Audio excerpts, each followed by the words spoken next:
The eerie commission. Hey, old man, what do you need that for? In a dimly lit, dilapidated shack, a young lad clad in tattered garments leaned against a beam, his disheveled appearance partially concealed by the hanging black cloth that obscure his features, rendering his visage a mystery. Yet, from his vantage point above, he could discern the figure below, a stooped old man, hunched over a square table, wielding a brush as he painted on a piece of yellowed paper. CH shimmered with an otherworldly brilliance. It was truly astonishing.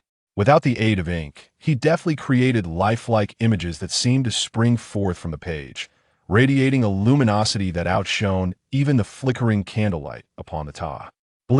Fortunately, this was not his first encounter with the arcane wonders of sorcery.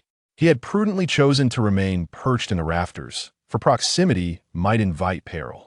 As a thief, and a young one at that, it was imperative that his identity remained concealed from such a sorcerer who could say what dark tricks he might possess to strike from afar. What if his likeness were rendered upon the page, leading to his untimely demise? He had no desire to meet his end just yet. The old man, oblivious to the young thief's irreverent tone, acknowledged the boy's presence with a modicum of tolerance. After all, he needed him to procure something. With a deliberate pause, he lowered his brush and spoke in a voice steeped in age and gravelly resonance. This is the blood of the Empress. Goodness, old man, are you jesting with me? I have only just traversed into this realm less than a year ago. I wish to survive for a few more years. As he contemplated how to find an excuse to decline the matter, the old man slowly spoke again. Once the task is accomplished, I shall grant you a mystical elixir. Mystical elixir? Seemingly aware of his confusion, the old man continued. This elixir is said to bestow upon you the opportunity to become a sorcerer. Although I cannot fathom why your skills in thievery are so extraordinary, it is evident that you are not of my kind. Perhaps you possess some treasure. However, do not fret. At my age, I am already teetering on the brink of the afterlife. Yet this does not imply that others will not covet your treasure. You may very well attract the attention of formidable individuals. With this elixir, should you become a sorcerer, I trust you comprehend the implications therein. It was rare for the old man to speak so extensively, and upon concluding his words, he succumbed to a fit of coughing, appearing significantly aged. The youth on the beam continued to ponder, uncertain whether to acquiesce. Aware of the peril, he nonetheless felt an irresistible yearning. If you agree, procure the item depicted in this drawing within 3 days, wrap it securely, and deliver it to me. Fail to do so within this time frame, and it shall become meaningless. Now off you go. As he spoke, a chilling gust of wind swept through the room, lifting the dark cloth that hung from the rafters and sending it swirling about. This wind, eerie and directionless, carried an unsettling chill. The youth on the beam shivered involuntarily. When he lowered his gaze to the small square table, he noticed only the flickering candlelight, resilient against the wind, yet the old man had vanished without a trace, leaving him in a state of perplexity. How very strange. This dilapidated temple serves as a refuge for a group of beggars, and his survival for nearly a year since his arrival is largely due to their benevolence, largely the kindness of the elderly beggar before him. I encountered him, Grandpa Yuan. That old man is quite peculiar. He actually asked me to steal something from the Empress.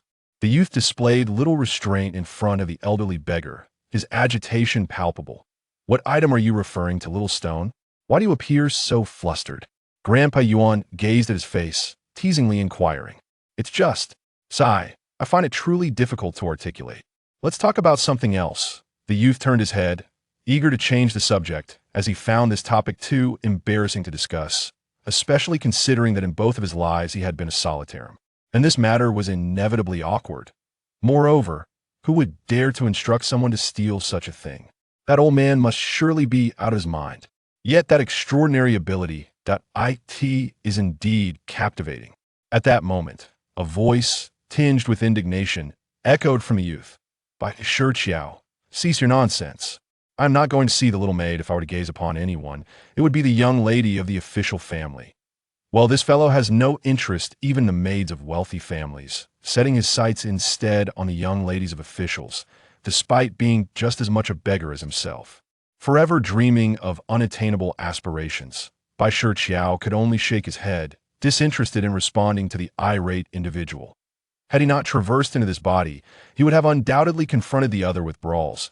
Yet now he found himself disinterested in playing childish games with Xuanzang. Disregarding the provocations of others, Bai Shiqiao turned resolutely towards the dilapidated temple. His mind was consumed by thoughts of that enigmatic old man. As he walked, his hand discreetly brushed against the object hanging around his neck, which was nestled close against Hai's skin. It was this very item that had facilitated his repeated successes in thievery. However, this was indeed the second time he had encountered a sorcerer, the first occasion being upon his arrival in this world. Bai Shiqiao halt this instant. Fumed Xuanzang, flanked by 5 or 6 similarly clad ragged beggars, who were equally incensed as they surged towards the temple, pointing angrily at Bai Shiqiao.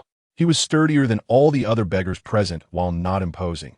He certainly did not appear frail or sickly.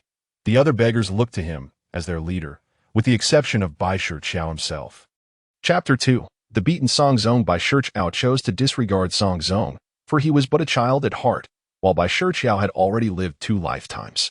He quietly lifted the lid of the pot and scooped out 2 or 3 pieces of potato, enough to satisfy his hunger. With a worn bowl in hand, he silently made his way to the feet of the dilapidated great Buddha and settled down to eat.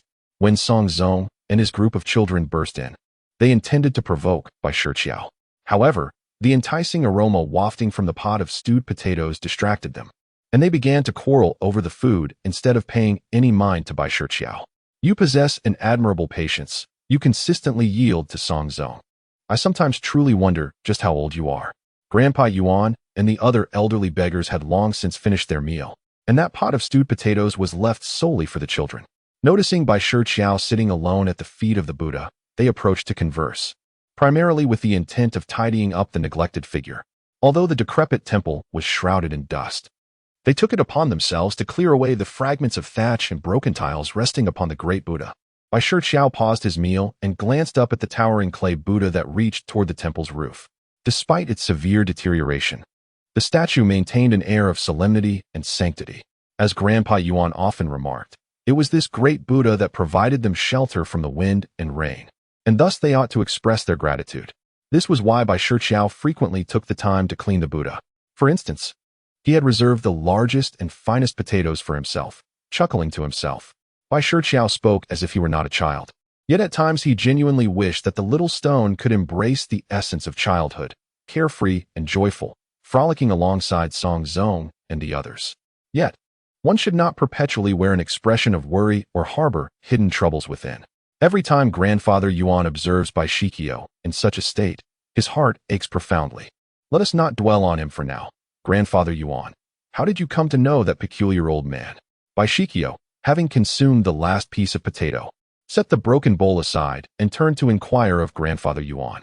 It turns out that the strange old man he encountered was introduced to him by Grandfather Yuan himself. It is indeed rare for a thief to receive such introductions for business dealings. Grandfather Yuan recounted how he met the old man while begging.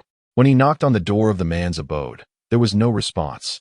Yet, to his astonishment, the wooden door creaked open of its own accord. Initially, he assumed it was merely ajar and, succumbing to greed, contemplated entering to see if there was anything worth taking. Little did he expect to find the old man inside. It is hard to fathom how a destitute beggar could articulate his thoughts with such clarity and coherence. Bai Shiqiao often speculated that Grandfather Yuan might have once been a steward or held a similar position in a wealthy household, for many beggars lack his level of education. The old man sought a skilled thief to assist him in his nefarious endeavors, nonchalantly handing him a couple of silver coins. At that moment, the certainty in the old man's demeanor led Grandfather Yuan to suspect that he was aware of his acquaintance with Bai Shiqiao. Grandfather Yuan furrowed his brow slightly as he recounted this peculiar encounter. Indeed, the old man was quite strange. However, upon witnessing the extraordinary abilities of this individual, Bai Shiqiao began to grasp that he was a practitioner of the arcane arts. Nevertheless, the notion of stealing from the empress within the royal palace is a perilous undertaking that few in the entire capital would dare to agree to. Reflecting on this, Bai Shiqiao instinctively placed a hand on the object hanging around his neck. Grandfather Yuan, do you think I should acquiesce to the old man's request? In the midst of contemplation, Bai Shiqiao posed a question that had lingered in his mind for quite some time.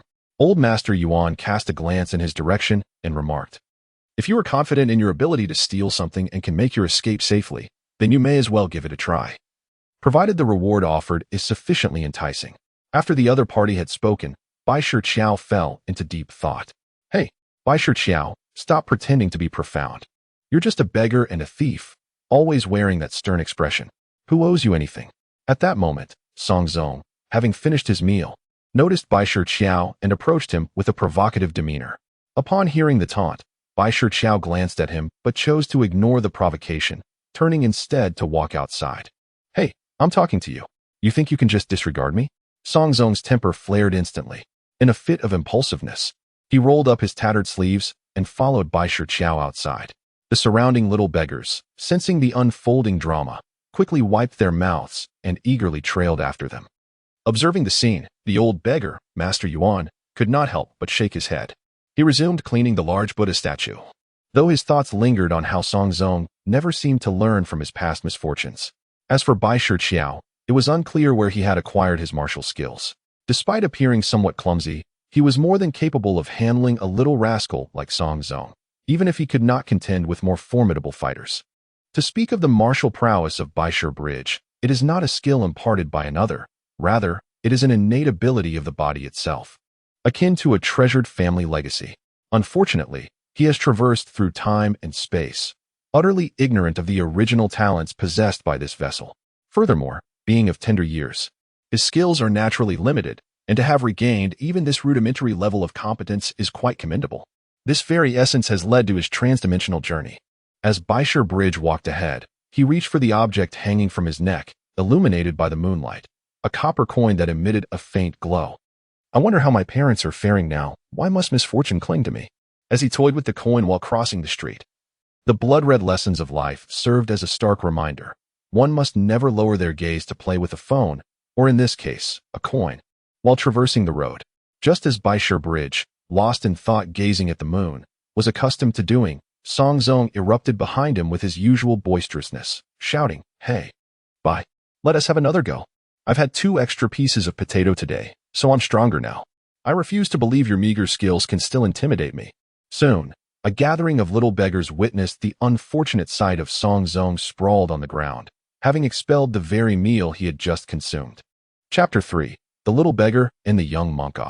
The exhilaration of having bested Xuanzang. What a delightful feeling. Though this fellow is undeniably irritating, my spirits are invariably lifted after our encounters. Good night. The night in the capital city is indeed captivating. At this hour, the time of the pig, or the 4th watch, translates to approximately 2 o'clock in the morning by modern reckoning. It seems I shall need to spar with Xuanzang more frequently. A solitary bout cannot possibly alleviate my troubles. Bai Shiqiao gazed at the towering walls of the imperial city and couldn't help but mutter to himself. The conditions proposed by that peculiar old man were indeed enticing, but the most crucial aspect was his extraordinary abilities, which lingered in Bai Shiqiao's mind, rendering him utterly sleepless. Fortunately, this body possessed a modicum of skill. Though lacking in lightness of foot, it was adept at climbing. However, considering the imposing height of the imperial walls, his limited skills would make it quite challenging to scale them, especially with the possibility of guards stationed above. A fleeting image of the eccentric old man crossed his mind, and it seemed as though he instinctively knew the way. Approaching the spot closest to the imperial city, he descended from the eaves and stealthily edged closer, pressing his back against the high wall. The old man had an uncanny ability akin to a navigational map. Merely by glancing at his drawing, he had imprinted a mental map in Bai Shiqiao's mind, guiding him to a small dog hole. Bai Shiqiao lowered his gaze to the dog hole, obscured by an abundance of weeds, and felt a wave of frustration wash over him. Must I really crawl through a dog hole? Oh, Empress, you are the greatest female sovereign of all time. How could your own walls be so neglected that they bear a hole? This situation was daunting. Even if he sought an excuse to abandon the idea of entering and stealing, he found it impossible. What a glaringly reckless act this was. And to make matters worse, there was an unmistakable odor of dog urine. Dogs, in marking their territory, would naturally lift their legs to relieve themselves, and quite coincidentally, Bai Shiqiao had encountered this unfortunate circumstance on this very night. Enduring the pungent odor, he crawled to the exit of the dog hole. Instead of immediately venturing out, Bai Shiqiao meticulously observed his surroundings, ensuring no one was present before following the route indicated by the navigation. He now found himself on the outskirts of the imperial city, where the guards were relatively lax. After all, who would suspect the existence of a dog hole, especially one small enough for a youth like Bai Shiqiao to enter? At times, he questioned whether that eccentric old man had orchestrated this all along, coaxing him into thievery. Unbeknownst to him, as he followed the path dictated by the navigation, Bai Shiqiao safely approached the vicinity of his intended target. He lifted his gaze to catch a distant glimpse of the palace housing the treasure pavilion. What a farce! Was the Empress's possession truly a treasure? It was absurd that such an item would be placed within a palace bearing the name of a treasure vault, as if it were being venerated. The thought of the item he was about to pilfer darkened his expression, not that his countenance was particularly bright to begin with. If anything, it had grown even more sullen. Given his modest skills, he knew he could not gain entry through sheer ability alone. However, he took solace in the need to relax his body, regulate his breathing, and strive to maintain a steady rhythm, rendering himself less conspicuous. Bai Shiqiao quietly placed his hand on the copper coin hanging from his neck, pressing it lightly as he endeavored to center himself. In a short while, he felt as though he had faded into the background, blending seamlessly with his surroundings. The first time Bai Shiqiao committed theft, he triggered an unexpected phenomenon that startled him. However, after numerous attempts, he discovered that this ancient bronze artifact possessed a unique ability, akin to that of a chameleon, allowing him to blend seamlessly into his surroundings and go unnoticed. While it was not true invisibility, it proved remarkably effective for the art of thievery. His previous targets had been corrupt officials and nefarious wealthy merchants, driven by a chivalrous spirit to rob the rich and aid the impoverished, sharing the ill-gotten gains with those worse off than beggars. After all, he was a modern-day paragon of virtue. Yet, this was the first time he dared to steal from the royal treasury, and he hoped it would also be the last. Patiently biding his time for the guard's rotation, Bai Shiqiao finally seized an opportunity after several cautious approaches. He swiftly slipped through the door, only to be taken aback. The door was unlocked. No, that couldn't be right.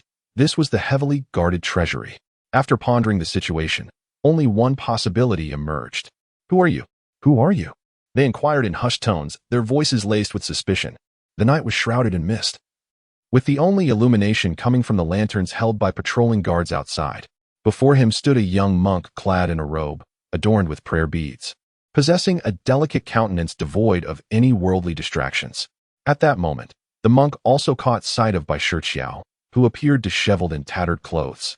His face smeared with dirt, he could find no words to describe himself other than black. The only certainty was that they were both young, nearly of the same age. Of similar height and age, the little monk stood there under the night sky.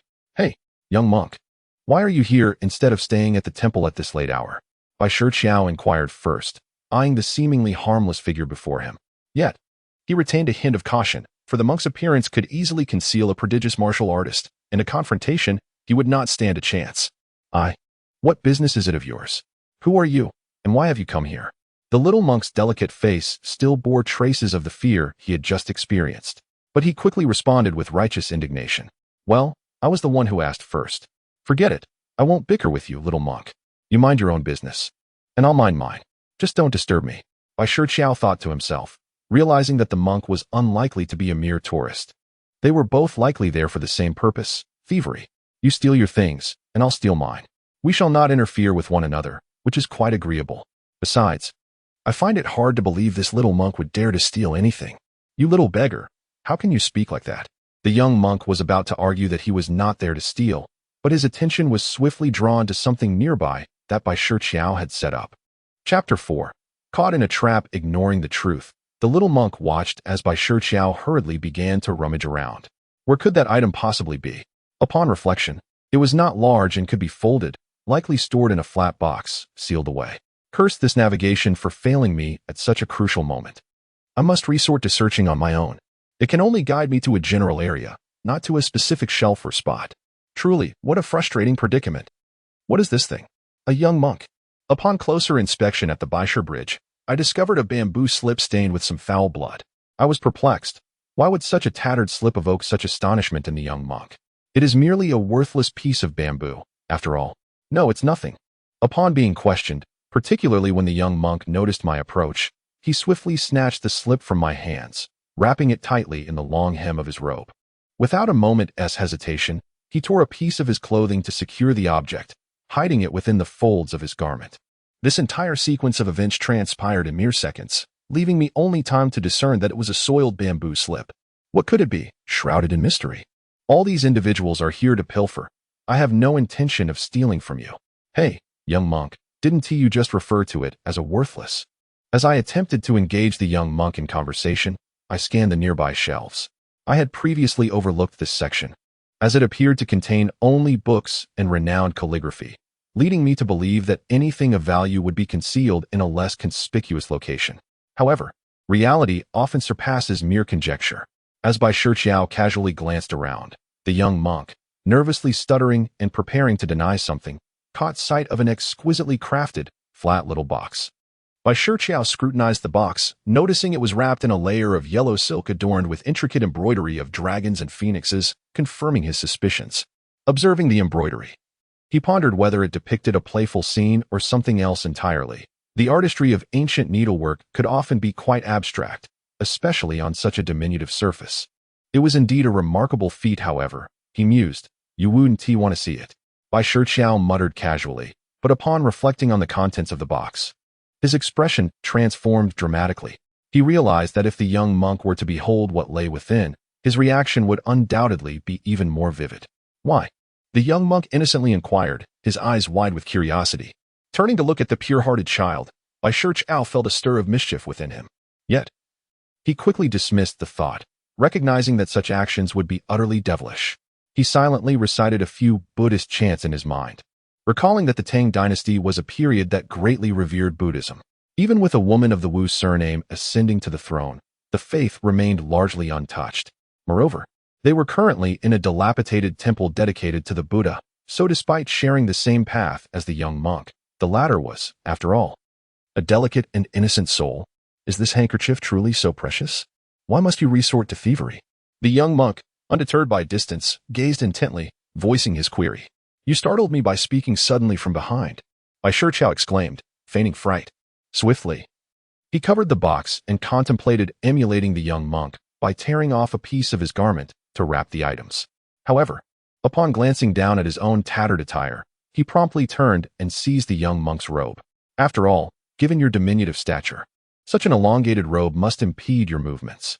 Allow me to assist you in transforming it into a trendy summer piece. Alas, the little beggar. The suddenness of Bai Shiqiao's action left the young monk utterly unprepared, instinctively eliciting a loud cry. Yet, this exclamation inadvertently revealed their presence, drawing the attention of patrolling guards who swiftly converged upon the scene. Foolish monk. Bai Shiqiao cast a disapproving glance at him, never imagining that a mere young monk would be the cause of their exposure. Without further ado, he hastily secured the box within his inner garment, tightened his own attire, and rolled into the shadows. At that moment, the young monk found himself face to face with the guards who had burst through the door, creating a rather dramatic tableau.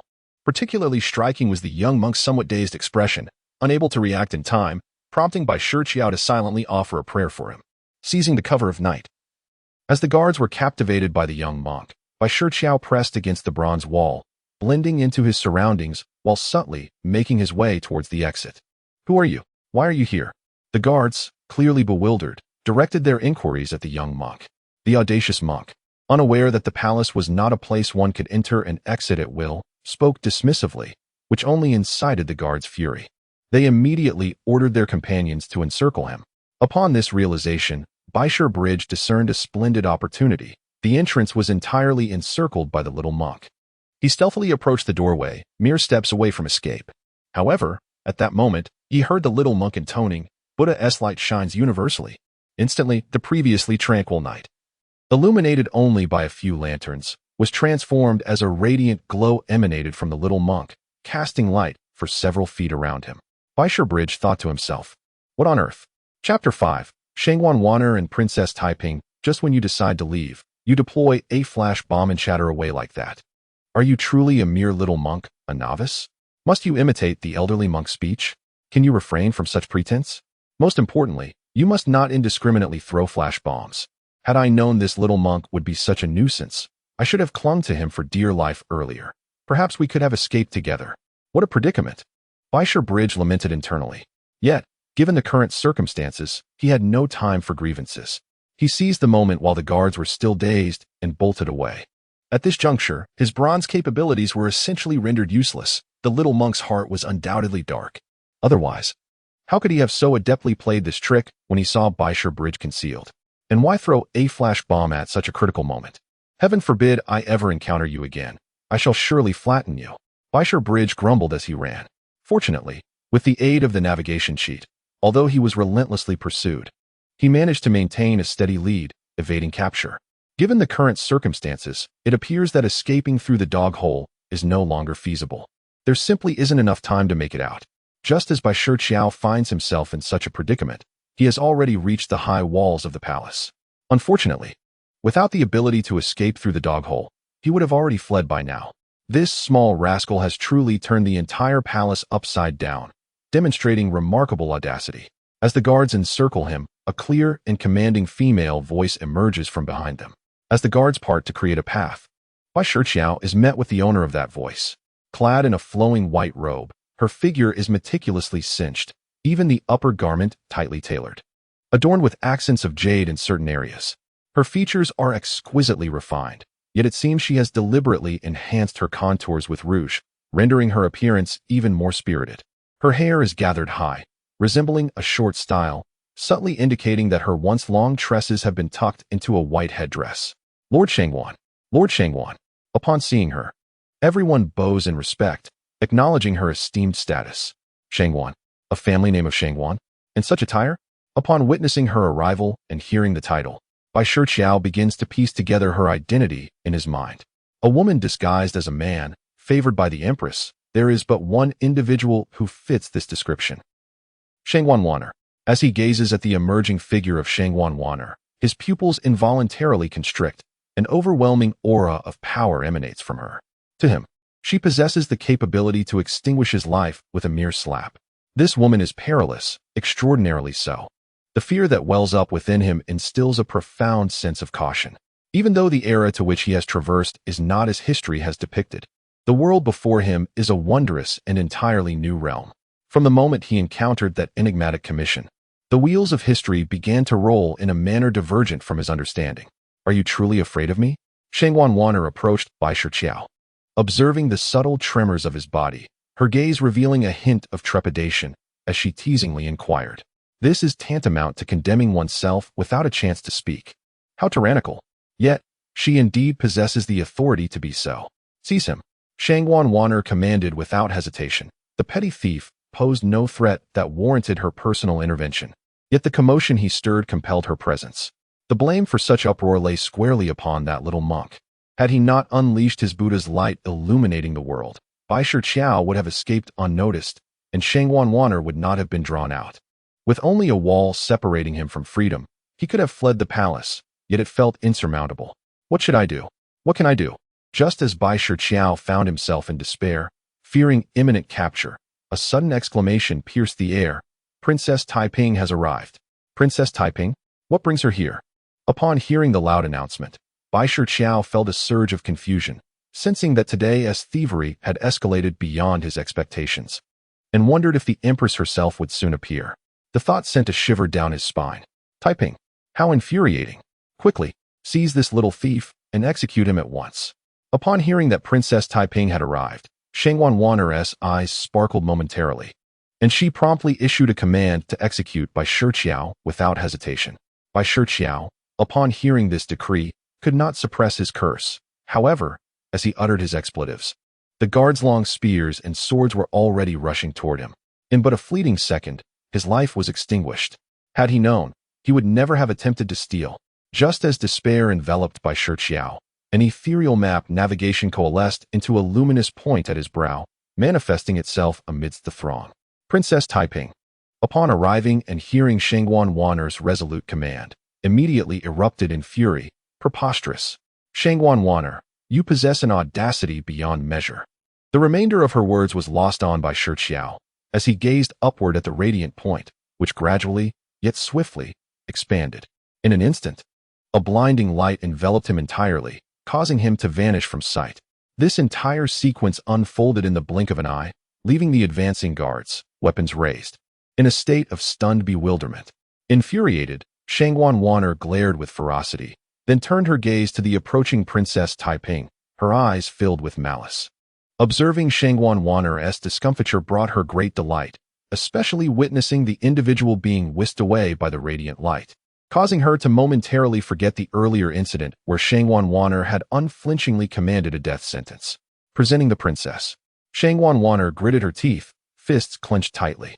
Despite her seething rage, she could not allow it to manifest. She could only bow respectfully alongside the others in attendance. However, she would never let this matter rest. She was determined to pursue the truth, even though the thief was cloaked in darkness. Yet, she was not entirely devoid of options. After all, this was a wondrous new world. Chapter 6. The tragic scene outside the ruined temple Bai Shiqiao left the imperial palace in a daze. When he opened his eyes again, he found himself back in that dilapidated little house, perched once more upon the beam. A sense of disorientation washed over him. Was he dreaming? However, the old man below provided a stark reminder that this was no mere dream. In the blink of an eye, a pill, resembling a walnut in size, appeared in the old man's hand. Its golden hue shimmered faintly in the dim light of the room, not blinding, yet irresistibly captivating, drawing the eye with an unyielding allure. At the sight of this pill, Bai Shiqiao sprang up in surprise, suddenly recalling that he was indeed not dreaming. He distinctly remembered the old man taking the item away, yet he instinctively reached into his pocket, only to discover it was real. This was the promised benefit, a divine pill, a grand divine pill. The old man, whose features were obscured by disheveled hair, caressed the pill with his fingers, his voice slightly hoarse as he spoke. A divine pill? A grand divine pill. Though he understood in his heart that this was indeed a pill capable of ushering him into a magical realm, he found himself resisting the temptation, swallowing hard but refraining from any rash actions. Indeed, a grand divine pill. With that, the old man continued his explanation naturally. Originally, the elixirs were categorized into the grand elixir and the minor elixir. The grand elixir is roughly the size of a walnut, dissolving effortlessly upon consumption. Once ingested, it permeates the body's meridians, shattering the constraints imposed by the universe on the corporeal form and intertwining the essence of heaven and earth, thus enabling the practitioner to cultivate magical arts. However, the celestial restraints persist. When individuals can no longer sense the spiritual energies of the cosmos, they must resort to the grand elixir once more. Yet, unlike the initial experience, subsequent consumption of the grand elixir becomes increasingly demanding as the barriers intensify. Nevertheless, the first step toward becoming a practitioner necessitates the ingestion of the grand elixir. Upon achieving this status, the paths of magical arts are manifold and intricate. With the specific type of practitioner, one becomes ultimately dependent on personal fortune. In Bai Shiqiao's understanding, it is akin to engaging in a game that imposes limitations. To register and log in, one requires an invitation code, which activates the account for play. The grand elixir serves as that very invitation code. As for the escalating constraints and stringent requirements surrounding the grand elixir, Bai Shiqiao perceives them as akin to the necessity of monetary investment to level up in the game. Turning to the minor elixir, according to the elder's explanation, consuming this elixir grants immediate mastery over a particular magical art, which could range from transmuting stone into gold to moving mountains and filling seas, among various others. However, it is not without its restrictions, such as limitations on usage frequency and duration, which vary widely.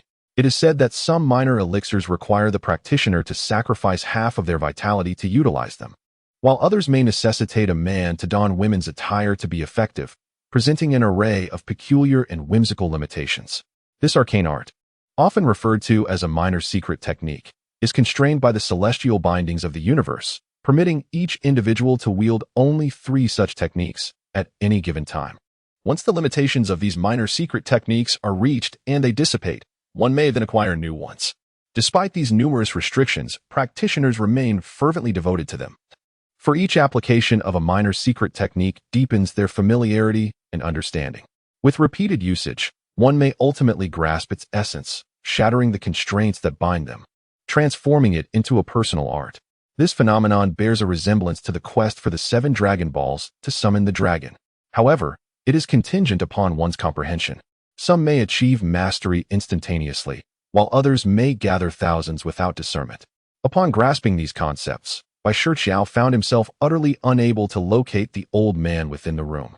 It was as if the old man had poured this knowledge directly into his mind, leaving Bai Shiqiao oblivious to his departure.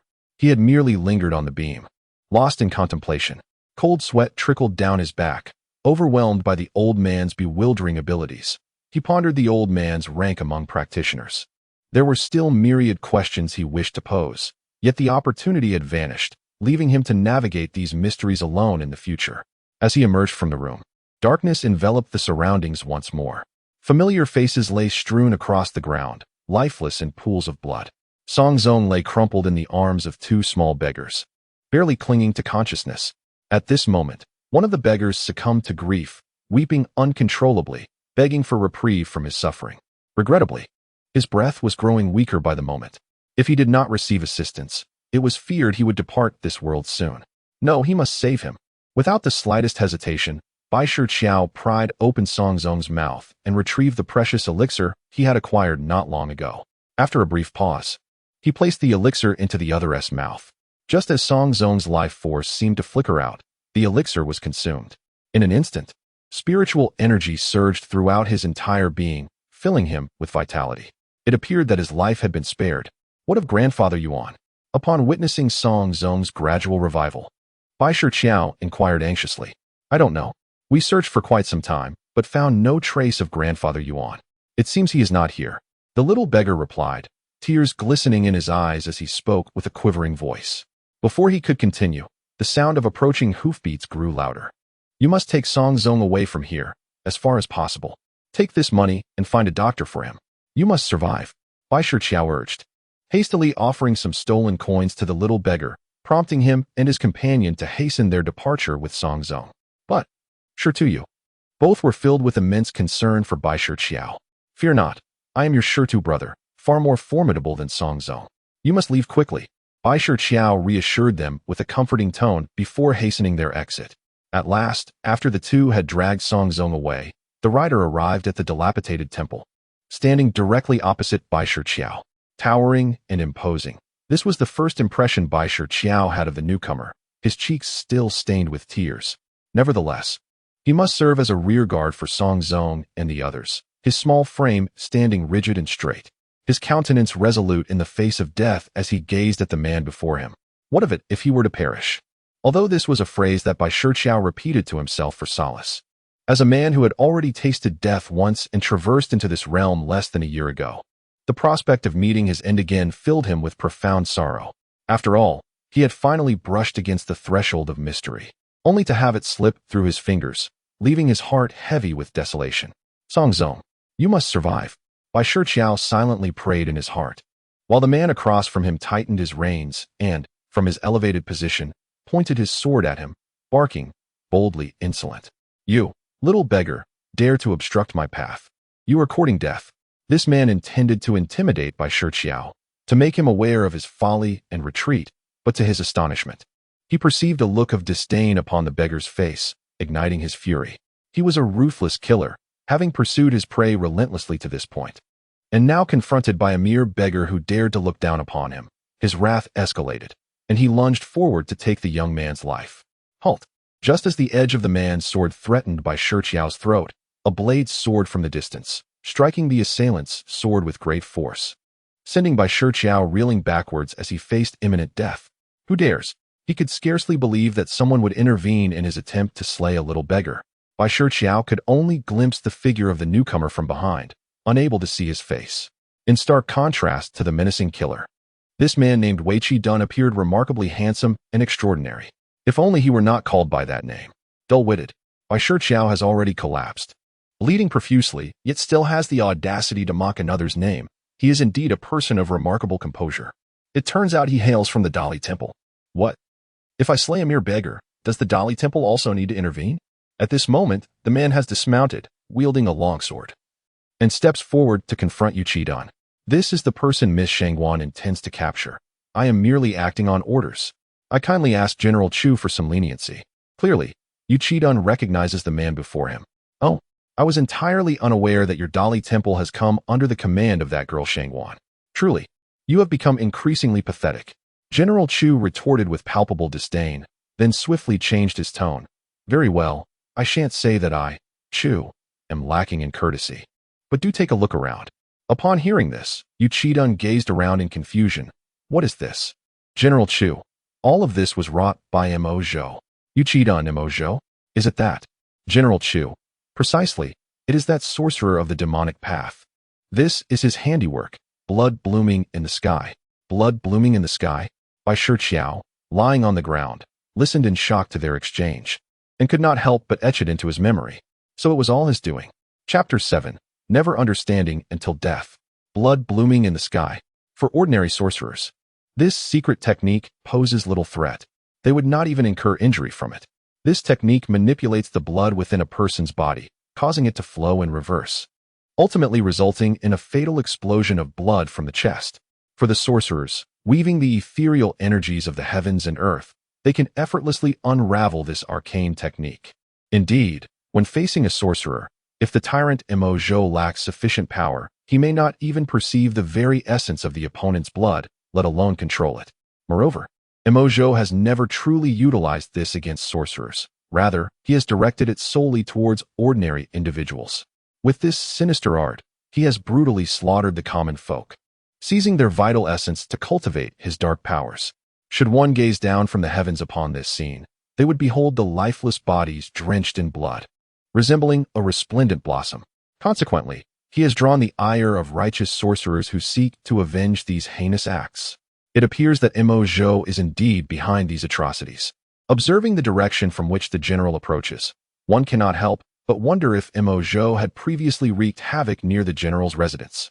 Wei Qidun turned to General Chu and inquired, "Is that so?" "Indeed, he attempted to steal my family's ancestral spear, and upon my discovery, I pursued him relentlessly," replied General Chu, his gaze shifting to the fallen Bai Shiqiao, his indignation palpable. "Had it not been for this little beggar obstructing him, I would have ensured his capture." As General Chu's attention moved from Bai Shiqiao to the rear, Bai Shiqiao instinctively turned his head and was momentarily taken aback. Suddenly, he recalled that the direction in which he had urged Xuanzang and the others to flee was precisely the same as that which General Chu now surveyed. No, it cannot be. This is impossible. Though Xuanzang's name is rather dismal, surely he cannot be that unfortunate. Bai Shiqiao felt a tightening in his chest as he struggled to rise. I must find Xuanzang. Ah, this little beggar is quite formidable. He withstood our sword's force and yet still manages to stand. What? Are you intent on pursuing Mo Zhou to avenge this fallen group of beggars? General Chu, realizing that he could no longer pursue the malevolent Zhou, cast a mocking glance at the struggling Bai Shiqiao. His eyes reflected disdain. Had it not been for this insignificant beggar obstructing his path, he would have already vanquished Zhou and avenged these beggars. Now it seemed, this little beggar had allowed his enemy to escape. Surely, he must feel an overwhelming sense of guilt. How amusing. Observing Bai Shiqiao's desperate attempts to move forward, General Chu adopted the demeanor of a spectator, while his companion, Wei Qidun, furrowed his brow in concern, unable to bear the sight. How much longer must you struggle? Allow me to assist you. Wei Qidun, known for his forthright nature, wasted no time and stepped forward, clasping Bai Shiqiao's arm and effortlessly lifting him away. Earlier, he had pursued Zhou on horseback, partly indulging in a playful cat-and-mouse chase, as he felt no urgency after failing to seize the long spear. Moreover, his steed possessed a remarkable sensitivity to the scent of blood, enabling it to track Zhou effectively. However, the distance had now rendered the horse's abilities futile. Nevertheless, he felt compelled to follow, curious about what would transpire should this little beggar confront Zhou. At that moment, Bai Shiqiao was in disarray, buffeted by the wind. "My arm feels as though it is about to dislocate," he lamented. "Kind sir, I am still injured. Could you not show a modicum of tenderness? Or at least exhibit some consideration for the frail and ailing?" Though he inwardly grumbled, his gaze remained fixed ahead. It had not been long since Xuanzang departed, and the two little beggars accompanying him could not have ventured far. He fervently hoped that their escape would not be swift, or that they might find a place to hide. He could only pray that they would not encounter. Just as Bai Shiqiao was engaged in his fervent supplication, the keen-eyed Yu Qidun was the first to perceive Mo Zhou and Xuanzang. Upon Bai Shiqiao's gaze landing upon Xuanzang, he realized that Mo Zhou had already dispatched two other young beggars, and Xuanzang lay motionless on the ground, his fate uncertain. Bai Shiqiao's exclamation immediately drew Mo Zhou's attention. He looked up just in time to witness a flash of sword light slicing through the air. Having just taken the lives of the two beggars, Mo Zhou had not yet turned his malevolent intentions towards Xuanzang when he was compelled to defend himself against the impending attack. His fingers elongated into razor-sharp claws, formidable and hard, serving as his weapon, matching Yuqi Dun's swordsmanship blow for blow. Remarkably, his power had seemingly surged. General Chu, arriving shortly thereafter, was taken aback by the fierce clash between the two. It was known that while Yuqi Dun was still young and his strength paled in comparison to his own, his swordsmanship was ferociously adept, and he had not anticipated that Mo Zhou could contend so evenly with him. Without a moment's hesitation, General Chu disregarded the fallen Xuanzang and Bai Shiqiao, drawing his sword to join the fray against the bloodied, disheveled Mo Zhou. The entrance of General Chu swiftly tipped the balance, as Mo Zhou staggered, spewing blood, nearly pierced through the heart by Yuqi Dun's blade. Despite having consumed much blood, he found himself outmatched against these two formidable opponents. As he glanced toward the fallen Xuanzang and Bai Shiqiao nearby, a cunning idea sparked in his mind. Within Xuanzang's body resided a remarkable vitality. Although he appeared on the brink of death, he harbored both the energies of life and death. Upon their initial encounter, one might have easily mistaken him for a corpse. However, after consuming the lifeblood of two young beggars, the uniqueness of Xuanzang became apparent. This revelation momentarily restrained him from taking action, resulting in being pursued by others, leaving him nearly defenseless. At that juncture, he could no longer afford to hesitate. He summoned the full force of his blood vitality, causing his form to ascend as he became enveloped in a swirling mist of crimson. Seizing the opportunity amidst their confusion, he swiftly broke through their defenses, propelling himself towards Xuanzang. No, do not. At that moment, Bai Shiqiao, previously cast to the ground by Yuqi Dun, struggled to rise time and again, only to falter once more. Just as he neared Xuanzang, an unexpected assault from Mo Zhou struck. In that instant, Bai Shiqiao summoned all his strength and lunged towards Xuanzang. Puff! Bai Shiqiao finally caught up, shielding Xuanzang. It was as if he were a tennis ball rebounding from a fierce strike, his body propelled backward through the air, blood spewing from his mouth, trailing behind like a crimson ribbon. Yet, Mo Zhou was not unscathed either.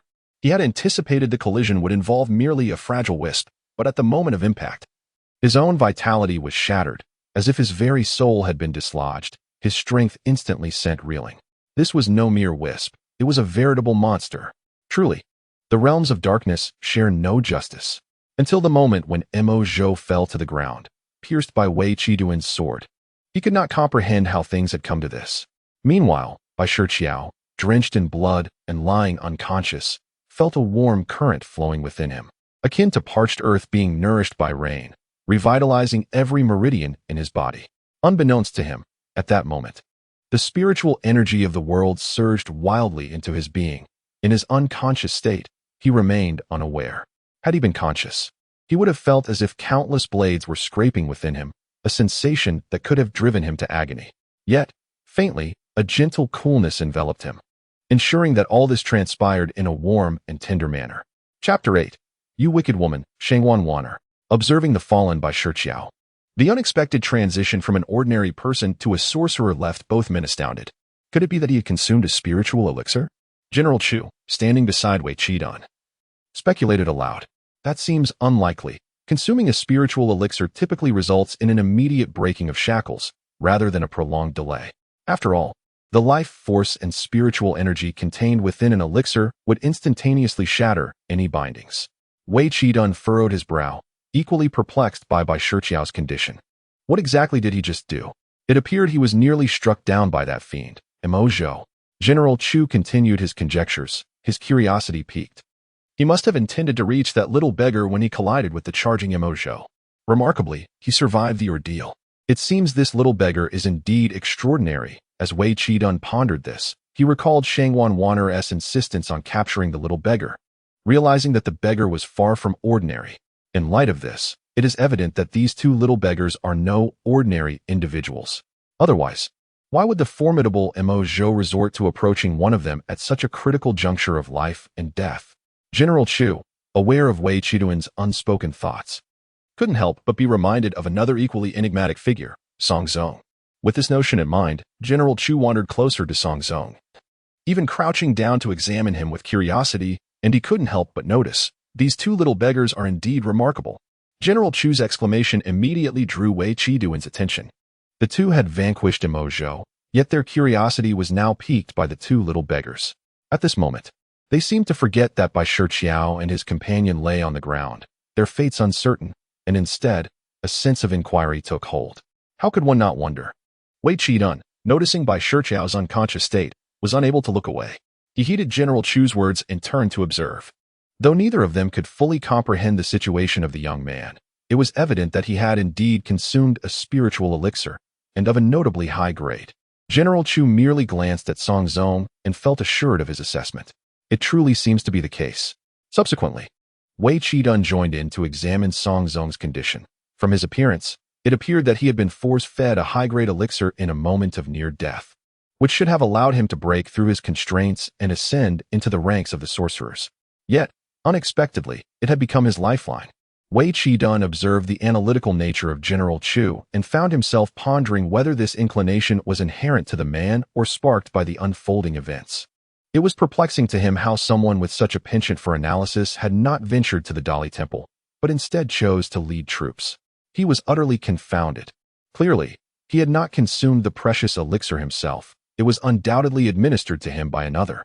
The selfless act of Bai Shiqiao, coupled with his frantic pursuit, indicated that Bai Shiqiao had indeed provided the life-saving elixir to the perilously endangered Xuanzang.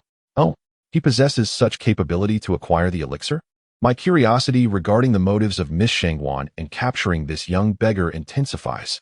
General Chu narrowed his eyes, his interest burgeoning further. It would be prudent not to delve too deeply into matters entrusted by Miss Shangwan. Wei Qiduan sincerely believed that General Chu had an undeniable passion for solving mysteries. His penchant for speculation was insatiable. What urgency drives you, my good fellow? Am I truly that formidable? General Chu stroked his small mustache, then gestured for his subordinates, who had hastened to his side. Clear this place, and tend to the beggars in front of the dilapidated temple. They are destitute and suffering. If they have perished, let them be buried with dignity. As for this tyrant, let him be incinerated. Meanwhile, unbeknownst to them, Xuanzang's fate hung in the balance. While Bai Shiqiao had regained consciousness, he felt an overwhelming sense of ease, as if clarity enveloped him. Even his gentle breaths seemed to circulate vital energy within him. Of course, this sensitivity was merely a product of his recent awakening from a significant barrier. The body requires a period of adaptation. During this time, Wei Qiduan had confined him to a room, and Bai Shiqiao was utterly unaware of his whereabouts.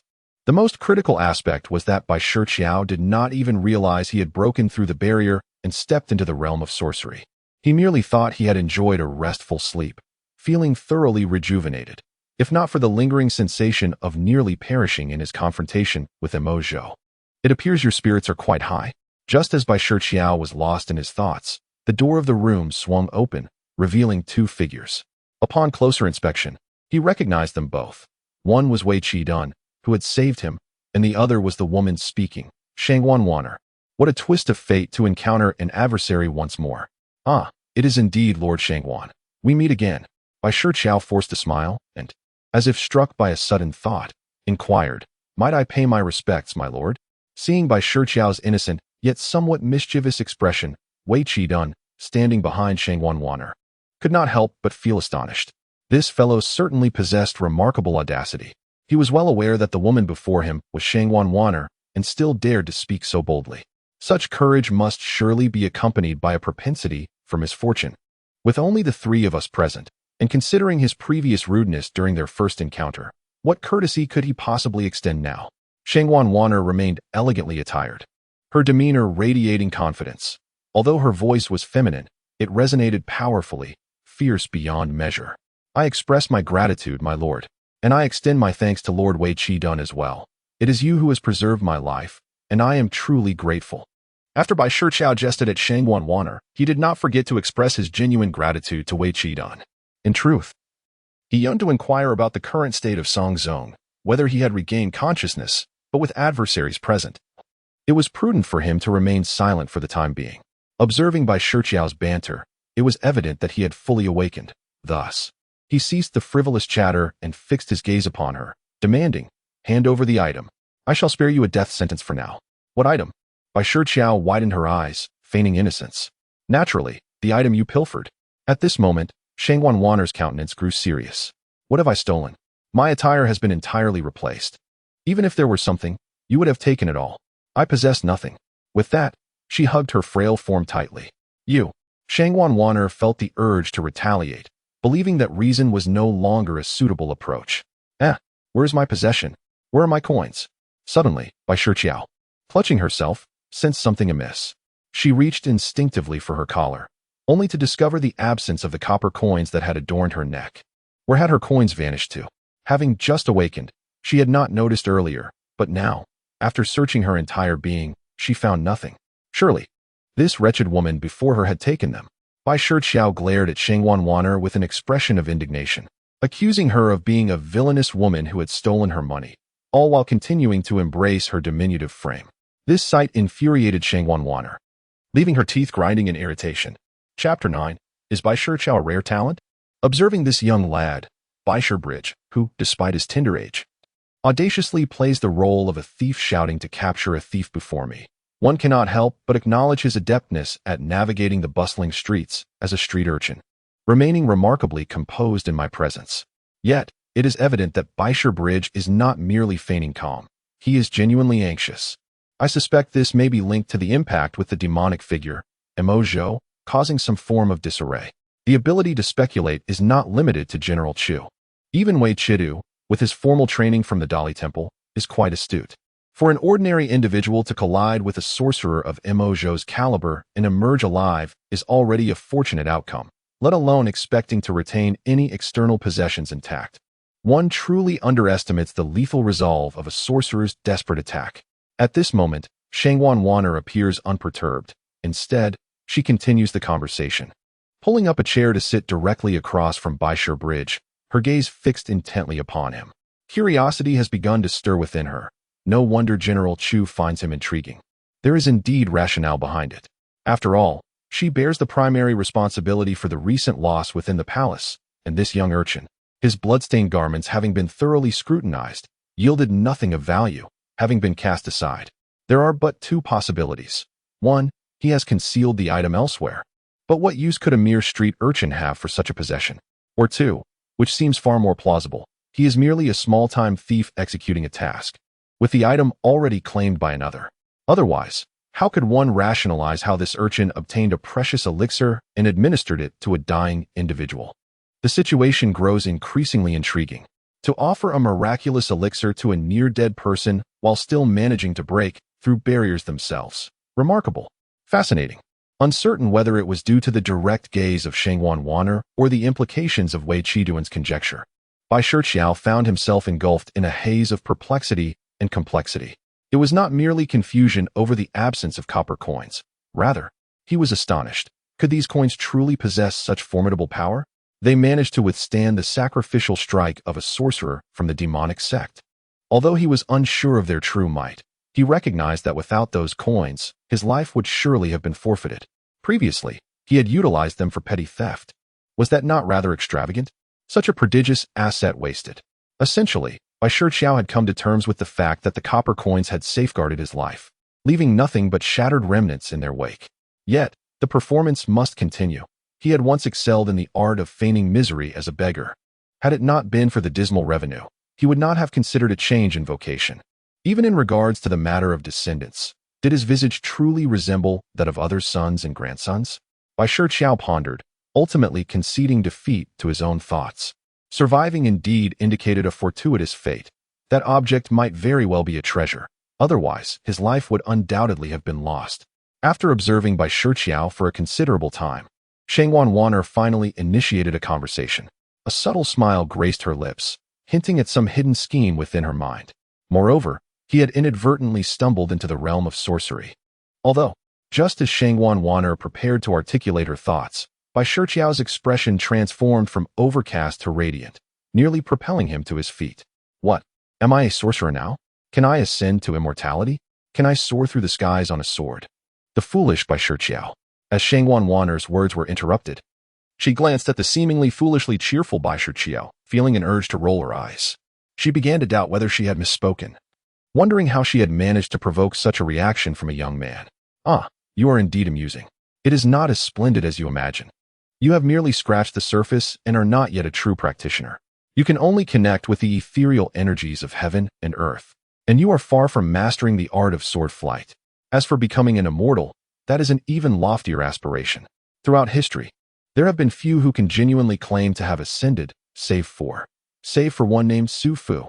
At this moment, both Shangwan Wan'er and Wei Qi were reminded of a singular figure, Su Fu, the traveler of Penglai from 1,000 years past. This was undeniably Su Fu, the only one who truly fit the description. Although no specific return date was mentioned, nearly all practitioners held great anticipation regarding this matter. However, once the conversation reached this point, it was unlikely to proceed further, remaining a silent secret between them.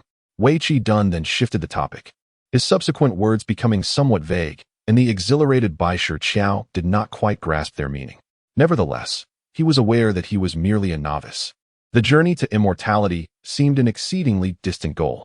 Do not celebrate too soon. Your initiation is unlike that of others. You may very well find yourself stagnating for a lifetime. Shangwan Wan'er's timely cold splash of reality dampened his spirits. What do you mean, my lord? I am just starting out, still quite muddled and ignorant. Please, enlighten me. Bai Shiqiao had initially been on the verge of exclaiming, "What do you mean, elder sister?" Upon witnessing the other's aloof gaze, he immediately felt deflated.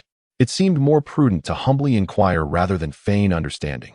Observing the rapid capitulation of Bai Shiqiao, Wei Qi beside him could not help but chuckle silently, shaking his head. Ah, you are quite eager to learn. I could teach you. But you must agree to one condition. Do not be hasty in your rejection. Allow me to finish my proposal before you decide. With an expression that suggested he would never refuse, Shangwan Wan'er was met with by Shiqiao's inner discontent. A quick glance at the compliant Wei Qi only added to his irritation.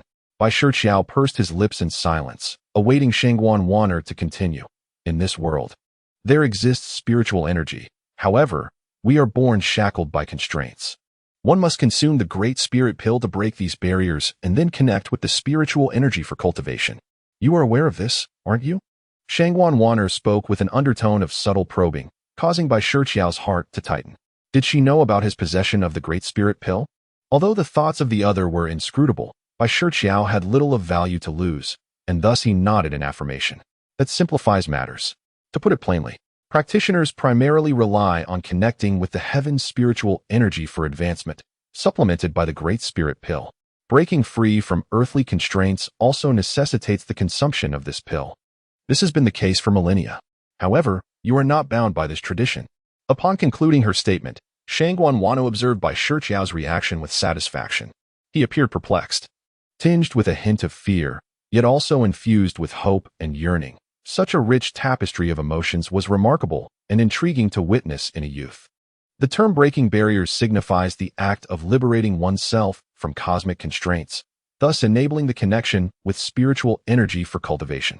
Upon intertwining with spiritual energy, one must continuously refine oneself using this energy, progressing from the inner self to the outer being, repetitively, until achieving a state of purity. Only then, with the smooth circulation of spiritual energy and an abundance of it both internally and externally, can one ascend to the next tier of sorcery. The term pure body refers to the minimization of the earthly constraints that hinder one's progress. The impurities, or constraints imposed by the cosmos upon the human form, must be eliminated, allowing for a momentary opportunity to strive for the next level, despite the continual imposition of these constraints by the universe. Additionally, the spiritual energy contained within elixirs can assist the sorcerer in refining themselves from both internal and external sources, thereby resisting the intensification of these cosmic limitations. The second realm is known as the solid spirit realm. The elixirs, condensed within the dantian, are distinctly referred to as inner elixirs to differentiate them from other spiritual herbs and substances. However, the challenge of condensing an inner elixir far exceeds expectations. Many individuals fail to solidify even a fraction before it dissipates, only to be overwhelmed once again by the cosmic constraints, necessitating further refinement. This cycle perpetuates, and few manage to witness its conclusion. Consequently, many, after achieving a pure body, find themselves reliant on the great elixir. While the Great Elixir can initially break through barriers, its efficacy diminishes with increased consumption, yet no one desires to start anew. The majority rely on the Great Elixir to overcome obstacles. As the alchemical process advances, further enhancements of the Great Elixir emerge, but it is worth noting that none from Bai Shiqiao Bridge can even partake in the initial Great Elixir, let alone the subsequent developments. Why, you may ask? Upon hearing this, Bai Shiqiao furrowed his brows in distress, sensing an inexplicable error on his part, and furthermore, it seemed he was firmly under the control of this wicked woman before him. The mere thought of the conditions she had mentioned sent a shiver down his spine. Meanwhile, Bai Shiqiao, who was listening intently, mirrored his confusion, his brows knitted in curiosity. You initially did not enter through the Great Spirit Pill. It was that copper coin of yours that facilitated your breakthrough. Xuanzang revealed bluntly, without any preamble. What? How can this be possible? Bai Shiqiao exclaimed in astonishment. While Bai Shiqiao looked on in disbelief. It was the first time he had ever heard of someone achieving a breakthrough without consuming the Great Spirit Pill. He regarded Bai Shiqiao as if he were a rare and endangered species, marveling inwardly. Not only intriguing, but also a remarkable talent. Chapter 10. Conditions. Bai Shiqiao and Bai Shiqiao's reactions delighted Xuanzang. After allowing their astonishment to settle, she continued, such a situation has rarely been encountered. However, given your current state, it is quite reasonable. The notion that the copper coin could enable him to break through was bewildering to Bai Shiqiao.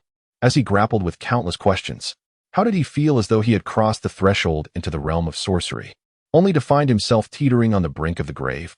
That copper coin of yours must surely be some kind of magical artifact, Xuanzang asserted with conviction. Indeed, it allows me to merge with my surroundings, rendering me nearly invisible to the naked eye. Bai Shiqiao confirmed. Bai Shiqiao did not hesitate to reveal his trump card.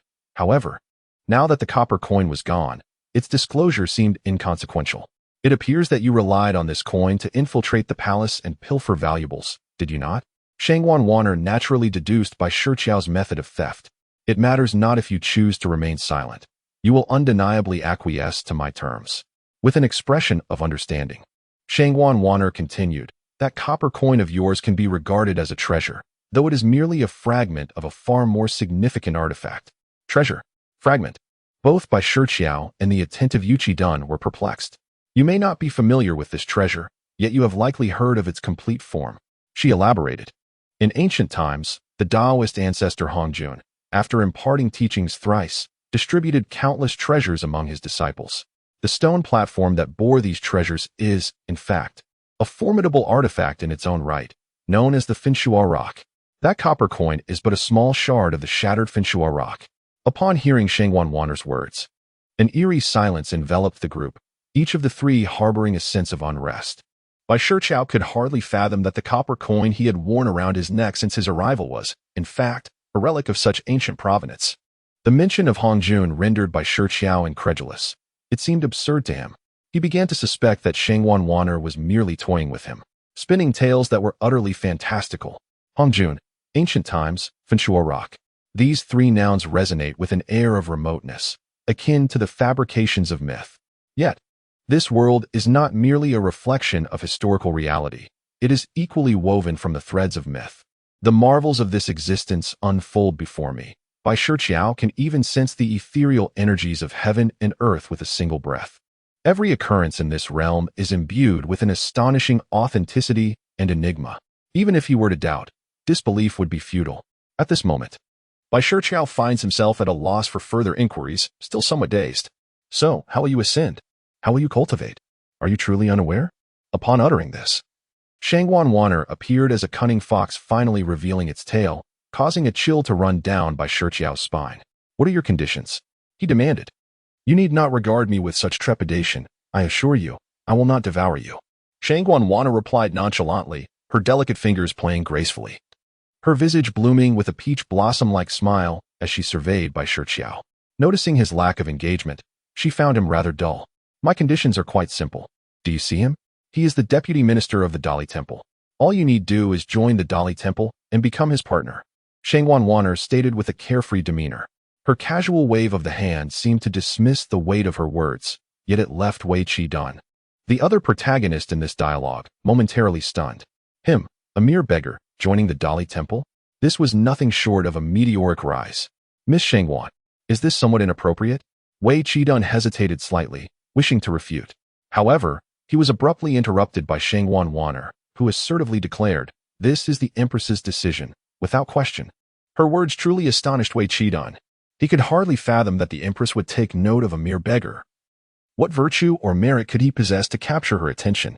This implies that the beggar at Bai Shiqiao indeed possesses some extraordinary qualities. Even piquing the curiosity of General Chu, it is not surprising that the Empress would notice him, especially considering he seems to have pilfered something that should not have been taken from her. Is it truly just this condition? Bai Shiqiao found it utterly unbelievable, struggling to accept that the condition Shangwan Wanner mentioned could be so trivial. Shouldn't it be something exceedingly burdensome? How could it merely be this? Indeed, Shangwan Wanner affirmed his doubts. "Hey, brother, your delicacy is quite relaxed." Observing that Shangwan Wanner did not appear to be deceiving him, Bai Shiqiao turned to Wei Qidun for clarification. His utterly serious expression left Bai Shiqiao at a loss for words. "Brother, I was merely inquiring casually. There is no need to make it difficult for me or yourself. Seeing your demeanor, one might suspect that delicacy could devour a person whole." "Very well." Wei Qidun's countenance was stern.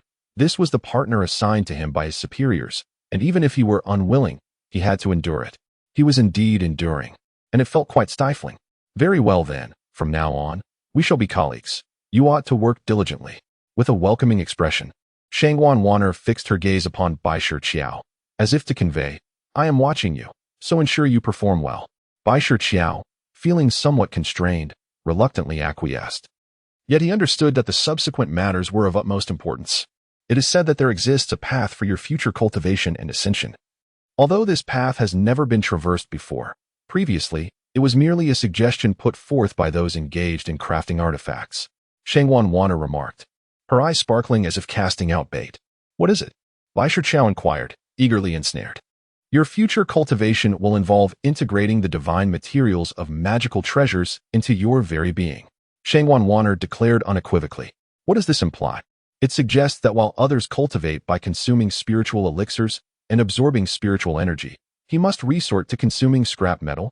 Chapter 11. The womanly charms of Li Weiqi, whom he does not envy. Shangwan Wanner merely presented a possibility, although she did not elucidate it in its entirety. She at least provided a direction, albeit a rather tenuous one. For over a millennium, the entire system of sorcerer's cultivation has relied on the consumption of potent spiritual elixirs to aid in their practice, forming a crucial component that has resulted in an insatiable demand for such elixirs among sorcerers. Consequently, alchemists have emerged as the most sought-after profession in contemporary times. Beyond their cultivation and ascension, sorcerers themselves are categorized into various types, which have evolved over time, establishing a certain professional scale. Originally, the alchemist, the weaponsmith, the talisman master, and the formation master were regarded as equal among the four sorcerer professions. However, the increasing reliance of sorcerers on alchemy has elevated the status of alchemists to an almost supreme level. The elixirs crafted by master-level alchemists are sold at astronomical prices. At such a pinnacle, the competition shifts beyond mere wealth. The currency circulating among sorcerers is measured in spiritual energy crystals. Each crystal contains an amount of spiritual energy equivalent to what an ordinary sorcerer requires for a full cycle of cultivation. This phenomenon has indirectly resulted in the exalted status of alchemists, while the other three professions find their circumstances growing increasingly dire. Consequently, one formidable weaponsmith, harboring a grudge against the alchemists, faces opposition from all alchemists. Without access to elixirs, this weaponsmith and his sect gradually decline. Observing his disciples unable to advance due to the lack of elixirs, this weapon master did not humbly plead for assistance. Instead, he chose to disband all his disciples and proclaimed his intention to dismantle the prevailing reliance on elixirs for cultivation. He vowed to develop a method of advancement through weapon crafting alone. However, upon merely formulating some theoretical concepts, he was besieged by numerous alchemist sections. They accused him of madness, claiming that his inability to procure elixirs had driven him to disperse his disciples and pursue the creation of heretical techniques. They deemed him a wayward practitioner, prompting a coalition of various alchemist sects and other interested parties to unite in their crusade against this master. In the end, this formidable being, while besieged by adversaries, simultaneously engaged in the forging of artifacts and cultivation, ultimately attaining immortality. Alas, he was left utterly exhausted, and when the tribulation arrived, he annihilated all those who had come to besiege him, along with himself. This tale, though it may sound as if it belongs solely to legend, is scarcely credible the most. However, the Eightfold Celestial Assembly, an organization exclusive to emperors, has existed since the Qin dynasty, potentially even earlier. Though it bore a different name in those times, it is only through its evolution that it has come to be known as the Eightfold Celestial Assembly today. Within this assembly lies a place known as the Literary Institute, which houses numerous historical texts, legendary accounts, and various cultivation methods, making it arguably the most comprehensive and authentic repository of knowledge in the realm. It was from one of these tomes that Xuanzang gleaned her information, which she relayed to Bai Shiqiao. All of this was recounted to Bai Shiqiao by Bai Shiqiao, whose articulate and substantiated discourse left Bai Shiqiao with no choice but to accept the truth, regardless of his initial reluctance. Ultimately, he had to concede to this reality, never anticipating that a mere beggar and thief would one day join the ranks of those who dine at the emperor's table. Brother Bai Shiqiao, will our position at the Dali Temple provide meals and lodging? At this moment, Bai Shiqiao had departed from the confines of his cell, bidding farewell to the enigmatic Xuanzang and Bai Shiqiao as they made their way toward the palace's exterior. He truly did not foresee that, in such a bewildered state, he would once again enter the imperial palace. It's all right. I can manage without meals or lodging, as long as the stipend is generous. The salary is merely a pittance, often subject to deductions, and one can hardly expect any spiritual essence crystals. It was as if he anticipated the next question from Bai Shiqiao. Bai Shiqiao directly articulated his thoughts, leaving Bai Shiqiao momentarily speechless. I wish to resign. I want to quit. Is that possible? Can I change my mind? I am still just a child. You cannot treat me this way. At this moment, Bai Shiqiao contemplated resorting to stubbornness. Was she not a lady-in-waiting by the emperor's side? The implication of Bai Shiqiao's words aligned with the common belief that Xuanzang was merely a favored maid of the empress. Not merely that. Bai Shiqiao halted his steps and turned to face Bai Shiqiao. Not merely that. Bai Shiqiao was perplexed.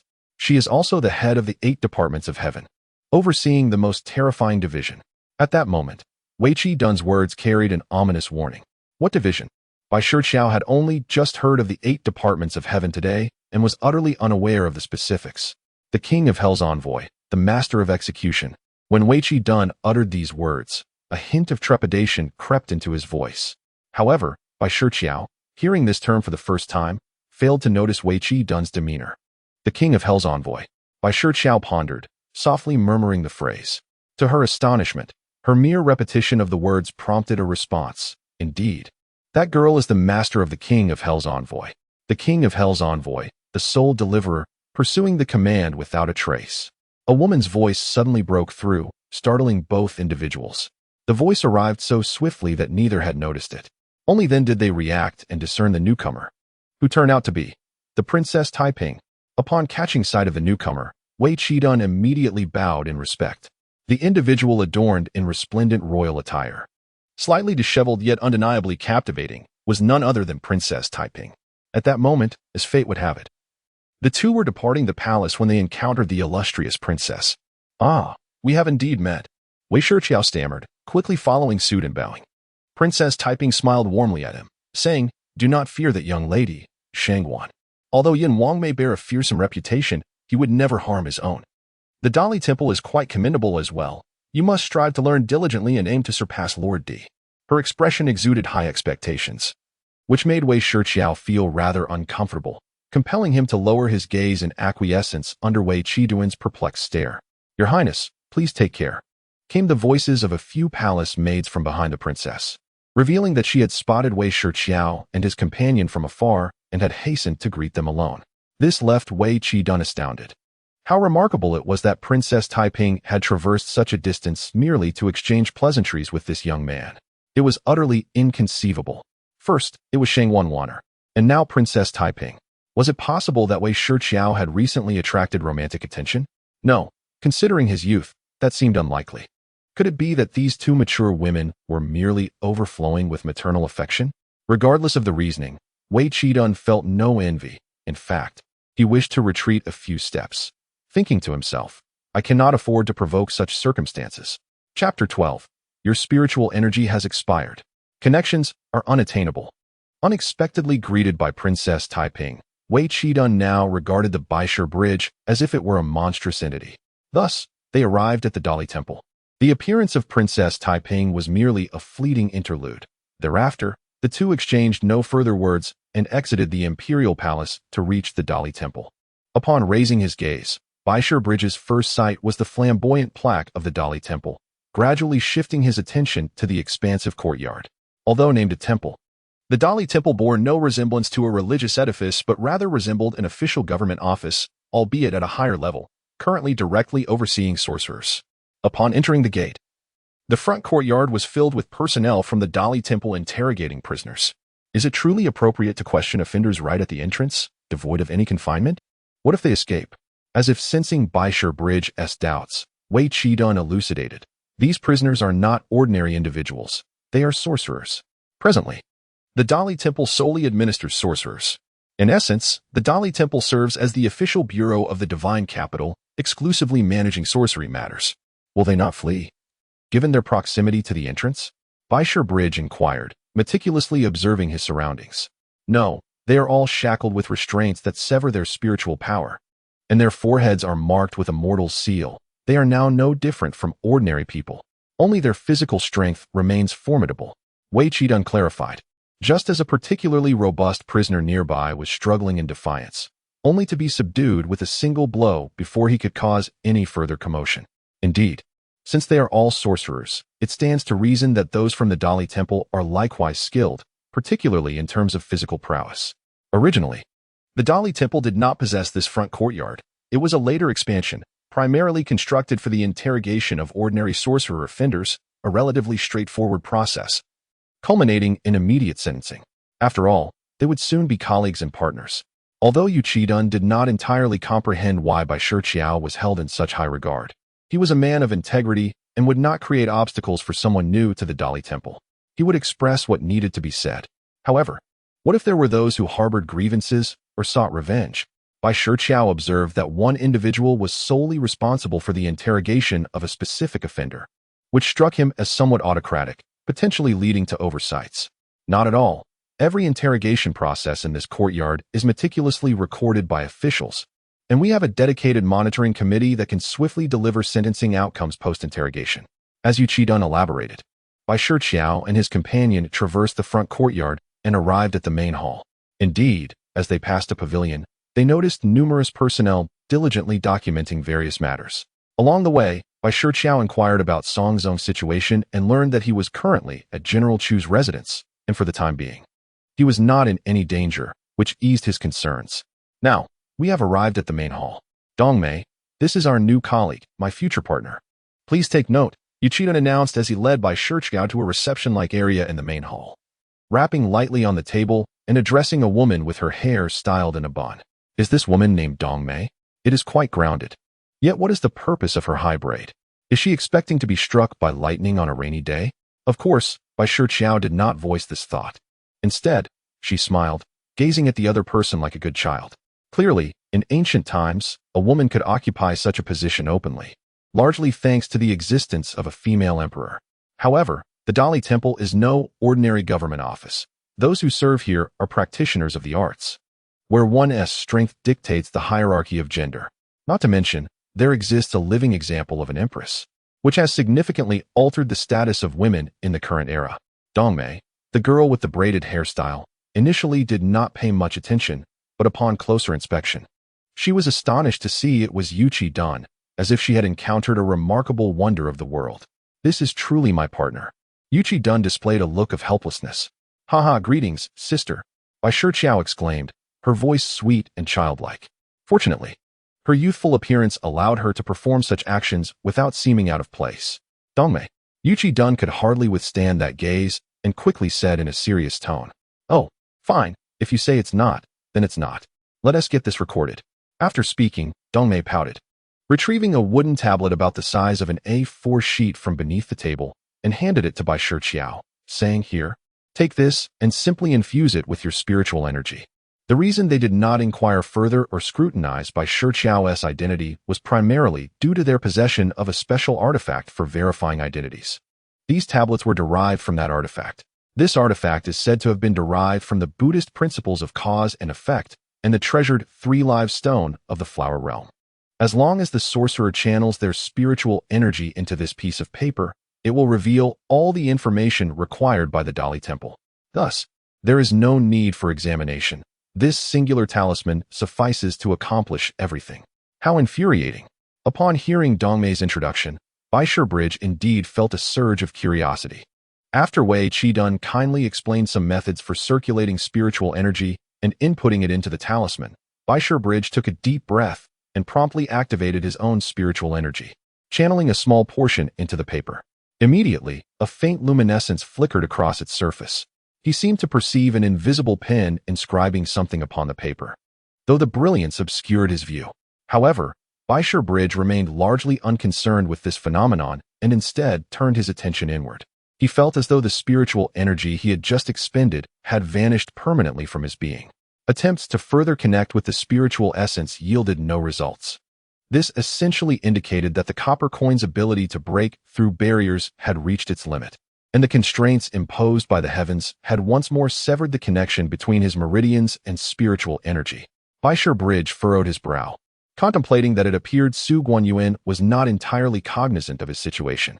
Had he not expended a modicum of spiritual energy, he would still be oblivious to the alterations within himself. At this moment, reflecting on the cultivation states of other sorcerers and comparing them to his own, left Bai Shiqiao feeling somewhat despondent.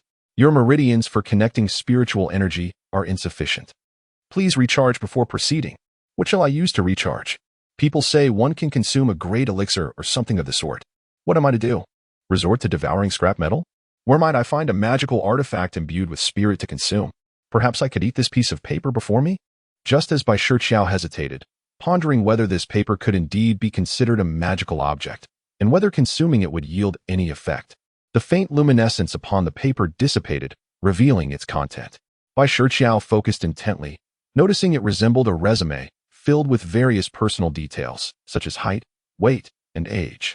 TSK, TSK, TSK, huh, huh, huh. The two individuals beside him emitted disparate sounds upon witnessing this resume. What is going on here? What are you two making such a fuss about? Chapter 13. The referrer, Masterly, who is he? Upon hearing their commotion, Bai Shiqiao scrutinized the resume that Dongmei had snatched. Everything appeared quite ordinary. Nothing seemed amiss, aside from the section regarding family and relatives, which was left blank, likely due to his status as an orphan, unburdened by ties. Was there anything that warranted such astonishment from these two? But wait, who is he that so many prominent figures would recommend him? Dongmei, her eyes wide with shock, glanced at Bai Shiqiao before turning to Wei Qi, inquiring, he is just a little beggar, a petty thief at that. Wei Qi, equally perplexed, questioned himself, unable to comprehend the situation. He had initially thought only Shangwan Wanner would endorse him, yet it seemed this little beggar commanded such attention. What were these two discussing? At Bai Shiqiao, the two individuals appeared to be in a state of astonishment, likely reluctant to offer any explanation. He took the initiative to retrieve his resume and examine it himself. What recommendations were mentioned? He glanced at the final section dedicated to endorsements and noted a few names inscribed there. Endorsers: Miss Shangwan, Masterly, Princess Taiping, and the Empress. Bai Shiqiao was unaware that joining the Dali Temple necessitated endorsements, yet upon seeing these names, he gleaned some understanding.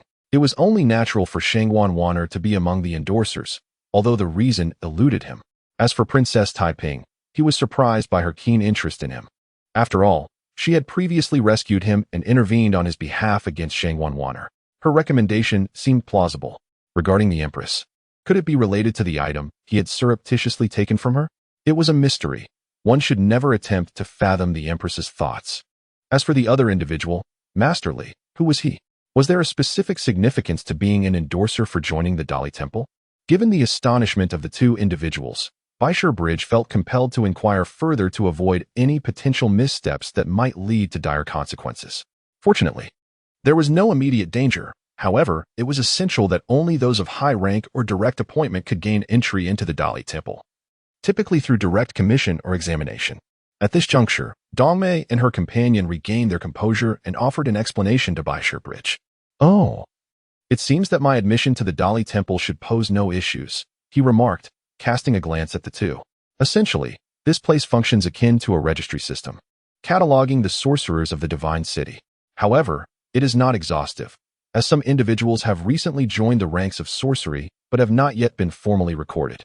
What can be assured is that all personnel from official institutions possess active files, along with a number of notable and powerful figures who are duly documented. Here you are.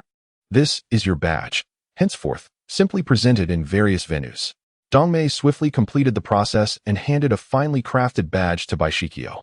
The badge, modest in size, fits snugly at the waist, its material unknown. The front bore a prominent character for temple, encircled by smaller inscriptions, indicating ownership by Bai Shiqiao. And it seemed to possess anti-counterfeiting features. The reverse displayed a striking character for Tang, straightforward and unembellished, cradling the badge in his hand. Bai Shiqiao sensed a faint aura of spiritual energy emanating from it. Could it possibly serve as a talisman? Beyond its role as an identification proof, what other effects might it hold when infused with spiritual power? After completing his registration with Dongmei, Bai Shiqiao accompanied Yuqi Dun to familiarize himself with the inner workings of the Dali Temple, learning the layout. During this process, he idly toyed with the badge and inquired about its significance. Yuqi Dun replied, clarifying that it holds little beyond its identification function, occasionally serving as a means to activate certain formations, fundamentally linked to confirming one's identity. This revelation promptly dispelled any misconceptions Bai Shiqiao had entertained regarding the badge's capabilities. As if he could discern the thoughts of Bai Shiqiao, Wei Qidun's expression turned peculiar. And he ultimately offered a resigned piece of advice. "I understand your eagerness as a novice sorcerer to swiftly discover methods for cultivation. However, haste makes waste. It would be prudent for you to refrain from such wild imaginings." "Understood," Bai Shiqiao replied, casually securing his waist token and following Wei Qidun in a distracted manner. The Dali Temple is broadly divided into 3 sections: front, middle, and rear. The front serves as the area for the interrogation and punishment of less severe offenders. Once sentenced, they are escorted away by personnel from another department. The central hall primarily consists of offices for the staff of the Dali Temple, featuring 5 stories and presenting itself as a pointed-roofed structure. If one were to glance at it without scrutiny, they might easily mistake it for a temple.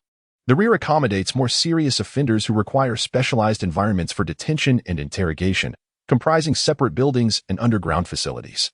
Wei Qidun, however, did not take Bai Shiqiao inside. He merely provided an introduction at the entrance, mentioning that there might be an opportunity to visit later. Bai Shiqiao certainly did not wish for such an opportunity in such a dark and violent place. "By the way, Brother Wei, what exactly is this eightfold celestial assembly you mentioned? Besides the Dali Temple, what else is there? Also, where is the literary institute that Lord Shangguan spoke of?" After becoming familiar with Wei Qidun, Bai Shiqiao settled in the Central Hall's office area and recalled these inquiries. The so-called Eightfold Celestial Assembly refers to the collective name for departments directly under the Empress's command. The 8 departments, known as the 8 Celestial Assemblies, comprise various divisions, among which the Dali Temple holds significant authority, overseeing judicial enforcement and executing various tasks. It serves as a prominent institution akin to a sorcerer's office within the divine capital. Closely allied with the Dali Temple is the Xingtian Prison, a facility designated for the confinement and punishment of criminal sorcerers. Those who have been convicted or subjected to severe interrogation and imprisonment are incarcerated within the walls of Xingtian Prison. The department to which Shangguan Wanner belongs operates with a degree of secrecy, primarily functioning behind the scenes. It is referred to as the Yamagest. Despite its name, it lacks a formal designation. It is merely a colloquial term used among sorcerers. In essence, it comprises a group led by Shangguan Wanner, primarily tasked with clandestine operations on behalf of the Empress, including both protective duties and assassination missions. Additionally, there exists a covert entity responsible for intelligence gathering, known as the Bai Shiqiao Chamber, which, like the Yamagest, operates discreetly. Even Wei Qidun is unaware of its precise location. Transitioning from the obscure to the more enigmatic, we encounter the Tian Shi Pavilion, which is charged with celestial observation, the extrapolation of Taoist principles, and alchemical practices for the Empress. Upon hearing this, Bai Shiqiao interjected, "Among those who recommended me, is there a Master Li, the head of this Tian Shi Pavilion?" "Indeed, that is correct," Wei Qidun affirmed. But I have neither met nor am I acquainted with him. Why would he recommend me? This query had lingered in his mind since he first perused the resume. Perhaps it was through his nocturnal observations of celestial phenomena that he deduced this? Wei Qidun blinked and straightforwardly entertained this possibility. Chapter 14. Journey to the Academy. From Wei Qidun's demeanor, it was evident that he, too, was perplexed as to why this lordly had recommended him. If he himself was unaware, it was even more certain that the one being recommended was in the dark. 2. He could only hope for an opportunity to meet this lordly in the future to inquire further.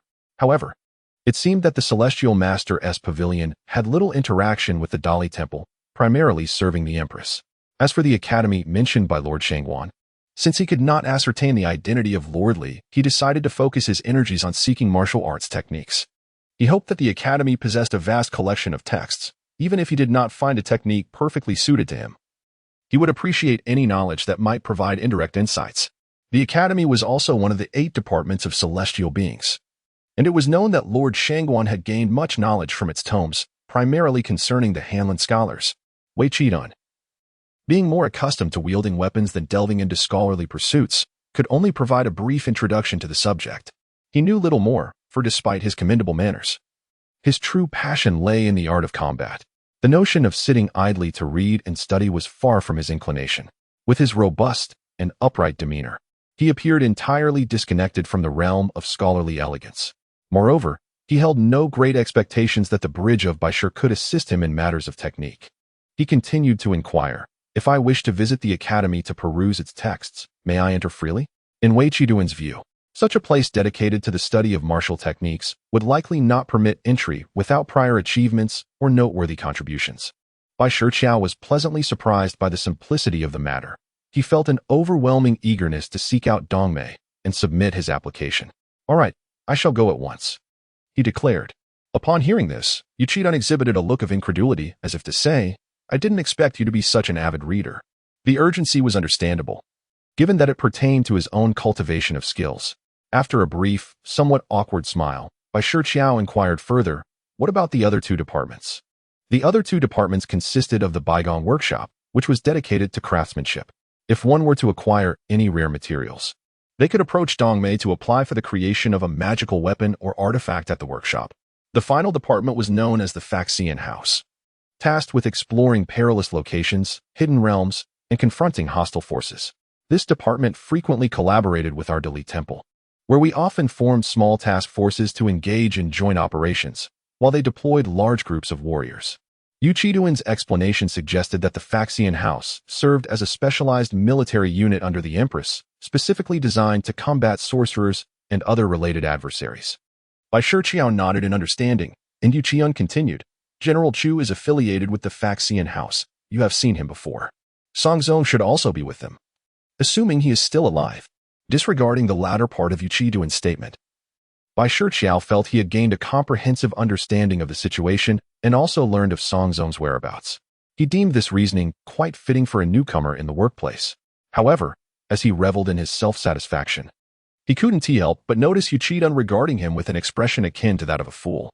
What preparations could a beggar possibly make? It seems you are eager to join the academy, unable to contain your anticipation. Clearly, Wei Qidun's gaze pierced through him, leaving Bai Shiqiao to offer an awkward smile.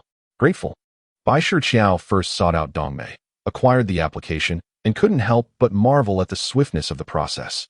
However, by the time he exited the Dali Temple, the sun had already begun to set. After visiting the dilapidated temple and locating the beggars' graves, Bai Shiqiao paid his respects at each headstone. Now, among the once destitute group, only he and Xuanzang remained. No, there was also Grandpa Yuan. He wondered where he had gone and whether he was safe. Having completed these tasks, he took the application and, somewhat disheveled, made his way to the academy. Fortunately, he had inquired about the route from Dongmei earlier. Otherwise, he would have struggled to find this place. After all, his previous activities had taken place in the bustling taverns of the marketplace. While this area was predominantly frequented by scholars and students, the so-called impoverished scholars, indeed, had little of value worth stealing. Upon entering, he was met with the sounds of scholarly discourse and the pursuit of knowledge. The vicinity was filled with self-proclaimed lofty scholars, and Bai Shiqiao, a boy from the streets, felt utterly out of place. He adjusted his attire, and straightened his waist badge. Thankfully, Lord Shangwan had arranged for him to don appropriate clothing. Otherwise, he would have resembled a mere beggar seeking alms in this esteemed institution. Greetings, I am from the Dali Temple, and here is my application. At the entrance of the academy, Bai Shiqiao presented his badge and application, allowing him to be escorted inside, despite the peculiar and mocking glances from the onlookers. However, he was there to read and chose to disregard the group of individuals around him. Most of them were mere mortals, completely unacquainted with the path of enlightenment. Along his journey, he had come to realize that since his breakthrough, although he could no longer connect with the ethereal energies, he could distinctly perceive the levels of spiritual energy within others. This group, for instance, exuded not a trace of spiritual essence. The energies of the universe were firmly obstructed from reaching them, much like his own current state. Bai Shiqiao couldn't help but feel a twinge of self-mockery. Fortunately, he still possessed some spiritual energy within himself, a remnant of his prior breakthrough. This distinction brought him a slight sense of pride. He had yet to truly embark on the path of cultivation, yet here he was, becoming somewhat conceited. Such arrogance would not serve him well. Shaking his head, he proceeded into the library of the academy after receiving permission. Although the academy was filled with books, there was a clear distinction in the organization. Knowing Bai Shiqiao was from the Dali Temple and recognizing him as a practitioner, they did not linger outside but promptly guided him to a more secluded and distant building. This structure was perfectly square, resembling a box the size of a football field, comprising 3 floors above ground and 1 subterranean level. Access to the underground was generally prohibited, allowing him only to browse the books on the upper 3 floors. Upon entering the building, he could see only the staircase leading upwards, with no visible entrances or doors leading below. This secrecy piqued his curiosity, leaving him to wonder what mysteries lay hidden beneath. After bidding farewell to those who had guided him, Bai Shiqiao set about searching for any tomes related to cultivation techniques. Amidst the multitude of books, he felt that locating a similar one would require considerable time. However, as he stood by a wall-mounted bookshelf and began to search, the bookshelf unexpectedly began to slide aside. There, revealed before him, lay a descending stone staircase, and ascending it was a small monk, adorned with a mysterious smile and completely bald. Chapter 15. What lies beneath the first underground level? Hello. We meet again, little monk. As the small monk reached the top of the staircase and approached the white stone bridge, he was greeted by the gentle, endearing smile of the other, who waved in a friendly manner. Friendly, indeed. At that moment, the small monk's smile froze, and he hastily seemed to push something deeper into his robe, then gazed benevolently at the white stone bridge, saying, "Good day to you, kind sir. I trust all is well." Why is it him again? Fortunately, the small monk was quick to react, but to the white stone bridge, it was evident that something was amiss. Moreover, wasn't access to the underground level of this literary institute restricted to ordinary individuals? How could this small monk come and go as he pleased? Previously, he had also wandered freely within the treasure pavilion of the royal palace. There was undoubtedly something suspicious about this little monk. Observing the mirth in his expression as he approached, the concern grew even more pronounced. All is well, little monk. It appears we are indeed fated to cross paths. According to Buddhist teachings, could it be that we were entangled in a previous life? With a grin, the white stone bridge advanced, closing the distance between them. Amitba, kind sir, you jest. The young monk clasped his hands together. How skillfully evasive. Do I appear to be jesting? Observing the distance between himself and the monk, he felt like a mere rogue from the streets. Clearing his throat, he took a couple of steps back. After all, he was now associated with the Dali Temple and could not engage in such trivial banter. Young monk, we seem to be fated to meet. Yet I am unaware of your name, he said, attempting to establish a rapport. I am called Jieshuan, the young monk replied with a slight nod. Oh, what a splendid name. I am Bai Shiqiao. You may call me Xiao Bai. Regardless of the significance behind the monk's title, he decided to flatter it. Greetings, Xiao Bai. Although Jieshuan was perplexed by Bai Shiqiao's attempts to ingratiate himself, he maintained his patience in conversing. After all, he had completed his tasks and acquired what he needed. Yet he found himself blocked from exiting by this individual. The entrance to the underground level remained ajar, hindered by their presence. Bai Shiqiao seemed intent on this obstruction. Every time Jieshuan sought to leave and close the entrance, Bai Shiqiao blocked his way with determination. Everything is well, young monk. Given our fortunate encounter, I was just about to descend underground when you emerged. Why not accompany me once more and guide me? I must confess, I have a slight fear of darkness. Your previous display of radiance would be most helpful in illuminating our descent. Thus, Jiechuan's previous introduction and words felt futile, as Bai Shiqiao continued to refer to him as a fated companion and addressed him endearingly as young monk. Moreover, he seemed to harbor a grudge. How could he possibly think of using the radiance of the Buddha for illumination? Jiechuan gazed at Bai Shiqiao with the eyes of one observing a rare species. Had it not been for the precept against killing, he would have been tempted to dissect the other's brain to understand its workings. Alas, such thoughts are sinful. Lowering his head slightly, Jiechuan fervently recited mantras in his heart, his fingers tirelessly manipulating the prayer beads. What was happening? Observing the sudden change in the little monk, Bai Shiqiao assumed that the other was reluctant to accompany him down. Even if he were unwilling, such behavior seemed excessive, as if he were the one being bullied. Just then, the grand entrance of the academy swung open, allowing another to enter. Almost simultaneously, Bai Shiqiao swiftly wrapped the newcomer in Jiechuan's monk robe and dragged him down the stone steps. The entrance, devoid of any obstruction, silently closed behind them, an automatic door of impressive sophistication. At that moment, Jiechuan, being pulled along, found himself nodding and raising his head repeatedly. Wasn't he afraid of the dark? His vision seemed sharper than that of a night wolf. Jiechuan felt a tinge of helplessness. He had been dragged down, and there was no turning back. Once they had come to a halt, he quickly freed himself from the other's grasp, unwrapping the monk robe that had ensnared him. It was only after they stopped that Bai Shiqiao realized the extent of his enhanced vision. He had not anticipated such a dramatic improvement post-obstacle.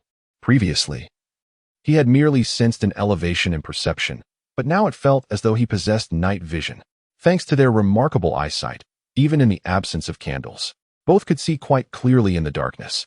Initially, I presumed that upon descending, the subterranean realm would boast an abundance of bookshelves akin to those above. However, to my astonishment, as I ventured down, I was met only with an expanse of unending darkness and vastness. This space was indeed immense, nearly twice the size of the surface above, seemingly encompassing the entirety of the academy's grounds. But where are the books? Bai Shiqiao inquired after surveying the surroundings for a considerable time. Books? Are you unaware that this first underground level is not a repository for tomes? Jiexian responded, his expression conveying disbelief at Bai Shiqiao's ignorance of the location's purpose. I didn't know. Isn't the academy meant to be a haven for literature? If there are no books here, then what is this place for? Bai Shiqiao's inquisitive nature shone through. He genuinely believed his curiosity to be commendable. As Bai Shiqiao gazed at Jiexian, the latter likely found his expression rather comical. With a silent sigh, Jiexian patiently articulated, while this may not be a conventional library, it does serve a purpose related to the preservation of knowledge. Huh, what do you mean? Are you speaking in riddles? Bai Shiqiao scratched his head in confusion, maintaining a cheerful demeanor as he fixed his gaze on Jiexian. Despite having traversed to this world for nearly a year, he had spent his time among the common folk, remaining blissfully ignorant of sorcerers and their arcane lore. His ability to inadvertently break through barriers could only be described as sheer luck. Noticing Bai Shiqiao's continued bewilderment, Jiexian clarified, here we can find a mythical creature.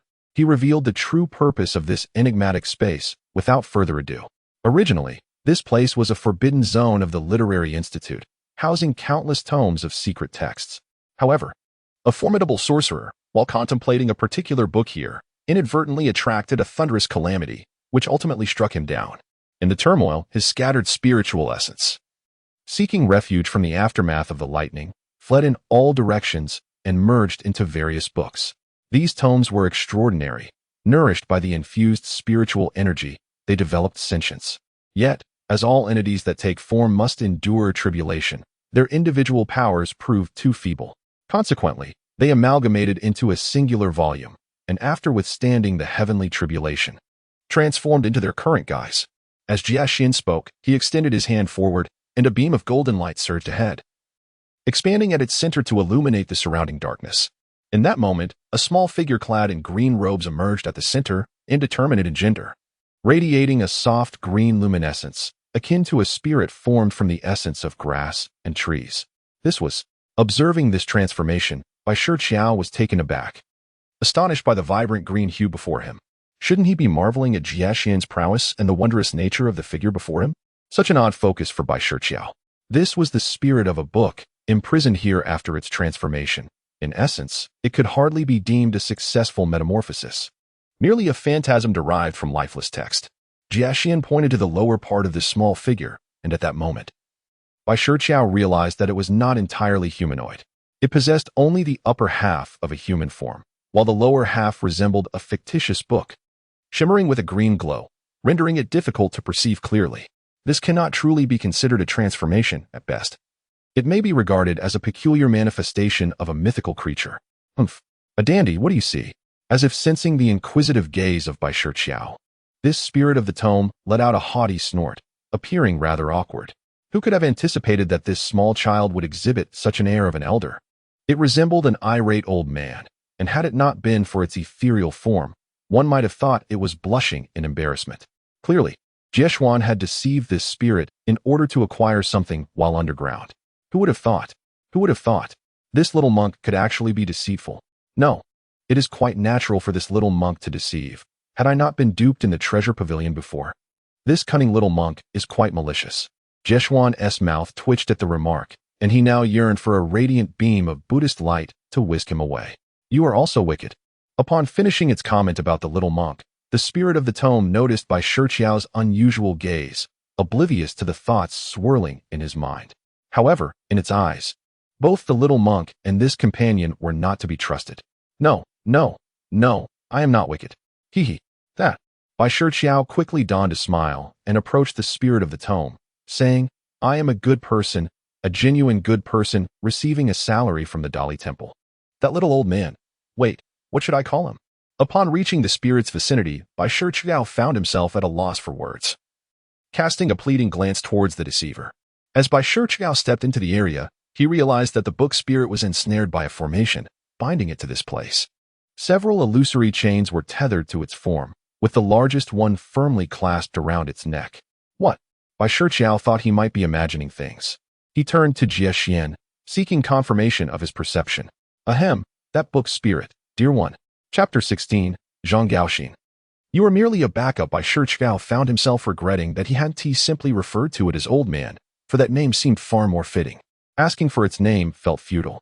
Humph, what do you think? Does my name leave you in awe? Surely you are rendered speechless by its grandeur.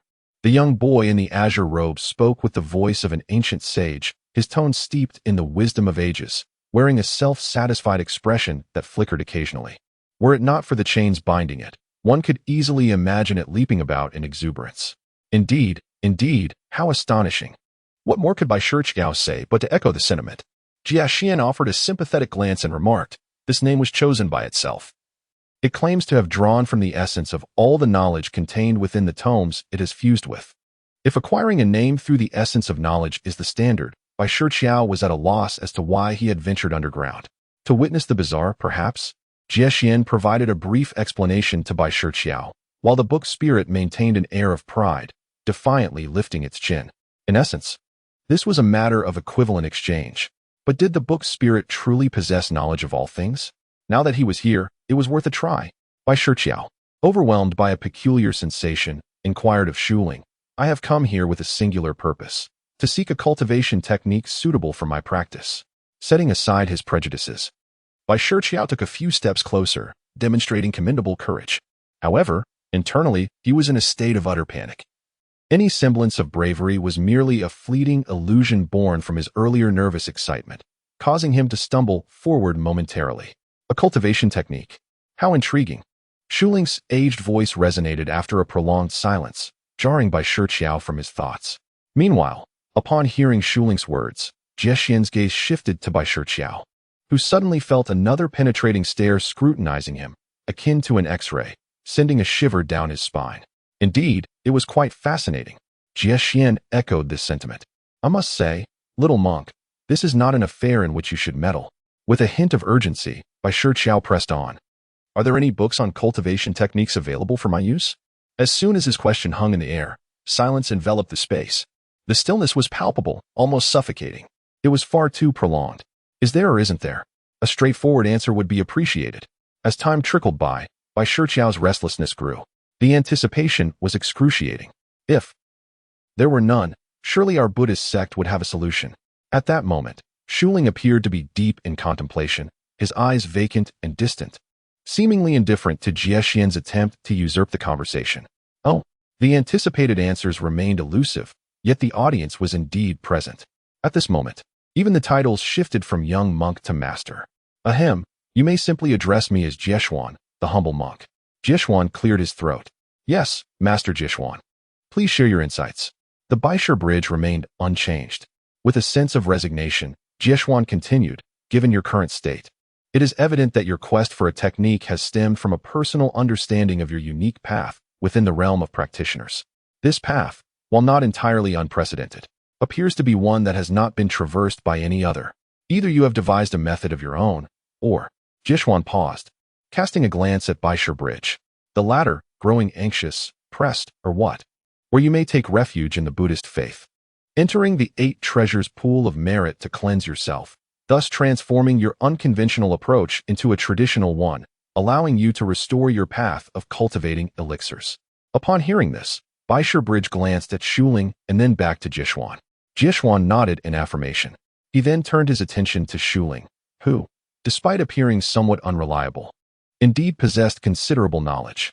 In their Shumi Buddhist sect, there existed the 8 treasures pool of merit, capable of purifying all impurities and healing wounds through the power of merit and intention.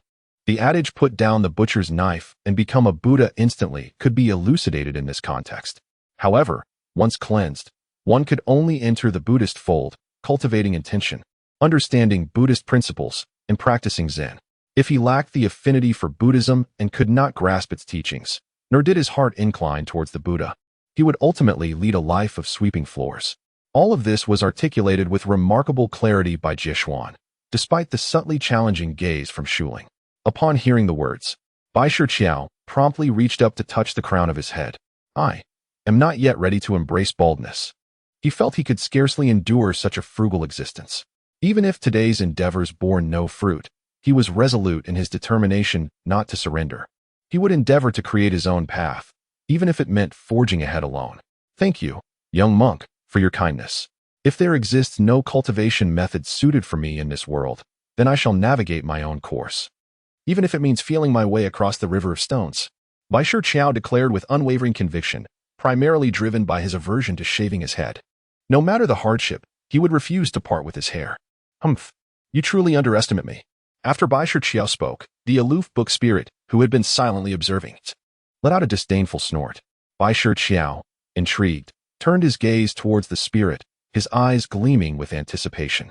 I am unaware of the conditions you require to impart a technique to me, but I shall agree to anything within my capability. Noticing the spirit's lack of immediate response, he instinctively clenched his teeth and asserted his determination. Ha ha ha, such audacity. Has the Dali Temple bestowed such confidence upon you? This voice sparked an immediate curiosity within Bai Shiqiao. An impulse to confront surged within him. Whose voice is this? At that moment, Jiechuan, upon hearing the voice, furrowed his brow, clearly recognizing the newcomer. From the entrance on the lower level, a figure gradually descended. Although the person had yet to arrive, their presence was already palpable, and they swiftly approached with deliberate strides. Who could this person be? Before him stood a figure clad in flowing garments, wielding a folding fan, with long hair elegantly tied up, exuding an air of unattainable grace. His gaze towards Bai Shiqiao was laced with disdain. However, when he turned his attention to Jiechuan, he greeted him with a courteous bow. Who are you? Bai Shiqiao felt a surge of vigilance upon encountering this individual, setting aside the latter's demeanor. The pressing matter was that his pursuit of the cultivation method was being hindered. You, a mere beggar who has soared to the branches, possess neither the right to enter here nor the privilege to inquire about my identity. It was evident that the young man was familiar with Bai Shiqiao, and it seemed he had descended to this lower level specifically to provoke him. He was none other than Zhang Gaoxin, the precious youngest son of the Zhang family. Yet, instead of announcing his name, it was the neglected spirit book that inadvertently revealed it. Zhang Gaoxin's countenance darkened instantly. However, he was at a loss against the spirit book and redirected his ire towards Bai Shiqiao. The events concerning Bai Shiqiao had unfolded earlier that day, even making their way to the imperial court. Yet, the empress had declined to entertain any discussion on the matter, especially with Shangwan Wan'er present in the court, her piercing gaze striking terror into all. Ultimately, the issue was left unresolved. Nevertheless, Bai Shiqiao's emergence had usurped another's position. Zhang Gaoxin harbored a particular affection for a young lady, the legitimate daughter of the current minister Lu.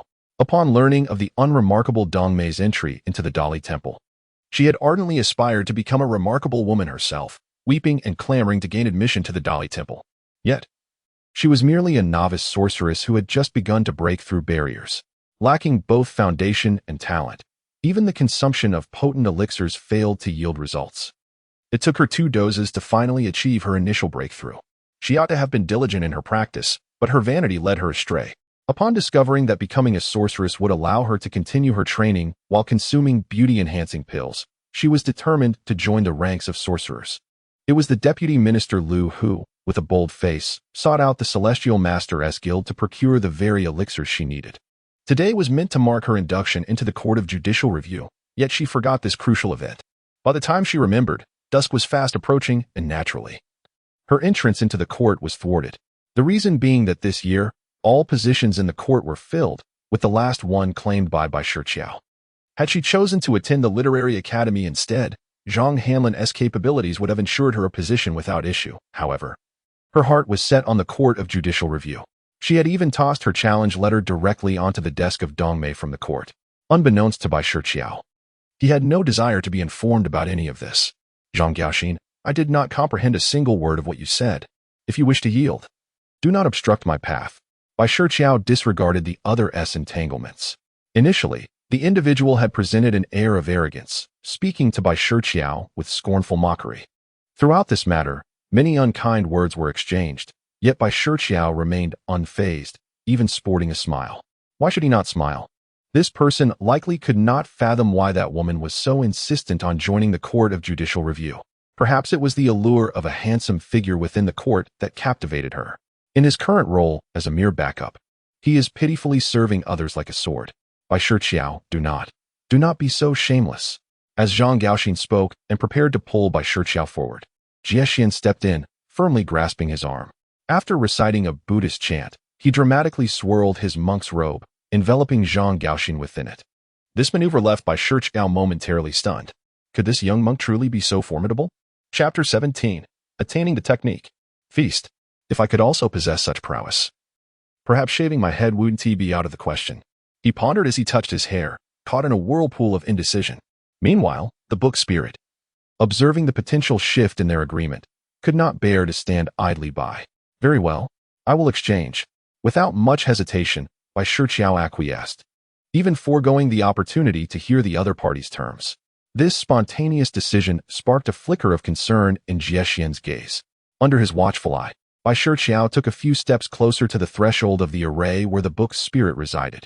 As soon as he stood still, the ethereal book beneath the spirit emitted a flash of light, and a small green orb soared directly toward Bai Shiqiao's forehead. Instantly, an overwhelming torrent of knowledge flooded his mind. Confusion reigned within him. What was this? Biology? Physics? Chemistry?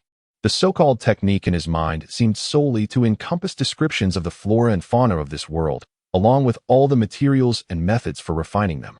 As Bai Shiqiao processed this information, he realized that categorizing it all amounted to nothing less than the 3 core subjects. Can I utilize this knowledge you imparted? Regardless of my learning shortcomings, I could certainly concoct something vastly superior to your offering. Though perhaps I am overstating my capabilities, the more I contemplate the situation, the more I perceive this transaction as a losing endeavor. Essentially, this tome provides a comprehensive guide to the art of artifact crafting, spanning from foundational techniques to advanced methodologies. What merits does it truly possess as a cultivation technique? The sole aspect of utility lies in the method it delineates for channeling one's spiritual energy during the crafting process. Alongside a technique for consuming artifacts, every artifact possesses a network akin to meridians through which spiritual energy flows, activating the artifact when infused with power. The technique for consuming artifacts instructs one on how to reverse this flow and absorb the energy contained within the artifact. Consequently, consuming artifacts becomes akin to ingesting potent spiritual elixirs. However, this pertains only to ordinary artifacts. The more sophisticated the artifact, the richer the spiritual energy and unique effects it harbors. Some artifacts, once consumed, may even impart their skills directly to the consumer. Moreover, there exist artifacts that generate spirit entities, which offer even more substantial benefits when consumed. Upon reflecting on these revelations, I cannot shake the feeling reminiscent of desiring to consume the fabled ginseng fruit. Yet, I remain ensnared in the pursuit of mere scraps. Although this technique imparts knowledge and crafting skills, upon discerning the accompanying conditions imposed by the entity, I cannot help but feel it is a raw deal. This spirit of the tome demands that I take it beyond this place. It has languished here for far too long and yearns for freedom. Such a demand is truly. Whitestone Bridge glanced at the array before him, and then at the seemingly assured spirit of the tome. What a misrepresentation this is. It is not a mere infant, but rather a cunning and insidious creature. This ancient being not only bestowed upon him the art of consuming precious treasures, but also imparted the knowledge of harnessing the current formation. Bai Shiqiao could hardly fathom that he could indeed consume a formation. What are you planning to do, little Bai? Cautioned Jie, who had been on high alert. Observing Bai Shiqiao as he began to circulate his meridians, Jie noted with concern that he was unable to connect with the celestial spiritual energy and had only a limited reserve of his own. Yet, he was now attempting to circulate his spiritual power along an entirely unfamiliar meridian pathway. This was perilously reckless. Despite Jie urgent warning, Bai Shiqiao remained oblivious, continuing to channel his energy. In a moment of desperation, Jie resolved to incapacitate him. However, he was soon interrupted by the laughter of the book spirit. "Ha! Foul monk, do not interfere. You have pledged to abide by my wishes, and no matter what actions I undertake today, you must remain uninvolved." At that moment, Jie had not truly consented. Rather, he had retorted that while he would not intervene, he could still make a subtle move. Such cunningness led him to believe that the book's spirit had deceived him. As Jie listened to the book spirit's simultaneous threats and taunts, a chill ran down his spine. The entire affair was, in fact, the result of the book spirit's meticulous plotting. It had set this scheme in motion the moment Xuanzang appeared in the academy. The information she possessed regarding the treasure-dividing cliff was nothing but a fabrication it had deliberately crafted to relay to her.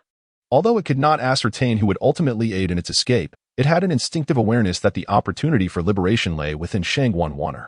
Thus, it fabricated an abundance of content to trade with Xuanzang, stipulating but one condition. She must share this information whenever it proved useful, without decline, and must attribute the knowledge to its origin. However, Xuanzang merely informed Bai Shiqiao that she acquired the information from the Literary Institute, and she did not fully trust the book spirit. After all, such an oath exchanged with the book spirit allowed for interpretation and implementation as long as one's heart remained steadfast. Yet, as fate would have it, Bai Shiqiao ultimately arrived at this juncture today and engaged in a transaction with the book spirit.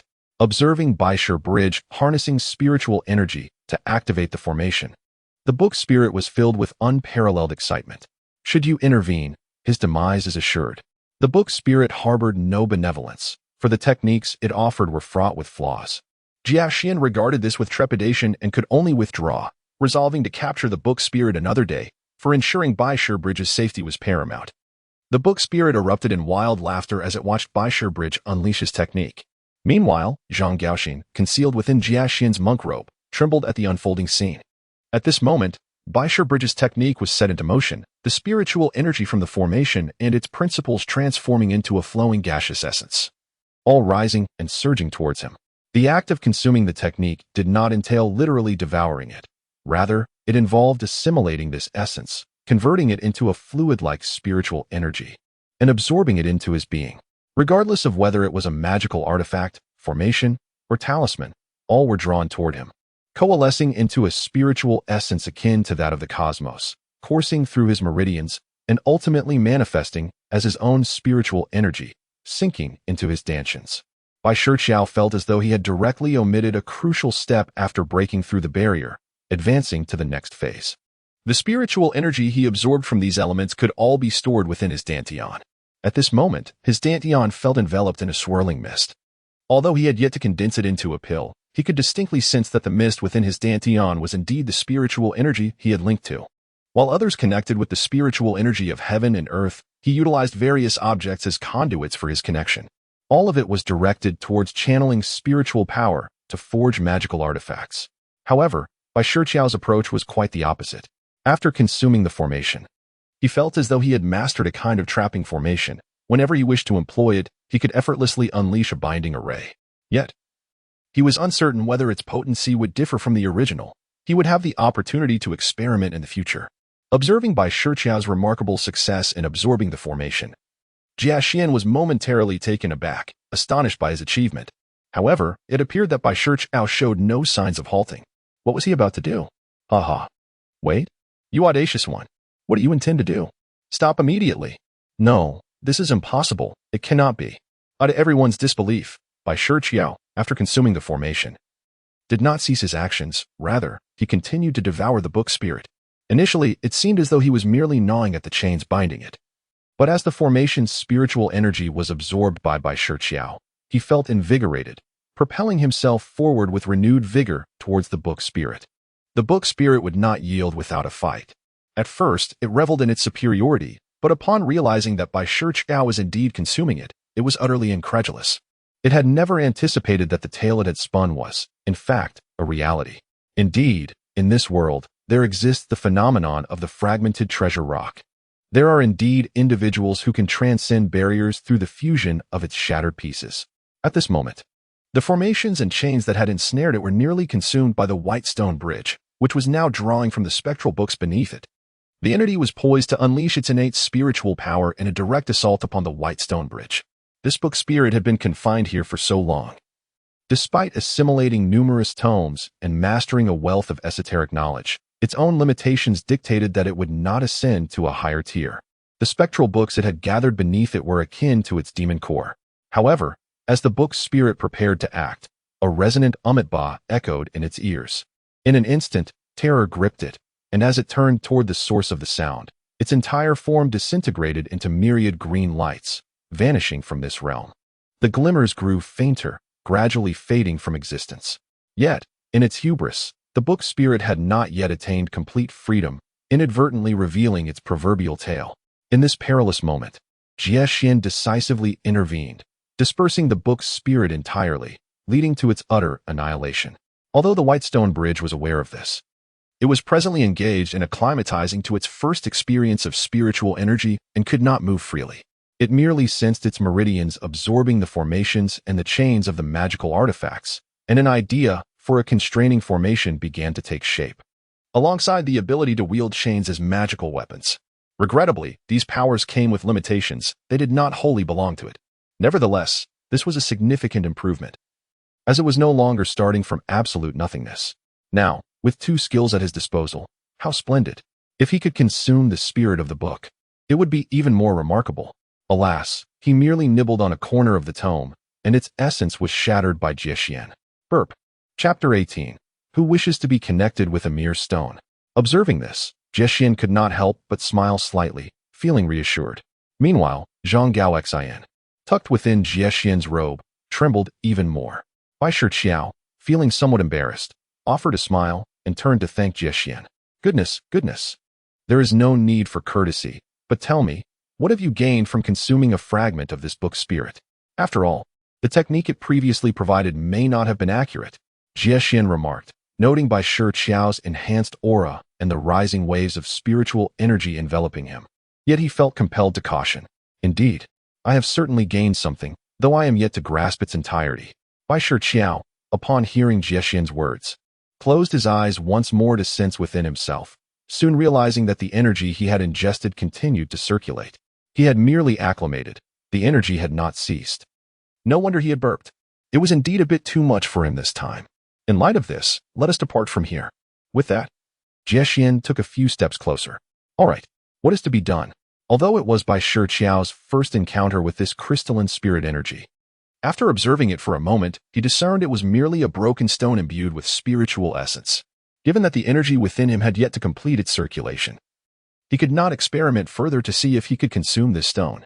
Given the current capacity of Bai Shi Bridge to endure spiritual energy, even if Jia Xian had not dispersed the book spirit just now, he would have been unable to withstand it. Fortunately, Jia Xian acted decisively. However, how formidable is this little monk? What level does he belong to?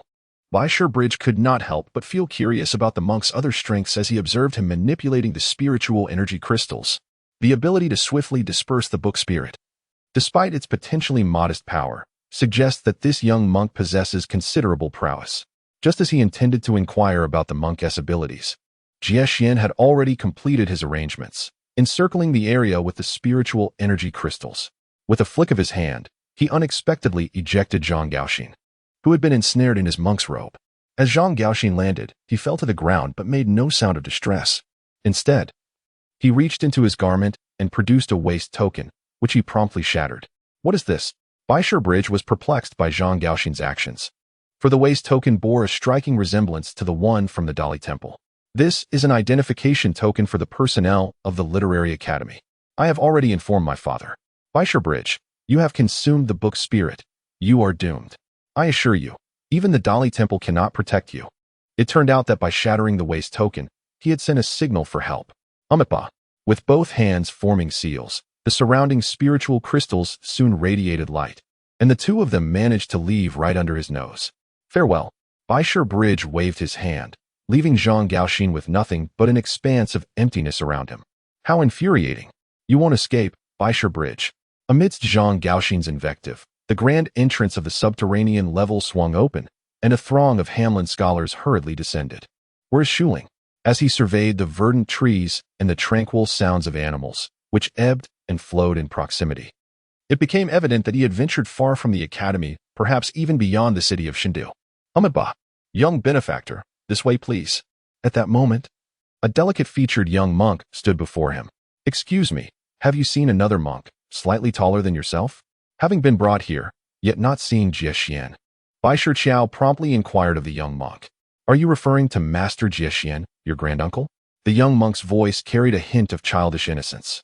He has left the temple, heading west. He has departed. How irresponsible. To bring someone here and then vanish without a word. How? Wait a moment. Granduncle? Is that young monk truly of such high lineage? As if sensing Bai Shiqiao's astonishment, the young monk smiled and elucidated. Master Jiexian is a disciple of the Zen sect from Daling Mountain, holding a prestigious position within our Shumi Buddhist community, and thus he commands great respect and lineage. There is no need for you to be surprised. Young benefactor, please follow me. After the young monk concluded his explanation, Bai Shiqiao remained somewhat perplexed. The intricacies of the Buddhist world eluded him entirely. However, he grasped that Jiexian was indeed formidable, possessing a high status and lineage. To think that someone so youthful could be a venerable monk was truly remarkable. Nevertheless, departing without a proper farewell is hardly commendable. Very well. Following the guidance of the young monk, Bai Shiqiao arrived at a humble room in the backyard. Esteemed benefactor, this is the item that Master S. uncle has bequeathed to you. Please take care of it, as he specifically instructed that you must not consume it. Upon entering the room, the young monk retrieved a wooden box from the cabinet and handed it to Bai Shiqiao.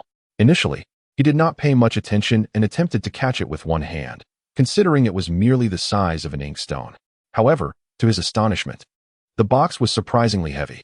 He quickly adjusted to grasp it with both hands, even channeling a bit of spiritual energy to manage its weight.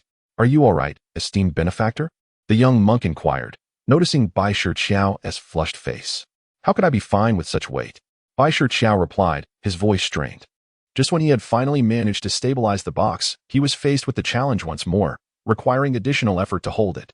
Is it really that heavy? Of course. Bai Shiqiao thought to himself, irritated at the monk's naivety. The young monk, with his delicate features, seemed just as mischievous as that rascal Jiexian. Perhaps this item is meant for you, esteemed benefactor. Why not open it and see? The young monk suggested, his expression reflecting a sense of certainty. I shall set it aside and open it later, Bai Shiqiao replied, lacking the ability to open it with one hand. He placed the box on the table and lifted the lid. This is a stone, Bai Shiqiao exclaimed, revealing an oddly shaped stone within. What was Jiexian thinking, gifting him a stone before his departure? It felt as though he was being dismissed as a beggar. The young monk may not be aware that this is an ancient and extraordinary stone, previously located at the Great Spirit Mountain, in close proximity to the 8 Treasures Pool. However, due to the stone's insatiable thirst for water, it absorbed an excessive amount from the pool, causing concern that it might lead to the depletion of the sacred waters. Thus, it was sent down the mountain to await a fated individual. Upon finishing his explanation, the young monk gazed with glistening eyes at the white stone bridge, implying that he considered himself to be that destined person.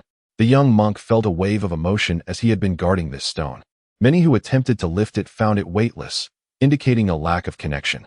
Only someone truly fated with the stone could awaken its inner spirit, rendering it alive and heavy.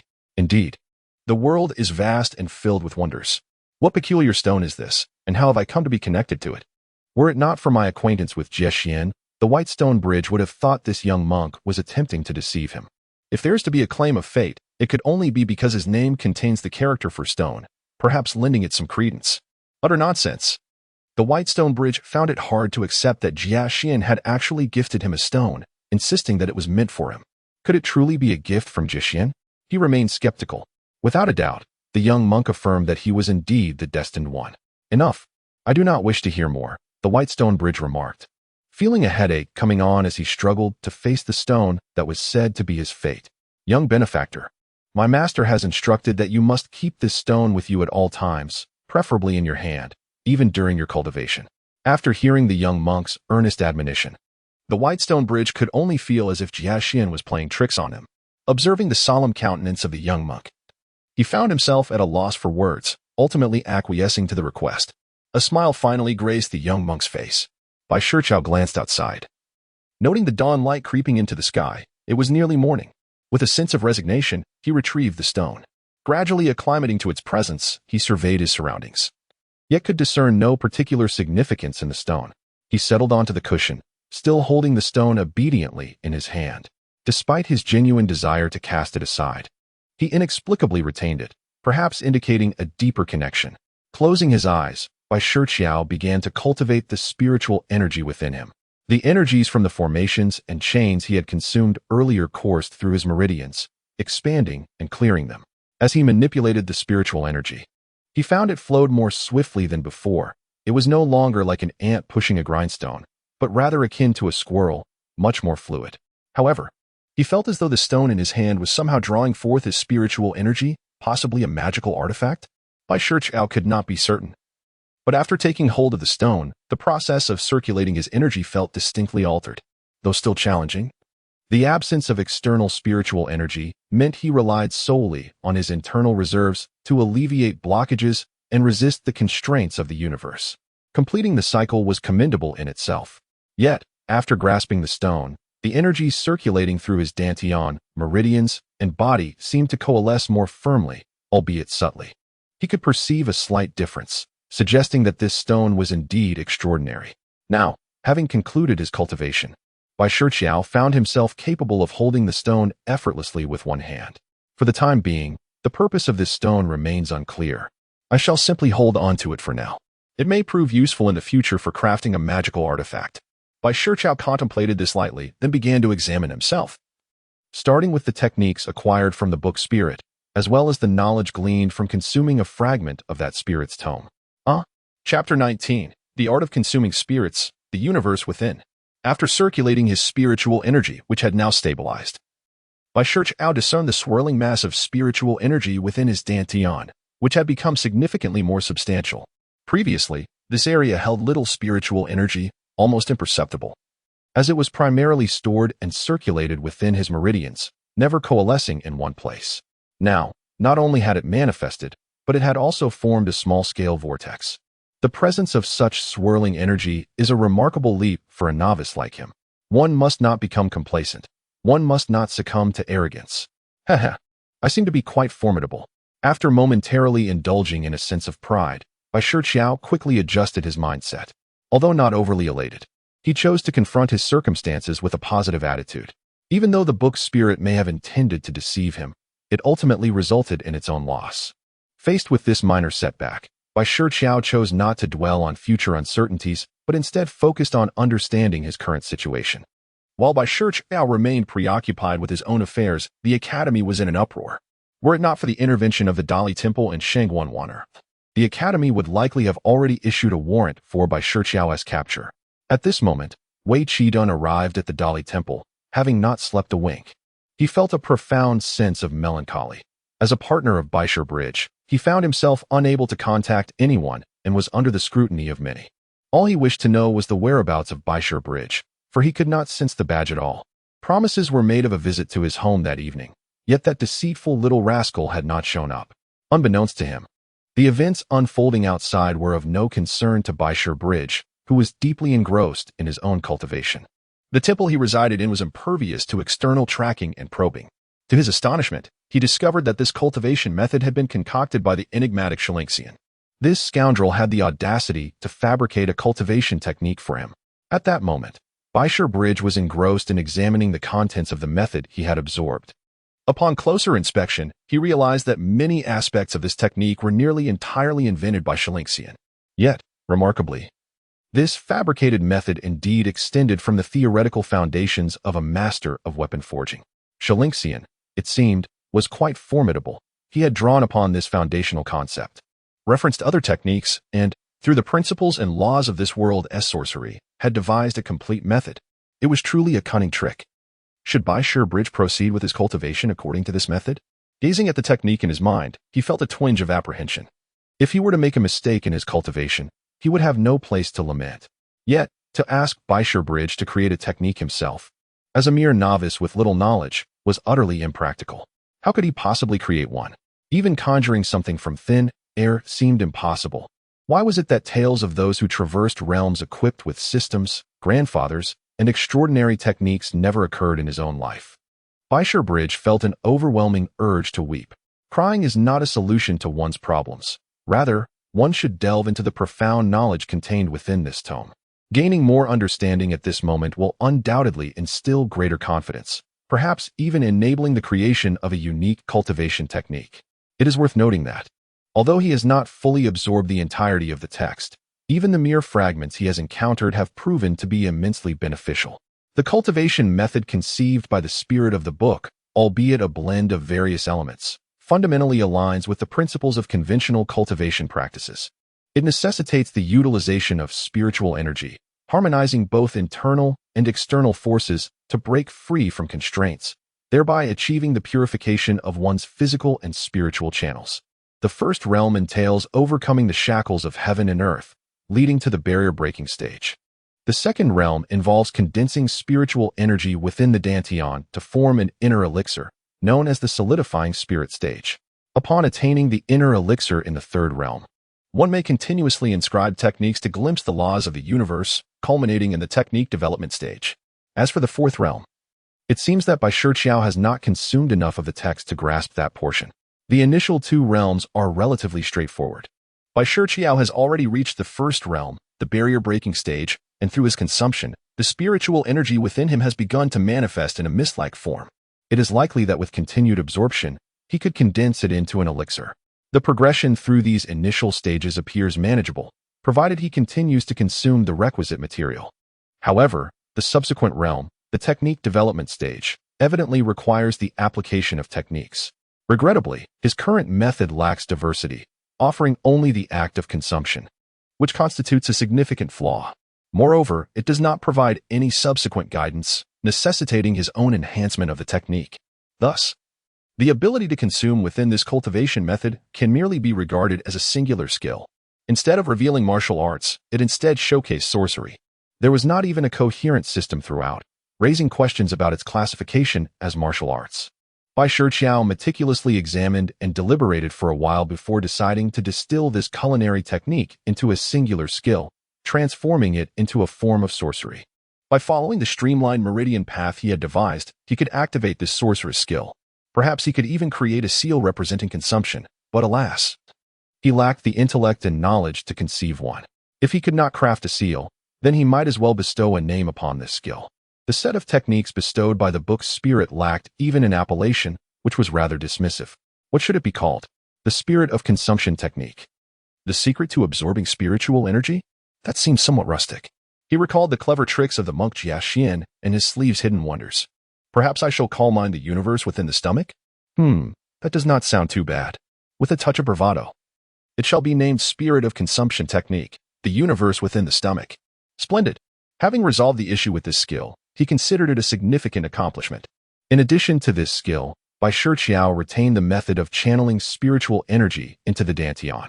This was a rather conventional approach to the circulation of spiritual energy, intended for the gathering of spiritual essence into elixirs. Fortunately, such a rudimentary technique was available for his use. He would initially cultivate according to this basic method, and once he acquired more knowledge later on, he could innovate new and appropriate techniques based on this foundation. After all, This method of gathering spiritual essence into elixirs could indeed consolidate spiritual energy into an elixir. However, this technique was excessively fundamental and lacked additional capabilities or functions. It merely served to guide and condense the energy. There were no shortcuts, no formidable power, and no further benefits. Since there is no other option, let us proceed steadily, taking one step at a time. Bai Shiqiao has not lost confidence despite not yet discovering a suitable cultivation method. Such a minor setback is something he can endure. After mastering these two skills, Bai Shiqiao turned his attention to the other two abilities he had acquired. One of them was a set of formation skills obtained through a food array, which could be instantly activated. Its function was to temporarily trap a certain amount of spiritual energy, but it could only be used once, after which it would vanish. This seemed rather futile. It neither ensnared people nor beasts, but merely confined spiritual energy. Given that spiritual energy is abundant in the world around him, he found it quite burdensome to connect with it, and now he was granted a skill that merely trapped spiritual energy. What use could that possibly serve? Initially, upon acquiring this formation, Bai Shiqiao had thought it would ensnare individuals, but upon closer inspection, it had indeed diminished in value. Resigned, he named this formation the truly ineffectual minor spirit trap. How curious it would be if it were useful. After examining the formation, he shifted his gaze to the other ethereal chain. Sometimes, he marveled at the wonder of it all. These two skills seemed to have materialized from thin air into his consciousness, accessible with merely a thought. Perhaps it would be more accurate to say they resided within his spiritual awareness. Ever since he broke through the barrier, a vast expanse akin to an ocean had automatically manifested deep within his mind. This realm functioned much like a key to mobilize the spiritual energy within his body. The pathways of operation were also dictated from this space, and the two newly acquired skills existed within it. The other skill was an ethereal chain, allowing Bai Shiqiao to summon chains from the void to whip or bind. The length and size of the chain are determined by the amount of spiritual energy utilized by the white stone bridge. However, at present, he can only wield a chain of approximately 1 meter in length, with a thickness comparable to a slightly thicker rope. When employed, it resembles more of a whip. The white stone bridge feels that he needs further practice to master it, as it does not come naturally to him. Fortunately, this chain is not like the formation, which is limited to a single, brief use. Rather, it can be employed indefinitely as long as there is sufficient spiritual energy to sustain it. However, it is subject to a time constraint, expiring after 1 month. Once this period elapses, regardless of whether it has been utilized, it will transform into spiritual energy, merging back into his essence. This is significantly more advantageous than the formation, which can only be used once and drains the corresponding spiritual energy alongside it, akin to water spilled, utterly wasted. Moreover, if left unused, it merely occupies space within one's spiritual consciousness, rendering it rather useless. The space within one's spiritual consciousness does expand as one ascends in rank, allowing for an increasing repertoire of skills. As for his skill, the spirit-eating technique, inner universe, it does not occupy space within his spiritual consciousness. Instead, it resides in the dantian, above the mist, indicating that it is a skill he has completely mastered, thus settling there. Conversely, skills acquired from external sources reside within the realm of spiritual consciousness. This is part of the progression required to advance from the second to the third realm. However, it appears that he, due to the unique nature of the spirit-eating technique, has bypassed the second realm entirely, directly mastering this process. Typically, one must first transcend the first realm, known as the barrier-breaking realm, and reach the second realm, the solidifying spirit realm, where one can condense an inner elixir before acquiring skills. Through continuous study and familiarization with these skills, one solidifies the skills that are initially constrained. Once fully mastered, these skills integrate into one's own abilities, descending from the spirit consciousness to the dantian, subsequently inscribing themselves upon the inner elixir. The second realm, solidifying spirit, necessitates relentless learning of skills, inscribing these skills, and the continual condensation of spiritual energy to enlarge both the size and the essence of the inner elixir.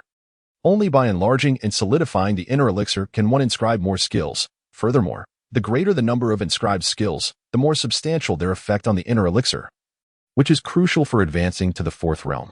Otherwise, there would not be so many individuals incessantly consuming both large and small spiritual pills. As for Bai Shiqiao, due to the spirit-eating technique, he can acquire skills by absorbing treasures and formations, although he is unable to consume any elixirs, as all elixirs would ultimately become waste for him. Failing to yield any spiritual power, the treasures and formations he ingests serve as his small spiritual pills, allowing him to obtain spiritual energy while simultaneously providing the effects of large spiritual pills. It is indeed a perfect scenario. Reflecting on this, it seems that his unique constitution is not without its advantages. Apart from the uncertainty regarding future cultivation methods and how he might create his own, it appears that he has turned misfortune into fortune. One should not indulge in overly optimistic thoughts. Thus, he does not occupy any inherent resources, resulting in a rather inexpensive situation. After Bai Shiqiao had tidied everything up and felt significantly more at ease, he opened his eyes and stepped outside, greeted by the brilliant sunshine. What a splendidly clear day it is. At that moment, Bai Shiqiao found himself contemplating the idea of lingering here a little longer. However, upon touching his hair, he thought better of it. Little benefactor, it seems you have rested well. Upon exiting Bai Shiqiao, the young monk who had guided him the previous day appeared before him. What extraordinary beings these young monks are, each possessing such elevated realms of understanding. Yet, this was a misunderstanding on Bai Shiqiao's part. These young monks, having been immersed in Buddhist teachings from an early age, indeed advanced swiftly at the outset, almost as if it were a natural progression. However, when it comes to the leap between significant realms, a more formidable breakthrough is required, which poses a considerable challenge. Unfortunately, they are all devoted to the path of enlightenment and possess gentle natures, making it difficult for them to overcome the intense conditions for advancement. It is quite perplexing. Nevertheless, he must confront this reality. After bidding farewell to the young monk, Bai Shiqiao had not ventured far from the temple when he felt a persistent vibration from his waist token. How peculiar. This token resembles a mobile phone, complete with a vibration mode. Curiously, he picked it up and distinctly sensed the fluctuations of spiritual energy emanating from it. It seemed he needed to channel some of his own spiritual energy to access its contents, so he infused a small amount. Alas, perhaps he had been a bit too frugal. With such a minimal infusion, he could only discern the first 3 characters. To his surprise, this waste token even possessed communication capabilities, quite impressive indeed. From the sensations of spiritual power and the 3 characters, it can be deduced that this message was sent by Wei Qi Dan. At present, the only individual I truly recognize in the Dali Temple is this convenient partner of mine, Wei Qi Dan. It is unlikely that anyone else would reach out to me. The speed at which Zhang Gaoxin lodged his complaint was indeed remarkable. Last night's actions were executed almost seamlessly. Had it not been for Jiexian's swifter movements, I might not have escaped at all. They may not have been able to apprehend Jiexian, yet they succeeded in capturing me. Although it was merely walking, his pace has notably increased. As we neared the outskirts of the capital, his waist token vibrated once more. This speed is similarly rapid. Could it be that they are all trained by the same department? In response, Bai Shiqiao remained unperturbed, leisurely making his entrance into the city. Halt. Is that Bai Shiqiao, the newcomer of the Dali Temple? No sooner had he entered than he was surrounded by a throng of soldiers, their expressions fierce and menacing, as if they might devour him in the next instant. However, with years of experience navigating the streets, he was not easily intimidated by these mere soldiers. He promptly produced his waist token and declared, "This is an investigation by the Dali Temple. Stand aside, stand aside. If this delays the matter, can you bear the consequences? What is happening? How is this situation different from the orders they received? Was it not stated that he was a criminal who violated the Academy's laws? Why then does he appear so imposing?" At this moment, Bai Shiqiao indeed projected a commanding presence. He must not allow the opposition to overshadow him, and he was determined to secure a decisive advantage. Stand aside. Bai Shiqiao maintained a stern expression, exuding an air of intimidation. Moreover, he has significantly enhanced his prowess since his initial foray, rendering him impervious to the ordinary soldiers before him. He did not even expend a fragment of his spiritual energy. A mere slight manipulation was sufficient to emanate a formidable aura that compelled the encroaching soldiers to retreat in trepidation. Observing this, Bai Shiqiao refrained from indulging in excessive pride. A mere display of intimidation sufficed, and there was no need for any to suffer injury. He swiftly departed from the city gate, making his way hastily towards the Dali Temple. At this juncture, the entrance to the Dali Temple was already besieged by individuals from the Wenyuan, all awaiting Bai Shiqiao's appearance. Amidst the swirling dust kicked up by his hurried approach, onlookers beheld Bai Shiqiao's countenance, aflame with righteous indignation, as he boldly traversed past the obstructing members of the Wenyuan. Reaching the entrance of the Dali Temple, Caught between the two factions, he found himself perplexed, unable to fathom how Bai Shiqiao had managed to offend the entire Yuan. Was it not merely a quest for a martial arts manual that had incited such a tumult? In his moment of contemplation, he cast a wistful glance at Bai Shiqiao, then at the standoffish members of the Yuan, and finally gazed towards the institution itself. It was likely that more individuals from the Yuan would soon arrive. This was merely the initial wave, consisting only of the senior Hanlon scholars, with Zhang Hanlon at the forefront. Yet, many more were en route. And it was important to note that these Hanlon scholars, as educators, each commanded a following of students numbering in the hundreds, if not dozens. Combined, their ranks would surely swell to over 1,000. Although some students are employed externally and do not reside within the city of Chengdu, the number of students within the city alone is quite substantial. Fortunately, Wei Qidun did not attend school diligently, otherwise he would be at a loss regarding his position. What perplexes Wei Qidun even more is the demeanor of Bai Shiqiao. He appears utterly unfazed, even somewhat smug. Why do I perceive a sense of pride? Surely, it must be an illusion. Yet, what accounts for his current expression of wrath? Just as he pondered this, Bai Shiqiao pointed at Zhang Hanlon and his companions, rebuking them. How dare you show your faces here, causing a ruckus at the entrance of the Dali Temple? If I were in your shoes, I would be so ashamed that I would kneel before the emperor and confess my sins. What? Zhang Hanlon and the others felt as though they had misheard. Was this youth rendered speechless by fear, spouting utter nonsense? Bai Shiqiao, you possess audacity beyond measure. Not only do you refuse to acknowledge your wrongdoing, but you also dare to speak such drivel. Father, I believe we should seize him and subject him to severe interrogation. Before Zhang Hanlon could voice his thoughts, Zhang Gaoxin, who had followed closely behind, promptly interjected, ready to command a few men to apprehend Bai Shiqiao. However, before Zhang Hanlon could respond, a sharp female voice resonated, heralding the arrival of the dashing figure of Shang Wanwaner, clad in men's attire. Nonsense! It is my son who lacks decorum. Miss Shangwan, please do not be angered.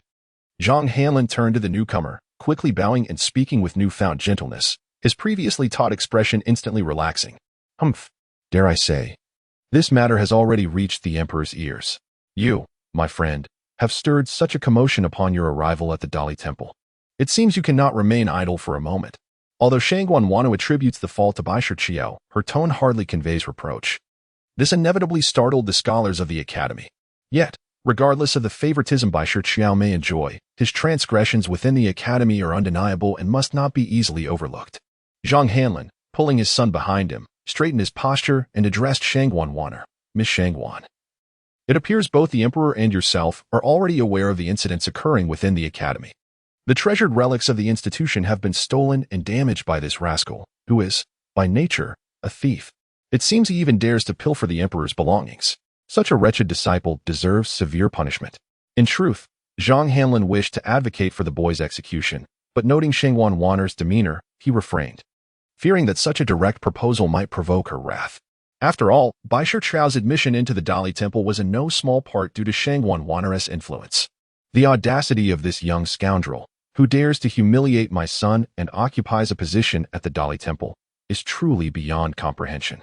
Indeed, with such a grave matter unfolding within the academy, a thorough investigation is warranted.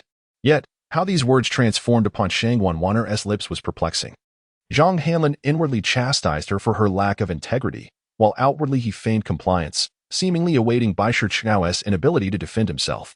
After all, with his son as a witness to the events, it would be intriguing to see how Bai Shiqiao might extricate himself from this predicament, even with Shangwan Waner's protection. To the esteemed officials and the Minister of Justice, I acknowledge my responsibility regarding the matters of the Academy. However, the true party deserving of accountability is Zhang Hanlon. In fact, I am not only innocent, but have also rendered a service in this case.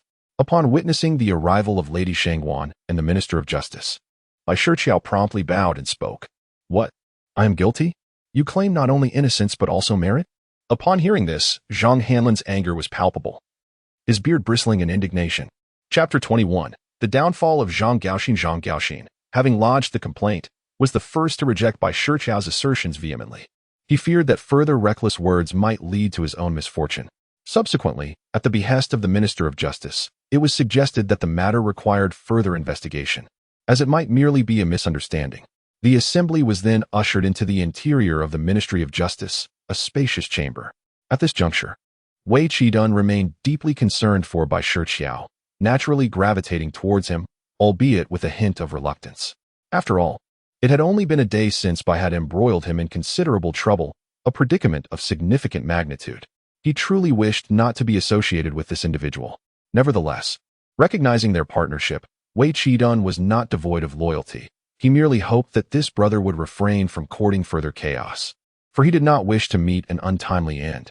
Opposite Bai Shiqiao, facing him defiantly, stood the representatives from the academy, though not the entire assembly. Most remained in the front courtyard. Only the higher-ranking officials, including Zhang Hanlin, had entered. The Minister of Justice and Lady Shangwan positioned themselves equidistant between the two factions, impartial and poised to serve as arbiters of this unfolding drama. Although Zhang Hanlin was undoubtedly reluctant about this matter, as it felt like a family dispute. He knew that if fairness were to be achieved, it would indeed be a rarity. Nevertheless, he did not waver. He was in the right and would certainly fight for justice. Should there be any injustice, he would bring the matter before the emperor. This young friend, having spoken as such, seemed to be preparing for a counterattack. Setting aside the question of whether he was innocent or guilty, the elder would ask, the first underground level of the 1 yuan is strictly off limits, and you lack the qualifications to enter. Why did you trespass and destroy the sacred texts of our academy? Though Zhang Hanlin was seething with anger, he maintained a facade of calmness as he confronted Bai Shiqiao. With Shangwan Wanner present, he refrained from directly apprehending the individual. Instead, he chose to address the matter in the open air, confident in his position. It was a fact that the sacred texts had indeed been destroyed by Bai Shiqiao, supported by undeniable evidence. Moreover, Bai Shiqiao had inexplicably vanished, only to return now, which raised suspicions of guilt. The remnants of the spatial teleportation array and the spirit crystals left behind further corroborated his case. With witnesses and material evidence all aligning against him, Zhang Hanlin was eager to see how this young upstart could possibly defend himself. Yet, he felt a twinge of apprehension. He had not anticipated that Bai Shiqiao would employ such intricate formations or possess an abundance of spirit crystals. However, given his relatively low cultivation level and apparent status as a novice in the breaking barrier realm, how could he wield such power? Could he truly be a prodigy? It was no wonder that Shangwan Wanner defended him so fervently. Nevertheless, even if he were a genius, committing a crime warranted severe punishment. Offending their academy could not be excused simply by the protection of others. However, Bai Shiqiao had no intention of fleeing. Instead, he faced Zhang Hanlin and inquired, "May I ask, esteemed Zhang, whether the underground level of the academy is distinctly marked, whether there is a proper entrance for access, whether there are designated guards, and whether there are prohibitive enchantments in place?" This series of questions startled Yu Qidun, who couldn't help but marvel at the young man's cleverness. It seemed as if Bai Shiqiao's words were subtly accusing the academy's personnel, asserting his own lack of responsibility. Yet, this could merely be regarded as a cunning defense, ultimately failing to convincingly sway others. Although Yu Qidun held a certain bias towards his partner, he was still a seasoned investigator from the Court of Judicial Review and would not be easily deceived into believing that Bai Shiqiao could evade consequences merely through a few eloquent statements. After all, the individuals within the academy were astute and far from naive. He himself harbored doubts. He had never visited the underground level of the academy. Thus, he had not witnessed the matters Bai Shiqiao described, leading him to regard the latter's argument as somewhat skillful. Yu Qidun had devoted himself to the case at hand and had only visited the academy a handful of times, making it improbable for him to possess such knowledge. Since it had been clearly stated that entry to the underground level was prohibited, it was indeed situated below ground.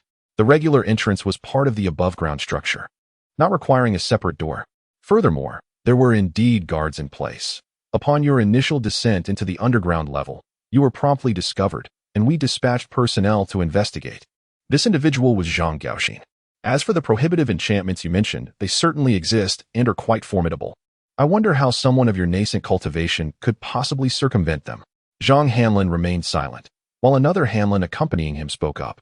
After he finished, Zhang Gaoxin stepped forward to assert that he had indeed gone down to investigate who had tampered with the spell, descending to the lower level. Observing Zhang Gaoxin's unwavering confidence, Bai Shiqiao felt an overwhelming urge to spit in contempt. It would be absurd for me to genuinely believe what you're saying. Indeed, Zhang Gaoxin had descended, discovering Bai Shiqiao and Jia Xin. However, upon his arrival, he immediately began to mock Bai Shiqiao with biting sarcasm, appearing thoroughly insufferable. Naturally, Jiaxin dealt with him, enveloping him within his magical sleeves. Despite Zhang Gaoxin's intolerable demeanor, there was a point Bai Shiqiao needed to contemplate. Perhaps they were not entirely dishonest, but rather, they might have been protective of Zhang Gaoxin in this matter, considering Bai Shiqiao had entered alongside Jiaxin. Those artifacts could have already been damaged or concealed by Jiaxin, who had entered prior, had it not been for Bai Shiqiao's accidental discovery. Jiaxin would have undoubtedly departed without a trace. That cunning little monk, Bai Shiqiao mused internally. Regaining his composure, he remained unfazed and stated, "If that is the case, I indeed entered the lower level, a fact I do not deny. However, I did not venture alone. I entered in the company of others."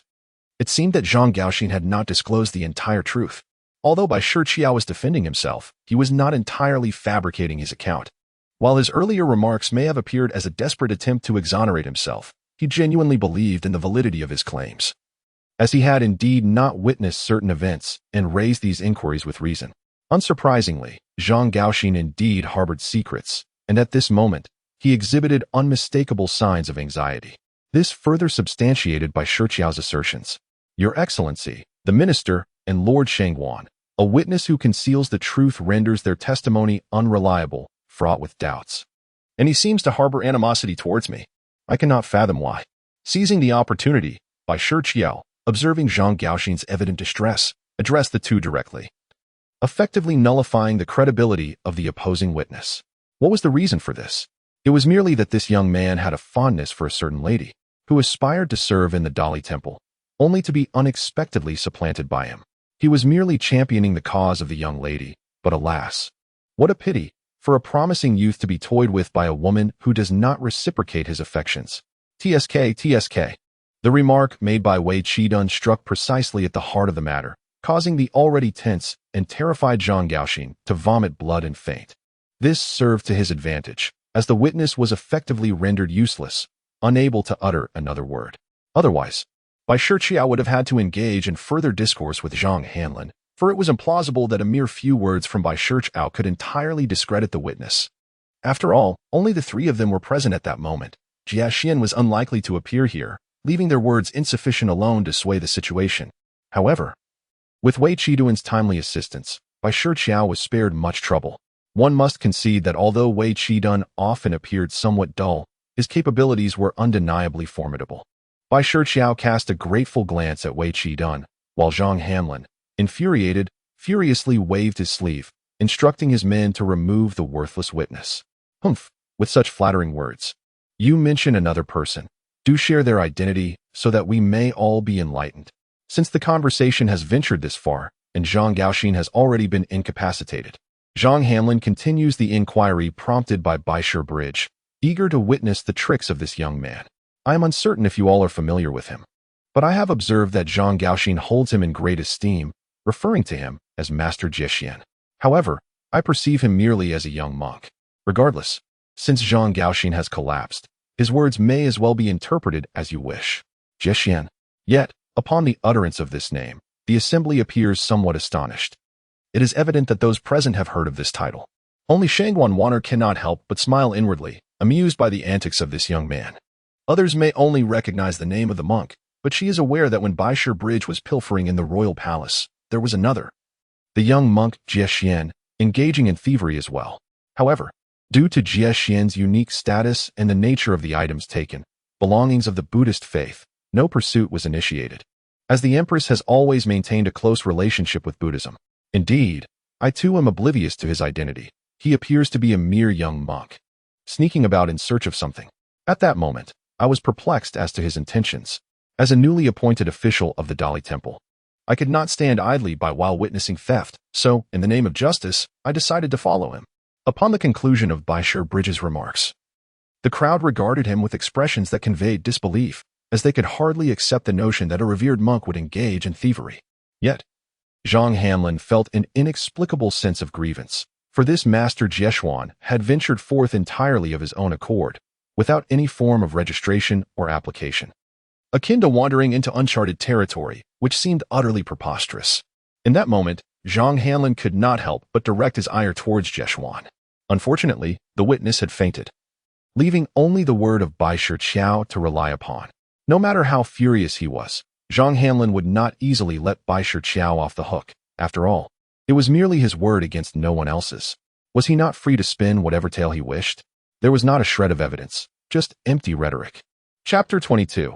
The resurgence of Zhang Hanlin. In the face of Zhang Hanlin's vehement rebuttal, it indeed sounded as though it was solely Bai Shiqiao's voice echoing in the chamber. However, Bai Shiqiao, unfazed, shook his head and declared, "No, no, no, Lord Zhang, you are mistaken. I am not merely speaking without substance. I possess evidence." This proclamation left Zhang Hanlin utterly astonished. How could he possibly have evidence? Wasn't all the proof firmly in his possession? Humph. Evidence cannot merely be spoken into existence. Let him present it, so that we may behold it. Such a brazen demeanor and tone caused both the Minister of Justice and Wei Qidun to furrow their brows. Regardless of Bai Shiqiao's youth or their disdain for him, he remained a member of the Ministry of Justice. This level of mockery lacked any semblance of decorum for a debate. Should they truly confront each other in the court, they would surely be ridiculed. Yet, Shangguan Wano appeared remarkably composed. Thus far, observing Bai Shiqiao's confident demeanor, she sensed that there was little cause for concern. This young man was indeed quite cunning. I possess no evidence, indeed. It was utterly unforeseen that Bai Shiqiao would utter such self-contradictory words.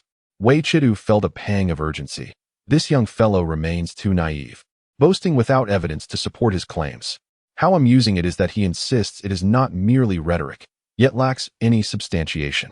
Just as Wei Qidun was about to step forward to defend Bai Shiqiao, Zhang Hanlin had already entered into a mode of mockery. However, Bai Shiqiao calmly interjected, stating, "Perhaps I was not clear enough," leading Lord Zhang to misinterpret. "While I possess no evidence here, it is not that there is none, rather, it is simply not in my possession. And where might it be?" Zhang Hanlin was convinced that Bai Shiqiao was merely a stubborn fool. "It is with you." Bai Shiqiao responded with a smile, gesturing towards an individual among Zhang's entourage. "With us? You? In your hands?" Following Bai Shi's gesture, Zhang Hanlin glanced back at someone in his own ranks. That person was indeed holding a bag, yet this item, wait, this is clearly our evidence. How can it possibly be yours? Zhang Hanlin exclaimed in anger, nearly resorting to a heated exchange with Bai Shiqiao. After all, no one wishes for their carefully gathered evidence to be distorted by another. Yet, this very scenario unfolded right before his eyes. "You are mistaken. You yourself stated that this is evidence collected at the scene, which does not inherently make it my evidence. Furthermore, my evidence is not limited to just this." Bai Shiqiao asserted with unwavering conviction. "Is there more? How can that be possible? What else do you have?" At this moment, Zhang Hanlin was unable to remain composed. "Take it, show them." He was not overly conflicted. He genuinely found it hard to believe that Bai Shiqiao could transform something dark into light. The individual holding the items stepped forward nervously, carefully arranging the contents of the bag. The items were meticulously displayed in the original formation of the array. Several spirit crystals, now devoid of any spiritual energy, appeared in a dull gray hue, resembling nothing more than a piece of rubble by the roadside. However, none of the individuals present were ordinary mortals, particularly Shangguan Wano and the Minister of Justice, both of whom possessed considerable cultivation. With just a glance at the items presented, they immediately recognized them as spirit crystals. Within the current realm of sorcerers, spirit crystals were still deemed quite precious. Although not exorbitantly priced, they held significant value. Moreover, seeing such a quantity laid out, the Minister of Justice genuinely felt that the Empress was being rather stingy and that it was time for a rise in his salary. After the items were arranged to mirror the original formation, both were taken aback, for the array was evidently remarkable. Even though the spirit crystals had lost their energy, the subtle complexity of the formation could still be discerned. Yet, neither of them specialized in the study of arrays. While they could sense the array's extraordinary nature, they could not accurately deduce its purpose. After all, without the flow of spiritual energy visible, it was impossible to directly ascertain the array's function. Furthermore, lacking expertise in this area, they turned their attention to Bai Shiqiao. This is a spirit crystal, as everyone can discern. And the arrangement of these spirit crystals on the ground forms a formation. Bai Shiqiao pointed at the pile of stones and spoke. "This is no ordinary formation. It is a teleportation formation. Without an understanding of the method, one would be utterly incapable of arranging it swiftly. Although the spiritual energy of these spirit crystals has been depleted, they remain unshattered. which indicates the astonishing precision with which the individual who set up this formation controlled their spiritual energy. Zhang Hanlin, despite being somewhat irate at that moment, regained a measure of composure upon observing this formation, recalling certain aspects. Naturally, this knowledge was not solely his, at the very least. He recognized that this formation was a teleportation array, though he could not discern anything from this heap of useless stones. After all, even Shangguan and Xiqing had failed to recognize it, and given that his cultivation level was not as advanced as theirs, coupled with his lack of focus on this particular path, he remained oblivious.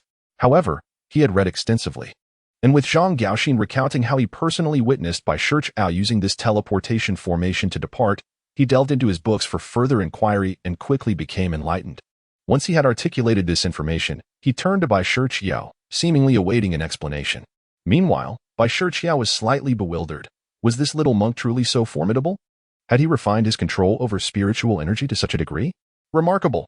Had he known this beforehand, he would have agreed to the monk's proposal to cleanse himself in the 8 treasures merit pool. Such an opportunity would have secured a powerful ally. But now he must rely solely on his own abilities. Hey, everyone's watching you. Why are you in a daze? Seeing Bai Shiqiao lost in thought, Yuqi nudged him. Lord Zhang is indeed correct. Since he has made such a statement, it is evident that everyone should grasp the essence of the matter. As for the spirit crystals, I have only heard whispers about them. It is utterly implausible for me to possess even one, let alone a multitude. Even the esteemed magistrate of the temple might not be able to afford such a number, wouldn't you agree? Upon hearing this from Bai Shiqiao, the crowd began to realize the truth. Spirit crystals are exceedingly precious, and few sorcerers would be willing to part with them so readily. How could a mere novice, having just begun his journey, possibly have such wealth? Even thievery would likely prove futile. However, the magistrate of Dali felt a twinge of embarrassment as he stroked his chin. While it is true that I am impoverished, there is no need to so bluntly expose my situation in public. Stealing a glance at Bai Shiqiao, he could only respond with an awkward, subdued murmur. Zhang Hanlin, too, pondered this, furrowing his brow in concern. It seemed his son had not been entirely truthful with him, which was infuriating. How could he allow himself to be so easily deceived by such a flimsy tale, especially when it stemmed from the destruction of the book spirit? Although the urgency and anger regarding the loss contributed to his gullibility, it was still astonishing that he had fallen for such a blatant ruse. Bai Shiqiao, lamenting his plight, had inadvertently revealed his vulnerability. Yet, at this moment, Zhang Hanlin could somewhat discern the areas in which his son had lied. Observing his current demeanor only fueled his resentment further. This made sense. It must be due to Master Jiexian's influence. Bai Shiqiao was taken aback, surprised that Zhang Hanlin would lend support to his narrative. Furthermore, one must consider the youth of Bai Shiqiao. How remarkable. At such a tender age, he possesses the capacity for profound contemplation and meticulous calculation, which is indeed astonishing. Even Shangguan Wana cast a slightly squinting glance towards Bai Shiqiao, her heart filled with admiration. Realizing that the individuals from the Tianshi Pavilion are truly astute, this child undeniably exhibits exceptional talent and is somewhat extraordinary. After Bai Shiqiao awkwardly finished speaking, Zhang Hanlin chuckled, remarking on the audacity of following along, suggesting that it is not merely courage but rather a sign of remarkable fortune. He provocatively questioned whether Bai Shiqiao would later claim it was all a misunderstanding, asserting that Master Jiexian is benevolent and compassionate, having not only spared his life but also taken him away in a rescue. Previously, Bai Shiqiao had been led by the nose, but in a fit of frustration, he had become much more rational, uncovering numerous inconsistencies and beginning to retaliate. Indeed, Zhang Hanlin should not be underestimated. He is an old fox, not easily outmaneuvered. Indeed, he did save me and took me along, asserting that I share a connection with the Buddhist realm. Your son's overtures were entirely rebuffed. Had he been accepted, he would surely have accompanied me, and today's misunderstanding would have been averted. Bai Shiqiao remained unperturbed, recognizing that if Zhang Hanlin were easily dealt with, he would not occupy his esteemed position. Humph, you can rationalize this. But what will you say about the annihilation of the book spirit phantom beast that suppressed the underground level of our courtyard? It was a treasured possession of our institution, now utterly destroyed. Surely, you cannot suggest that the compassionate Master Jiexian harbored murderous intent. Zhang Hanlin is undeniably relentless in his pursuit. However, upon finishing his inquiry, Bai Shiqiao inwardly scoffed, thinking, wasn't it indeed that little monk who dealt the fatal blow? What an astute guess. Chapter 23. Zhang Hanlin appears to head west first. In response to Zhang Hanlin's question, Bai Shiqiao nodded naturally. Observing his assent, Zhang Hanlin could only chuckle in exasperation. Huh, you truly are impressive. Then do enlighten me as to why you sought to slay Shuling. What transpired between you two in the subterranean level? Confronted with Bai Shiqiao's demeanor, Zhang Hanlin found himself less inclined to probe the circumstances of Shuling's demise and more eager to uncover the events that unfolded underground. Yet, it was impossible to dismiss the matter entirely. A rift had undeniably formed. As for the claims made by his son, Zhang Hanlin was far from ready to accept them unreservedly. That boy had brought nothing but disgrace upon him today, to arrive with what seemed like irrefutable evidence, only to suffer a counterattack and faint from the assault. What a waste of space. Indeed, Shuling had ultimately met her end at the hands of that little monk. Yet it was entirely her own doing, for she had sought to escape and intended to take my life in the process. One must wonder, does the compassionate Master Jiexian not feel compelled to intervene and save me?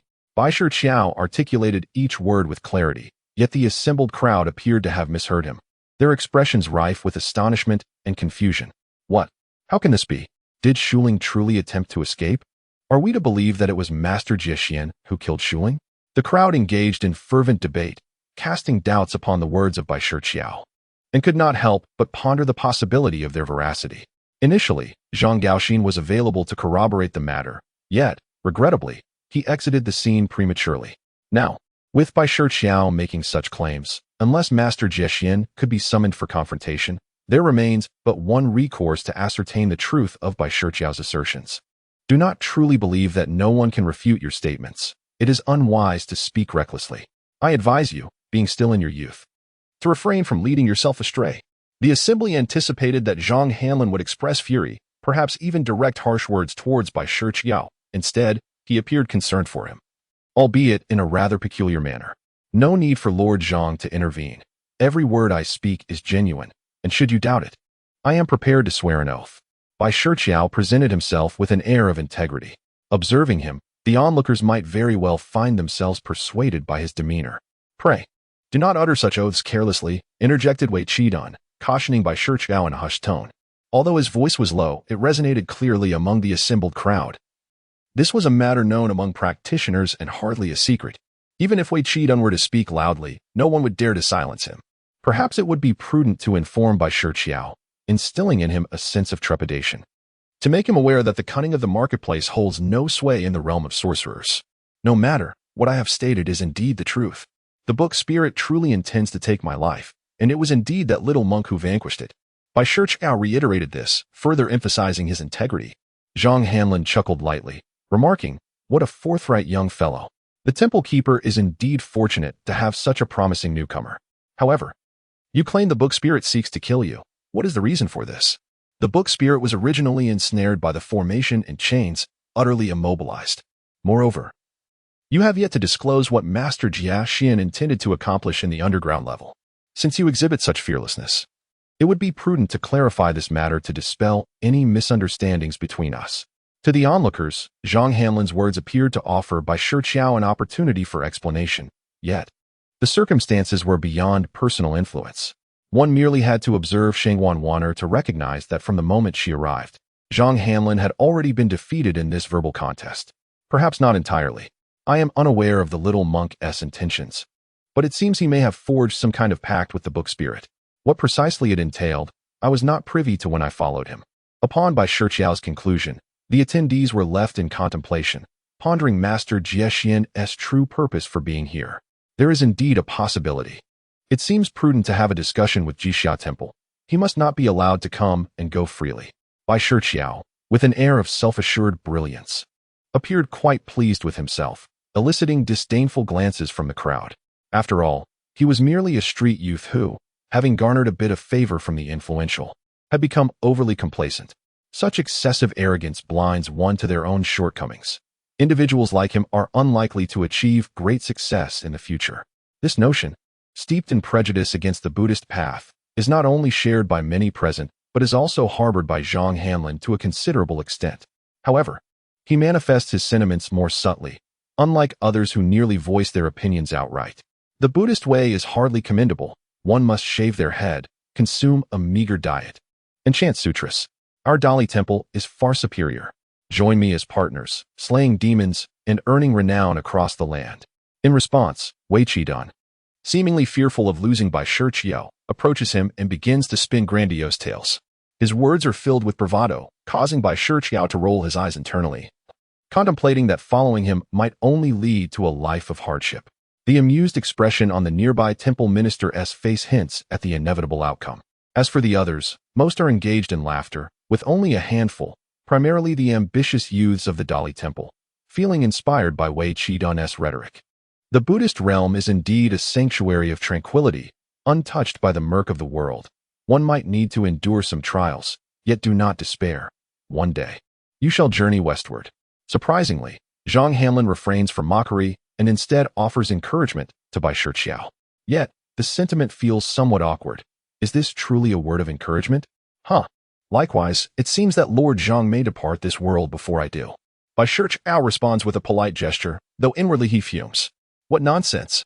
This wretched boy dares to curse me. Humph. Zhang Hanlin, with a dismissive wave, retorts coldly, "Let us not digress. Why, pray tell? Did that spirit wish to take your life?" Naturally, it was in a desperate bid for escape, thwarted by my intervention, which incited its wrath against me. Fortunately, the young monk struck first. Had I perished, so too would your son, and your own journey westward might have come much sooner. Bai Shiqiao spoke with an air of nonchalance, inciting Zhang Hanlin to the brink of losing his composure. This fellow possesses an uncanny ability to provoke others. How could one possibly thwart that book spirit? You have merely scratched the surface. However, my techniques are formidable. You may find it hard to believe, but I am indeed a rare genius. I cannot consume the great spirit pills for cultivation, nor can I partake in the lesser spirit pills to comprehend the arts. But what? At this moment, Bai Shiqiao paused, leaving everyone in suspense, their hearts racing with anticipation. Upon hearing his words, the crowd perked up, regardless of whether they could actually elevate their ears. It is essential to recognize that they have all reached a bottleneck in their cultivation. For an extended period, they have relied heavily on the great and lesser spirit pills, consuming them to advance. Yet, as is often the case with individuals, circumstances vary greatly, and in their situation, it is even more pronounced. The prices of those spirit pills have escalated, especially as one progresses further into their cultivation journey, necessitating an ever-increasing quantity at a steeper cost. Consequently, they are nearing the brink of overwhelming burden. Having stagnated for far too long, some have even chosen to abandon their pursuits, particularly for those with lesser talents. Their rate of advancement cannot keep pace with the swift onset of obstacles, leading them to a standstill. Furthermore, their fervent desire to undermine Bai Shiqiao stems from the fact that if the book's spirit were present, they might still cling to a glimmer of hope, perhaps securing a more potent technique that would allow them to consume fewer spirit pills to overcome their constraints. Yet now, with the book spirit gone, their hopes are dashed, and they must endure the wrath of the Empress's punishment, compelling them to seek answers. Ironically, it seems they cannot grasp Bai Shiqiao. What is even more perplexing is that Bai Shiqiao now claims to possess a method of cultivation that does not rely on elixirs, both grand and minor. Although he did not complete his statement, the urgency in the hearts of the listeners allowed them to speculate. Indeed, they were correct. Bai Shiqiao had indeed been cultivating without the aid of potions, but this privilege was exclusive to him. Observing the eagerness of the crowd, Bai Shiqiao became increasingly coy, noting that even Zhang Hanlin had ceased his inquiries about other matters, solely focused on what he had to say next. Yet, he stubbornly refrained from revealing more, proving to be quite the tormentor. The crowd felt an aching frustration simmering within them. Meanwhile, Bai Shiqiao found himself on the verge of laughter, struggling to contain his amusement. However, such a feat was unique to him. The others could never achieve the same. Enough with the teasing. Just continue your tale. Seeing that Bai Shiqiao had no intention of proceeding, Xuanzang could no longer hold her tongue and spoke on his behalf. Otherwise, this assembly might very well stagnate, as the tension could lead to a multitude of issues, which she wished to avoid, for it seemed akin to internal strife. Only you can do this. Why is that? Please, Miss Shangwan, enlighten us. They implored earnestly, without a shred of self-consciousness, all bowing in pursuit of knowledge. But this group could be rather vexatious at times. They were undeniably eager to learn when it came to matters of such significance. Naturally, how could one not be earnest when it pertains to the path of ascension? This is due to my youth. I am a prodigy, having once been a beggar, and it is this unique background that sets me apart, rendering me refreshingly exceptional. Bai Shiqiao has once again exhibited his audacity. In Chapter 24, the sight of the elderly man, reminiscent of a funeral, incited both Wei Qidun and Xuanzang to contemplate giving him a good thrashing. How could someone speak so infuriatingly? If it were truly the case, they would have long resorted to begging. A chorus of furious glares converged upon Bai Shiqiao, wishing nothing more than to rend him asunder. Oh, come now. It was merely a jest to alleviate the tense atmosphere. Bai Shiqiao chuckled awkwardly, then addressed the crowd earnestly, stating, "What I possess is something you cannot emulate. Even if you could, you would likely prefer not to." He then recounted that his ability to break through barriers did not stem from consuming a powerful elixir, but rather from a near-fatal encounter with the demonic show, which fortuitously led to an amalgamation with a shattered magical artifact. It was through the residual spiritual energy of this artifact that he managed to surmount the obstacles before him. However, this very circumstance constrained him, necessitating him to continuously stake his life in collisions with others, while simultaneously requiring the presence of a magical artifact to further his cultivation. Yet, this endeavor merely allowed him to persist in his practice without any hope of advancement. Furthermore, he found himself utterly incapable of connecting with the earthly spiritual energies, as he was relegated to obtaining such energy solely through this perilous method, rendering him hardly distinguishable from a waste. He also took the opportunity to elucidate why he dared to impede the book spirit. It was a matter of life and death for him. As for the book spirit's escape, Bai Shiqiao remarked, "Master Jiexian is indeed a master.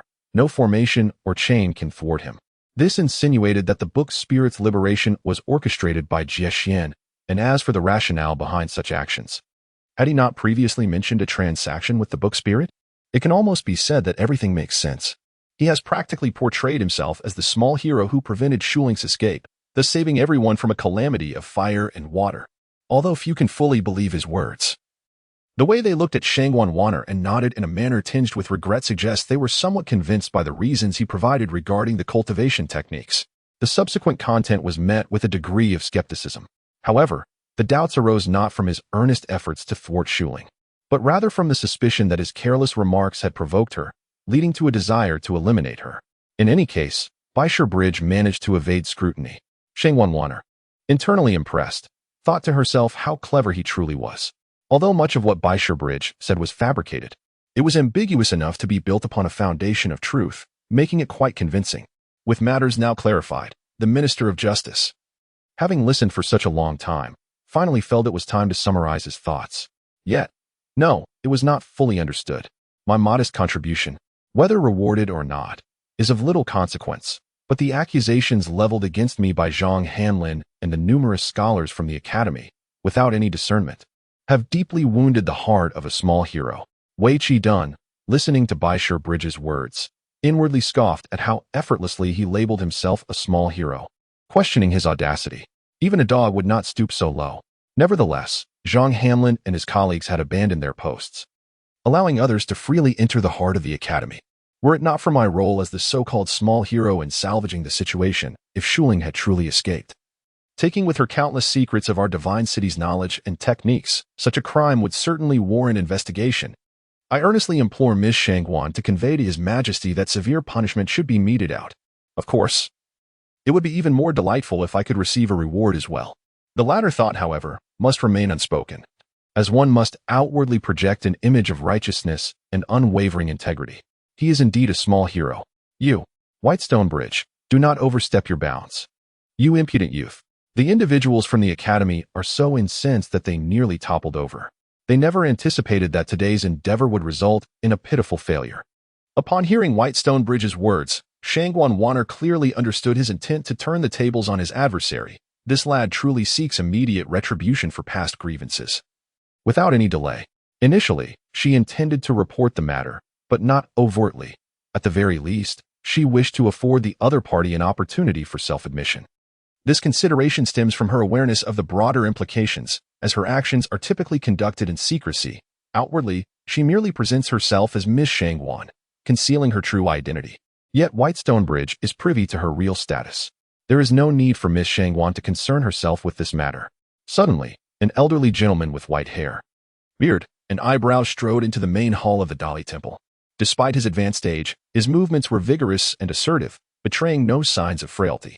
At first glance, one might easily mistake him for a centenarian, Yet upon closer observation, he exuded a quiet strength, concealing a vibrant spirit.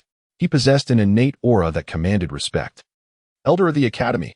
Everyone, including Shangguan Wanner and the minister of the Dali Temple, bowed in reverence to the arrival of the elderly gentleman. The old master of the Academy? Could it be that the leader of the Literary Academy has come? Bai Shiqiao was unfamiliar with him, yet felt compelled to follow suit in bowing, lest he incur the wrath of Wei Qi, who was already poised to compel him to do so. Excuse me, who is this? Bai Shiqiao whispered to Wei Qi, though his inquiry was audible to those around them. Hush, do not speak. This is the esteemed elder of the Literary Academy. Zhang Hanlin is merely an administrative figure. The true authority lies with this elder. Wei Qi hastily clarified, his voice low. The others could hear him as well, including the elder himself, who seemed to take pleasure in being introduced, stroking his white beard with a slight smile. However, the next moment, Bai Shiqiao's comment nearly caused the elder to stumble. So he is their leader? Why is he clad entirely in white? One might mistakenly think he is here for a funeral. But who else could it be? Surely, you are alone in this assumption. The others present dared not speak, silently marveling at Bai Shiqiao's audacity, questioning whether he truly feared no consequences. Aha, how amusing. It has been ages since I encountered someone as entertaining as you. The elder exclaimed, laughter erupting from him. Do not hold back, my friends. I am but a frail old man.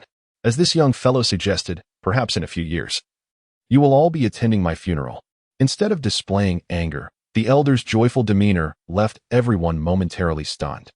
How could this young man be so bold as to provoke the elder? Was it genuine? The crowd exhibited a discomfort akin to having ingested a toad, coupled with an unwillingness to accept the reality before them. What is your name, young fellow? At this moment, the Academy elder had approached the Bai stone bridge. The Bai family? What Bai family? My complexion is so dark that I merely bear the surname Bai. This name was bestowed upon me by an old beggar who chanced upon me beside a great white stone bridge. Thus, he deemed it fitting to call me so. Quite melodious, isn't it? Bai Stonebridge spoke with a sense of pride, fully aware that he was intentionally provoking the disdain of the scholars around him, who typically looked down upon individuals of his ilk. Indeed, the group of literary students displayed expressions of contempt. Observing their reactions, Bai Stonebridge found it rather amusing. Reminiscent of his past jest with Xuanzang, he wondered if Xuanzang had fared well, whether he had awakened. Without him, there was no one left to entertain. Perhaps he had overthought the matter. Yet this young lad was undeniably cunning, managing to manipulate his esteemed scholars with great finesse. The Academy elder, however, did not press for answers or delve deeper. Instead, he engaged in a seemingly friendly conversation. Yet, those scholars who had been directly addressed lowered their heads in embarrassment, feeling quite humiliated.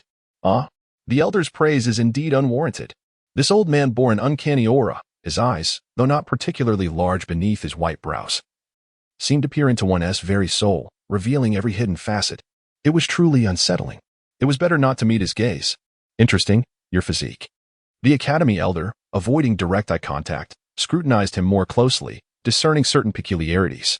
However, upon hearing his words, Bai Shiqiao felt an unsettling chill. What do you mean by that? No meaning, no meaning. Bai Shiqiao tightened his embrace around my petite frame. Why am I? Upon this thought, Bai Shiqiao cast an indignant glance at Shangguan Wanner. Humph, wicked woman.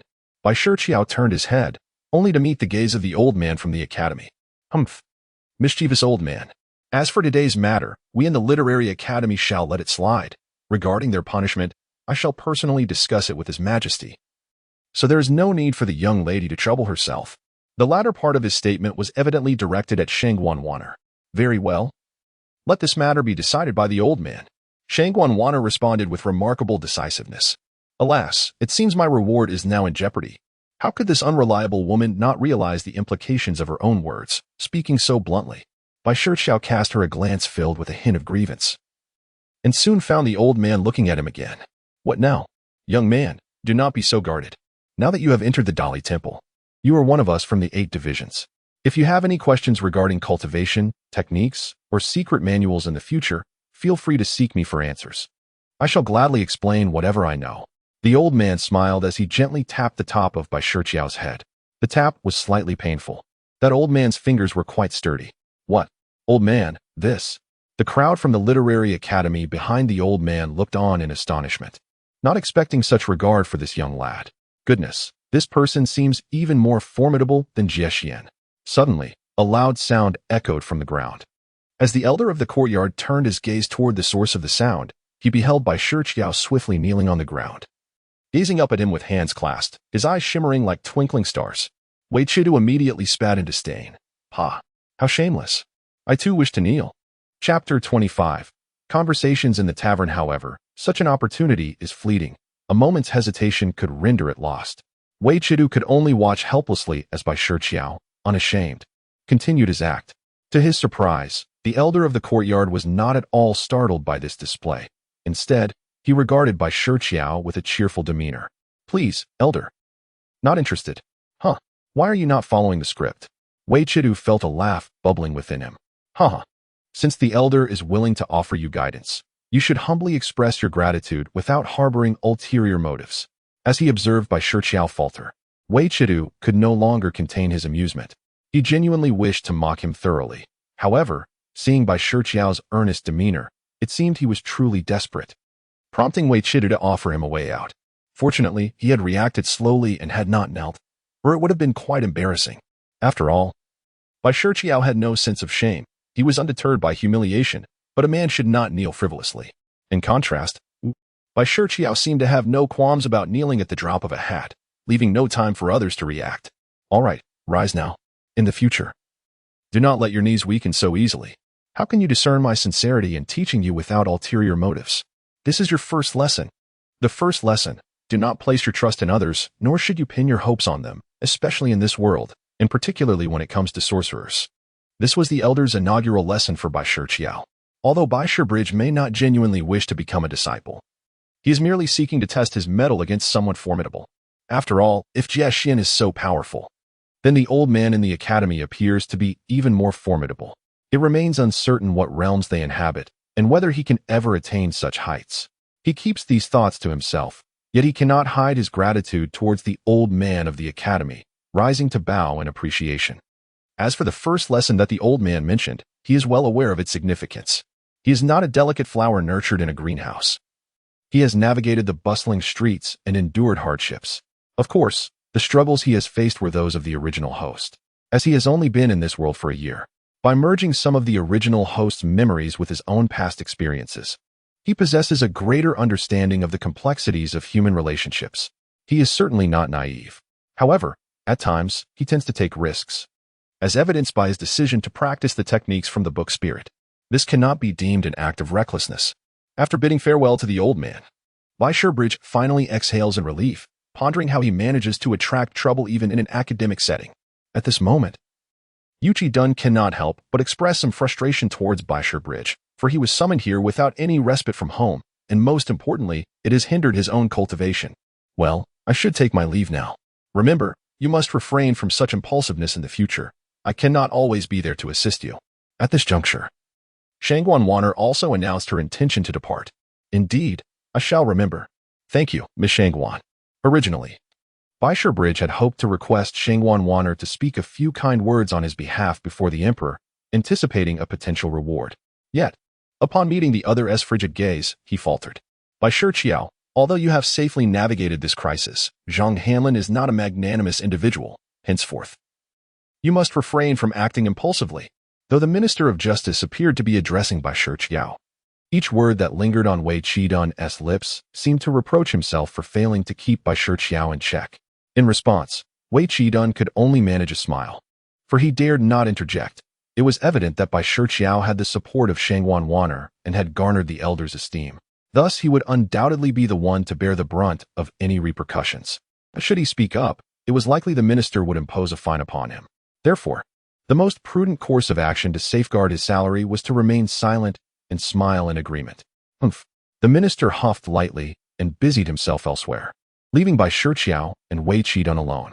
I say, you've managed quite well, stirring up trouble without consequence. While my unfortunate self bears the brunt of it, trouble finds me at home. Wei Qidun wore a woeful expression, steeped in melancholy. Very well. I shall treat you to some wine. Bai Shiqiao waved his hand, speaking cheerfully. With that, he made his way outside, and Wei Qidun hurriedly followed. Splendid. But wait. You just started your position. Do you possess any money? I must warn you. You must not resort to thievery again. Wei Qidun cautioned Bai Shiqiao, emphasizing that upon entering the Ministry of Justice, one must uphold the law and not transgress it. Oh, you do prattle on. Naturally. I shall refrain, especially since you are the one footing the bill. Why should I? Bai Shiqiao responded with an air of entitlement. Huh? Did you not say you would treat? I shall host, and you shall pay. Fair and square. I am but a child, unfit to indulge in spirits. I merely came for a meal. Curse that child. Wei Qidun and Bai Shiqiao walked side by side, increasingly feeling as though they had inadvertently boarded a pirate ship. How did it come to this? Where he was left to foot the bill with his meager salary. He was growing ever more gaunt. Seated in the tavern, Wei Qidun ordered a pot of wine and some appetizers, momentarily forgetting the expenditure of his own funds, and instead relishing the meal with gusto. Bai Shiqiao sat across from him, partaking in the dishes. After a while, he nonchalantly inquired, Do you know the way to the Celestial Master Pavilion? Is an application required? Wei Qidun, having yet to swallow a sip of wine, inadvertently sprayed it all over Bai Shiqiao's face. Wiping it off with his sleeve, Bai Shiqiao wore a scornful expression. What do you seek at the Celestial Master Pavilion? They possess no techniques, and your troubles at the Academy are hardly resolved. Clearly, he had misconstrued the situation, assuming Bai Shiqiao was intent on causing further chaos at the Celestial Master Pavilion. Not at all. As for my techniques, I can consult with the Academy Elder later. I merely wish to find someone at the Celestial Master Pavilion. Bai Shiqiao set down his utensils, his appetite lost. Find someone? Who might that be? At this moment, Wei Qidun was on high alert. Upon hearing Bai Shiqiao's intention to venture to the Celestial Master Pavilion, he made a silent vow to accompany him, no matter where he chose to go. This lad had a knack for attracting trouble. I seek the Pavilion Master. Bai Shiqiao, having wiped his face, began to tidy his wine-stained attire. The Pavilion Master? What do you want with him? At this moment, Wei Qidun abstained from drinking, his expression betraying considerable tension. Thank you, he exclaimed. Huh? Besides that instance of recommending someone, there was him, Bai Shiqiao remarked earnestly as he gazed at his companion. Is this message from Lordly to you? Upon hearing this, Wei Qidun immediately connected the dots, though he pondered why Lordly would choose to convey such news.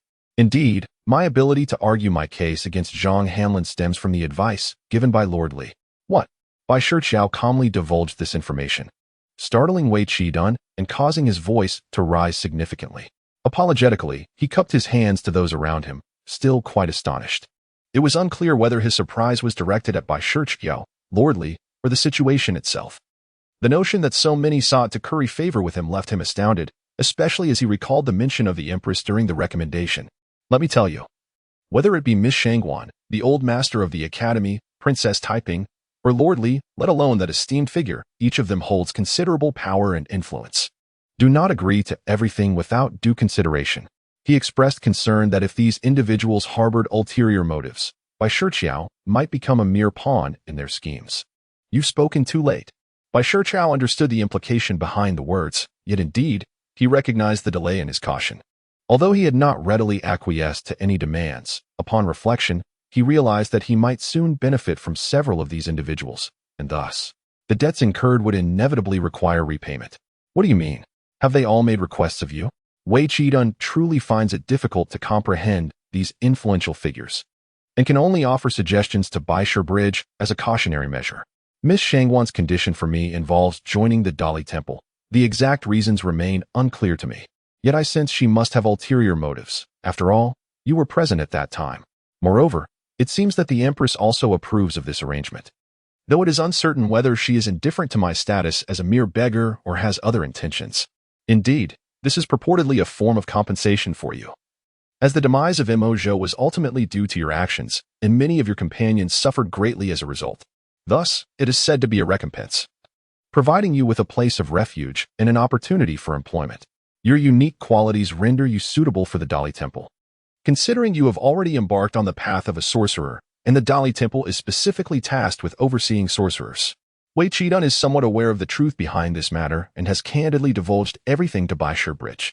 It turns out that partnering with you was intended for the purpose of monitoring me, which seems unnecessary. Even being assigned as a menial worker at the Baigong workshop would suffice. Bai Shiqiao astutely articulated the underlying implication of Wei Qidun's words, leaving him somewhat embarrassed. However, Bai Shiqiao appeared quite composed, evidently having anticipated this situation. Yet, he does not believe that it is solely for the purpose of surveillance.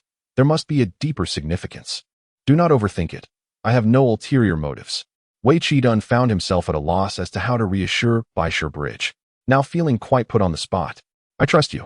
After all, your intellect is rather impressive. Bai Shiqiao, with a serious expression, remarked that the latter part was entirely contingent upon the other party's somewhat menacing gaze, which he hurriedly sought to amend. Wei Qidun, equally earnest, responded, "Why does that sound so peculiar? Those who know you understand that you are a person of deep loyalty, while those who do not might suspect you harbor ulterior motives."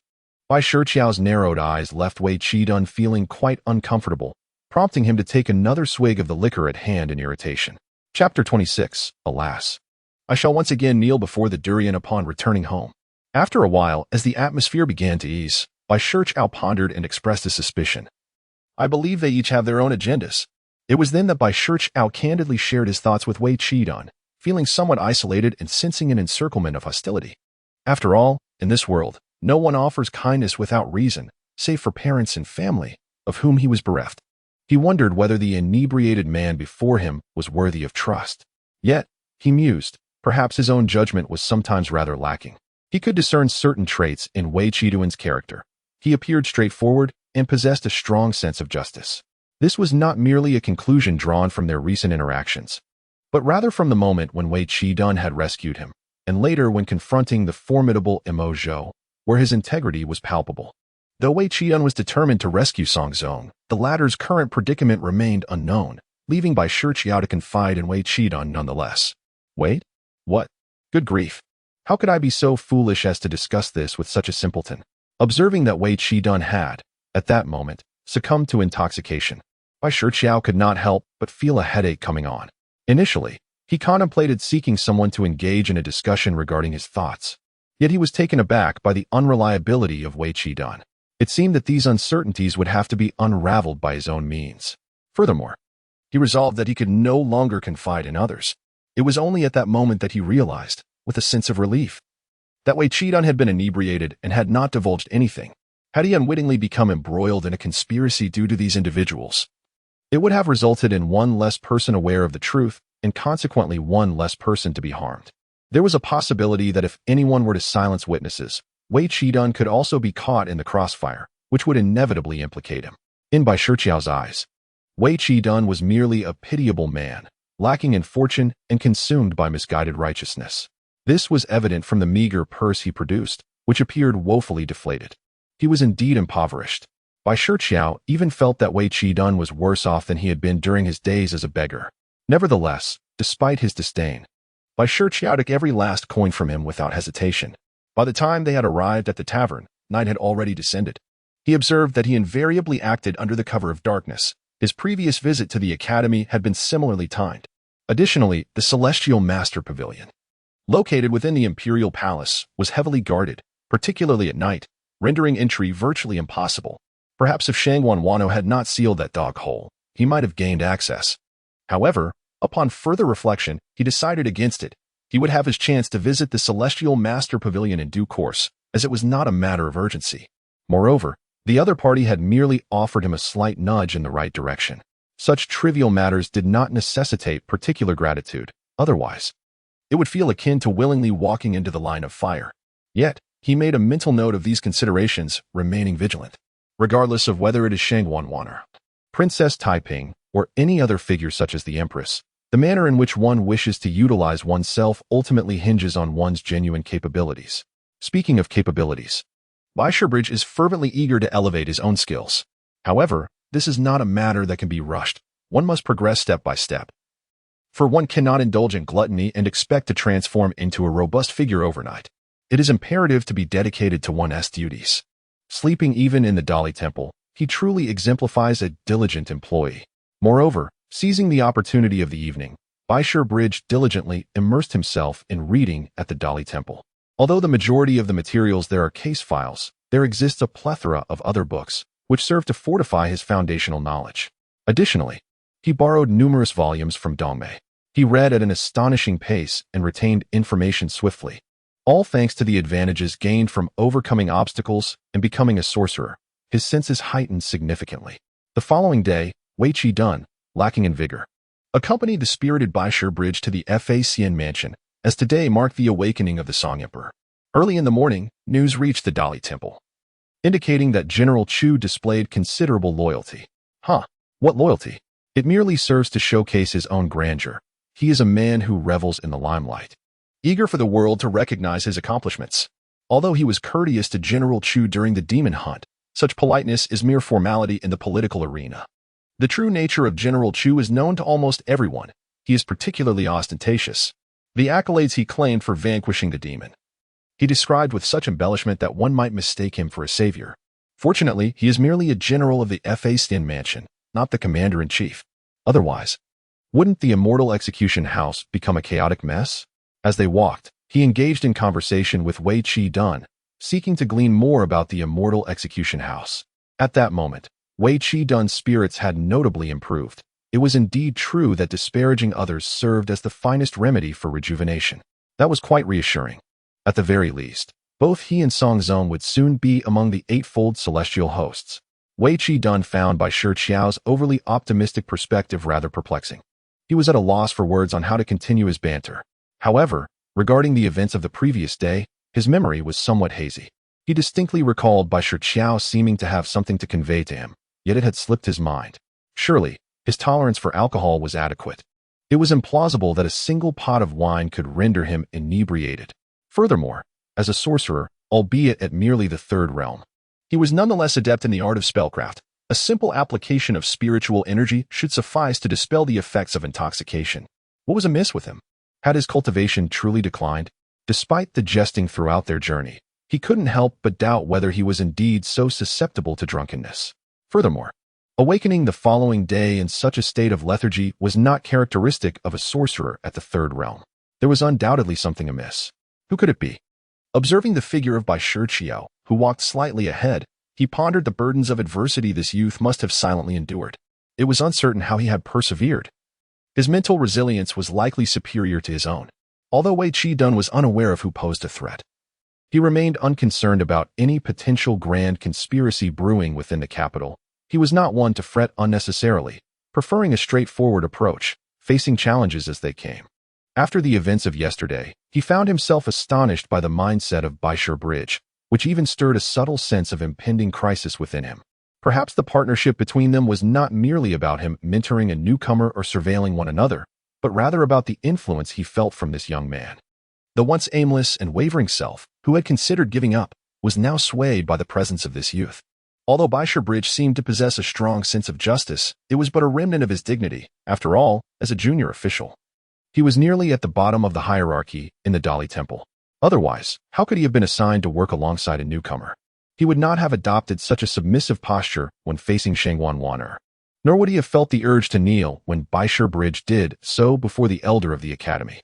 Once, he too harbored lofty ambitions as a sorcerer, dreaming of pursuing immortality and soaring to celestial heights. Yet, after such a prolonged stagnation at this third realm, he found himself somewhat disheartened. Fortunately, the emergence of Bai Shiqiao rekindled his fighting spirit, though it would be even better if his penchant for troublemaking were to diminish. This immortal slaying mansion is far more grand than the Dali Temple. Perhaps we should apply for a transfer here. Upon hearing these words, Yu Qi gathered his focus, channeling his spiritual energy to restore his vitality, appearing more spirited than before. You might consider discussing this with the temple overseer, if it truly comes to fruition. I may even receive a raise. Yu Qi had come to understand Bai Shiqiao to a degree, and their conversation was tinged with a hint of jest. Whether the immortal slaying mansion desires your presence is debatable, but a salary increase is certainly out of the question. As Bai Shiqiao and his companion stood at the entrance of the Facian mansion, General Chu emerged from within. Wei Shiqiao, however, paid no heed to his words, indifferent to the fact that he had no intention of being there. He found the atmosphere of the Dali Temple far more agreeable. Bai Shiqiao remained unaware of the rigorous training that took place at the Facian mansion, where they were subjected to daily drills and formations and combat techniques far less favorable than the Dali Temple, where cases were handled with impartiality and intellect. General Chu, I did not anticipate your personal appearance.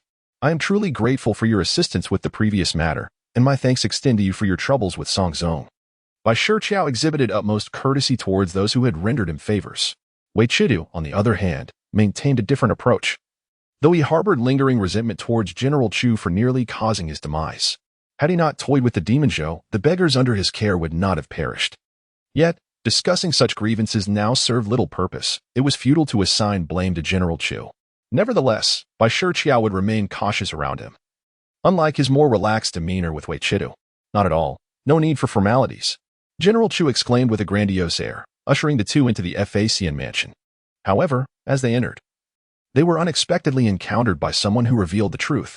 General Chu was not there to escort Bai Shiqiao and his companion, but rather to sneak away to charm a young lady.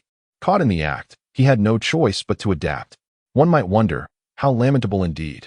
Chapter 27. Xuanzang awakens. Originally, General Chu's clandestine departure seemed foolproof, especially since the two sentries at the entrance feigned ignorance upon witnessing his escape. After all, he had been slipping away like this for quite some time. Previously, he had ventured out during his single days, seeking to meet his current wife. However, now he sneaks out to encounter another woman. Ironically, he bears a tarnished reputation. And nearly every time he absconds, he is discovered. This occasion seemed fortuitous. With Xuanzang awakened and numerous generals inspecting the lad, he believed he could slip away effortlessly. Little did he anticipate that at the exit, he would unexpectedly cross paths with Bai Shiqiao and his companions. Fortunately, he was sufficiently astute, quickly adopting the guise of someone who had ventured out to greet the two. Ahem, dear strategist, do not jest. I am not delivering flowers to that young lady, but rather stepping out to welcome our esteemed guests. The more General Chu spoke, the more he felt a tinge of guilt. Oh, is that so? The younger brother-in-law of General Chu, the strategist of the Abyssal mansion, appeared somewhat delicate, yet his gaze fixed upon General Chu was piercing. Greetings, strategist Sidu Jing.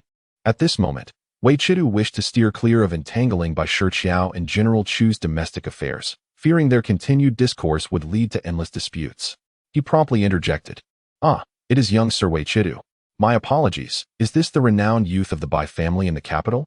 After exchanging pleasantries with Wei Chidu, Situ Jing's attention naturally shifted to Bai Shiqiao. I have heard of you, strategist. Bai Shiqiao responded courteously. Upon the return of the greeting, Situ Jing couldn't help but scrutinize Bai Shiqiao from head to toe, exclaiming, truly, heroes emerge from youth. Your accomplishments in the academy are commendable, bringing great joy to the people. Ha! Unexpectedly, the strategist stepped forward briskly and whispered a phrase to him, leaving one to wonder what grievances he harbored against the academy. Bai Shiqiao could only respond with a wry smile. What other reaction could he muster? To join in a hearty laugh would be inappropriate, especially since he would later seek counsel from the elder of the academy. It was unwise to jeopardize their relationship. Enough of your laughter. They are here to see that young man, Xuanzang. Let us not delay the matter at hand. This way. Though his words were uttered with a sense of righteous urgency, General Chu's pace was remarkably swift, almost rivaling that of a run. One might ponder the extent of his impatience. After all, how could one outrun the temple if one could barely keep pace with the monk? Situ Jing, unhurried, trailed behind Bai Shiqiao, casting intermittent glances in his direction. Despite the discomfort of being scrutinized, there was no malice in the gaze, merely curiosity. It was perhaps surprising to witness such a commotion within the grand city, a rarity indeed. The commander is not present. Upon arriving at a chamber before the immortal slaying manor, General Chu inquired of the guard at the entrance. That is fortunate. Upon hearing that the commander was absent, General Chu felt a wave of relief wash over him. Fortunate? Look at yourself, then look at General Shang. Both are generals, yet my sister chose to marry you. Situ Jing, who followed closely, could not contain his indignation at General Chu's remark, displaying a clear frustration as if lamenting the absurdity of the situation. What merits do you possess? Am I not more handsome, more robust, and more devoted to my wife? Aha! General Chu once again displayed his shameless demeanor. General Shang remains unmarried to this day. Situ Jing was eager to retort, yet upon observing the coarse appearance of his counterpart, he found it difficult to engage further. Countless voices echoed in his mind, leaving him perplexed as to what his sister saw in this man. Originating from a rough background, he had relied on brute force to navigate perilous situations on the battlefield, even saving the commander once. Attaining the rank of general was nearly the pinnacle of his capabilities. Yet, he remained oblivious to the need for self-improvement, making it exceedingly challenging for Situ Jing, who served as a military strategist in the Abyssal mansion, to collaborate with him effectively. Time and again, he found his contributions to battles being overshadowed. It became evident to him that this was someone who could not be uplifted. Sighing, he decided to let it go, addressing the two with a smile. "Forgive my rudeness, please come in. I am certain that Xuanzang will be delighted to see you both." Situ Jing opened the door, inviting the pair inside, and then, with a swift kick, urged General Chu to hasten to the commander's side to discern what the two were deliberating. Truly, he displayed no sense of urgency. Situ Jing was not the sole strategist within the Facian mansion. He was merely one among many in the military team. Despite looking down on General Chu, he had not entirely relinquished hope. After all, he was his brother-in-law. What a misfortune. He was now awake, albeit still somewhat weak. "Please, do not exert your spiritual energy recklessly." After sending General Chu away, Situ Jing followed suit into the chamber, not forgetting to offer a word of caution. At this moment, only Xuanzang remained in the room, reclining on the bed. Previously, numerous visitors had come to see him, including the commander, which was indeed astonishing. However, upon reflection, it became clear to Situ Jing that Xuanzang was connected to Bai Shiqiao, a figure recently gaining much attention in the capital. The disciples of the immortal slaying house were seldom permitted to venture outside and rarely had the opportunity to interact with Bai Shiqiao and the powerful individuals surrounding him. Yet, they had Xuanzang at their disposal. Almost immediately after Xuanzang regained consciousness, many generals came to pay their respects. Initially, these generals hoped that if they could recruit Xuanzang into their ranks, it might forge a connection with Bai Shiqiao. Although Bai Shiqiao did not appear particularly significant in their eyes, the empress seemed to show him a peculiar favoritism, not out of esteem, but rather bias, which left them perplexed. They observed this and could not remain indifferent. However, upon encountering Xuanzang, they were rendered somewhat speechless. Xuanzang and Bai Shiqiao could indeed be seen as kindred spirits, both treading an unconventional path in their cultivation. Consequently, none of the generals dared to approach Xuanzang for alliance, except for one, General Shang. This naturally caused Situ Jing to feel anxious, and upon witnessing Bai Shiqiao himself arrive, he deemed this situation preferable to connecting with Bai Shiqiao through Xuanzang. Direct engagement would be far more effective, and he could ascertain whether Bai Shiqiao possessed any exceptional qualities. Xuanzang.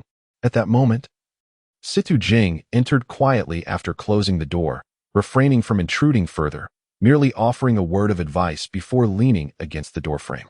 Following him, Wei Qi Dun approached and seated himself on a wooden stool beside the table. "Ah, little stone, you are indeed unharmed," Xuanzang exclaimed, now able to sit up in bed, his heart swelling with excitement upon seeing Bai Shiqiao. Previously, he had heard from others that Bai Shiqiao was safe and had even taken up a position at the Dali Temple, seemingly accomplishing something remarkable. However, the details eluded him. All he knew was that Little Stone's safety was the best news he could hope for. "Yes, I am fine. How do you feel? Are there any lingering discomforts?" Bai Shiqiao inquired, sitting on the edge of Xuanzang's bed, his hand reaching out to touch his arm with deep concern. Yet, upon contact, he was taken aback to discover that Xuanzang's body was cold, as if lifeless. Observing Xuanzang's pallid complexion, Bai Shiqiao had initially thought he was merely recovering from slumber, but it was now evident that this was no mere convalescence. The fact that he had awakened was nothing short of miraculous. "Do not worry," Xuanzang reassured him. "The commander said that I have turned misfortune into fortune, acquiring a unique physique of a sorcerer." Perceiving Bai Shiqiao's apprehension, he sought to comfort him in return. "What kind of physique is this? Is it similar to mine? Can you not consume elixirs either?" Bai Shiqiao was acutely aware of his own condition, understanding the arduous path that lay ahead, one strewn with thorns and untraveled by others. If he had a choice, he would prefer not to see Xuanzang face the same fate as his own. "No, I am capable of consuming the elixir. Yet it seems that the subsequent cultivation may prove somewhat troublesome. Nevertheless, such concerns are trivial. What truly matters is that I am still able to cultivate. Little Stone, do you realize how fortunate we are to be alive? That we have embarked upon the path of sorcery is indeed a blessing," Xuanzang exclaimed fervently, tears welling in his eyes. "Indeed." Bai Shiqiao nodded heavily, fully comprehending the meaning behind Xuanzang's words. In their dilapidated temple, only the two of them, mere little beggars, remained. All the other beggars had perished, and aside from Grandpa Yuan, his whereabouts were unknown.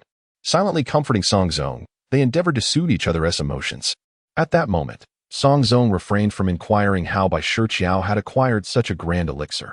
However, from what he had heard, it appeared that Bai Shiqiao had allied himself with influential figures in the realm. It seemed he had encountered a fortuitous opportunity. Xuanzang felt immense gratitude that Bai Shiqiao had been willing to sacrifice this opportunity to save him. although he had been unaware of these matters during his previous unconsciousness.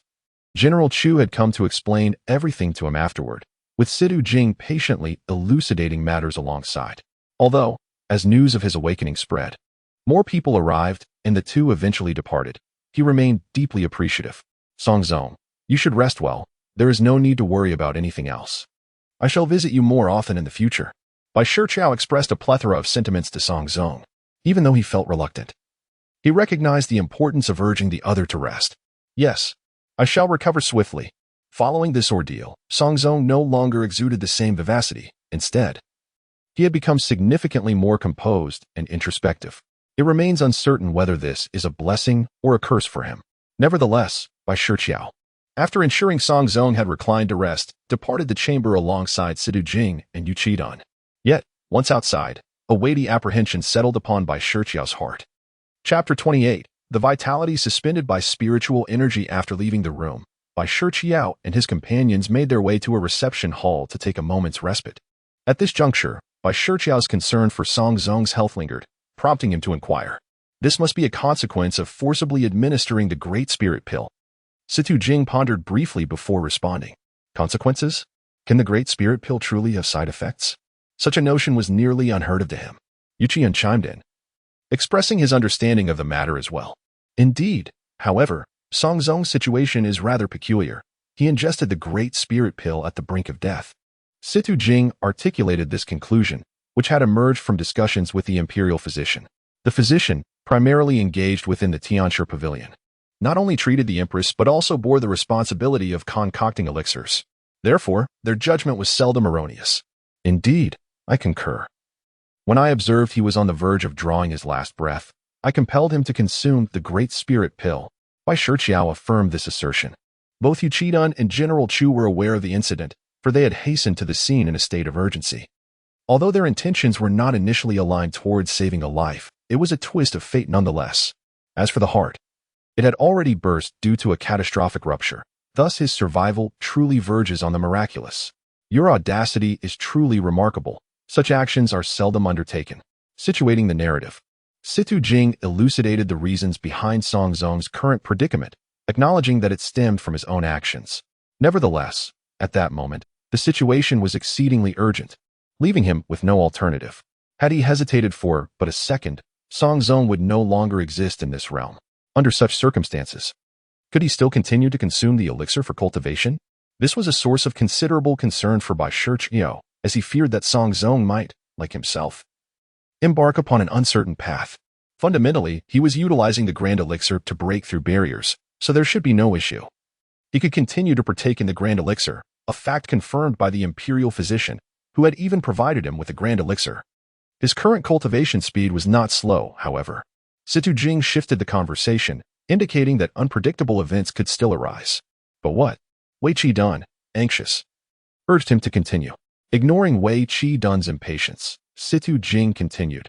However, the peculiarities of his constitution do have some impact on him. His entire being now possesses almost no warmth, as if all his vitality is sustained solely by spiritual energy.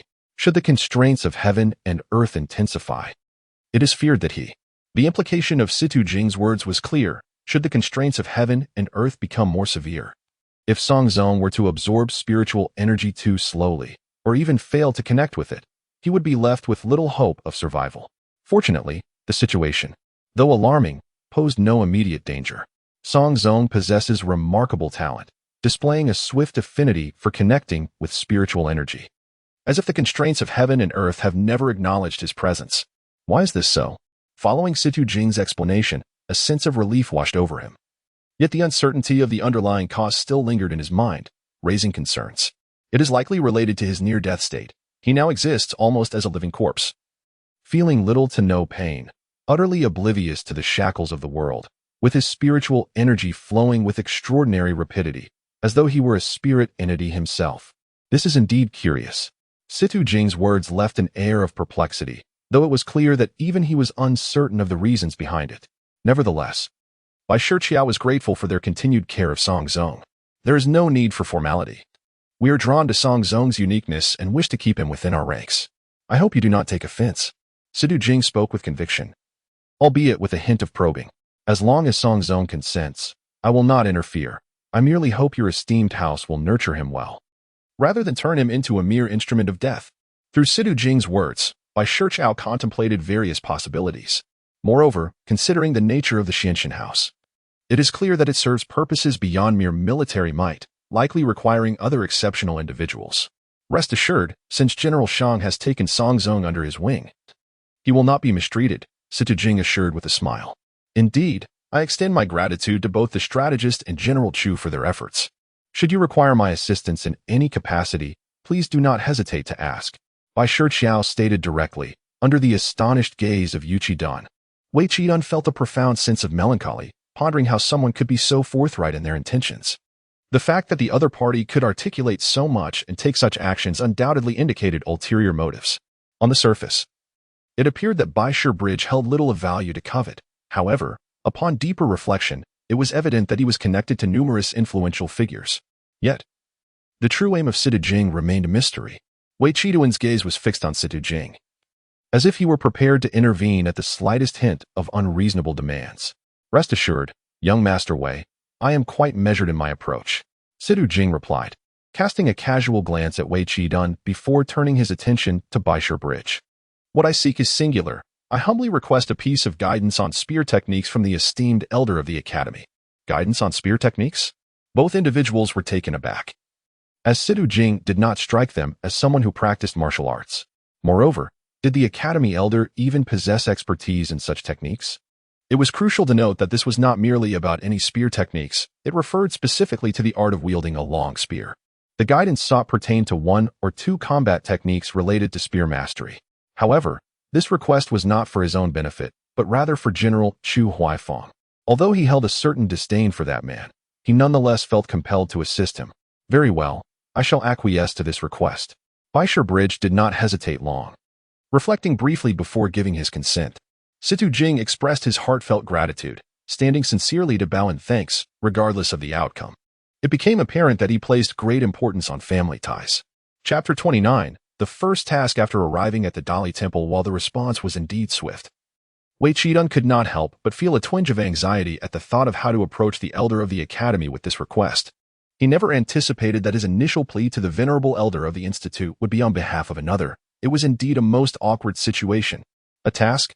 This marked the first assignment he had received since arriving at the Dali Temple. Surely, one would not assume that the Dali Temple idled away its days in leisure. Moreover, his purse had inexplicably vanished. Where could it have gone? He searched for quite some time without success.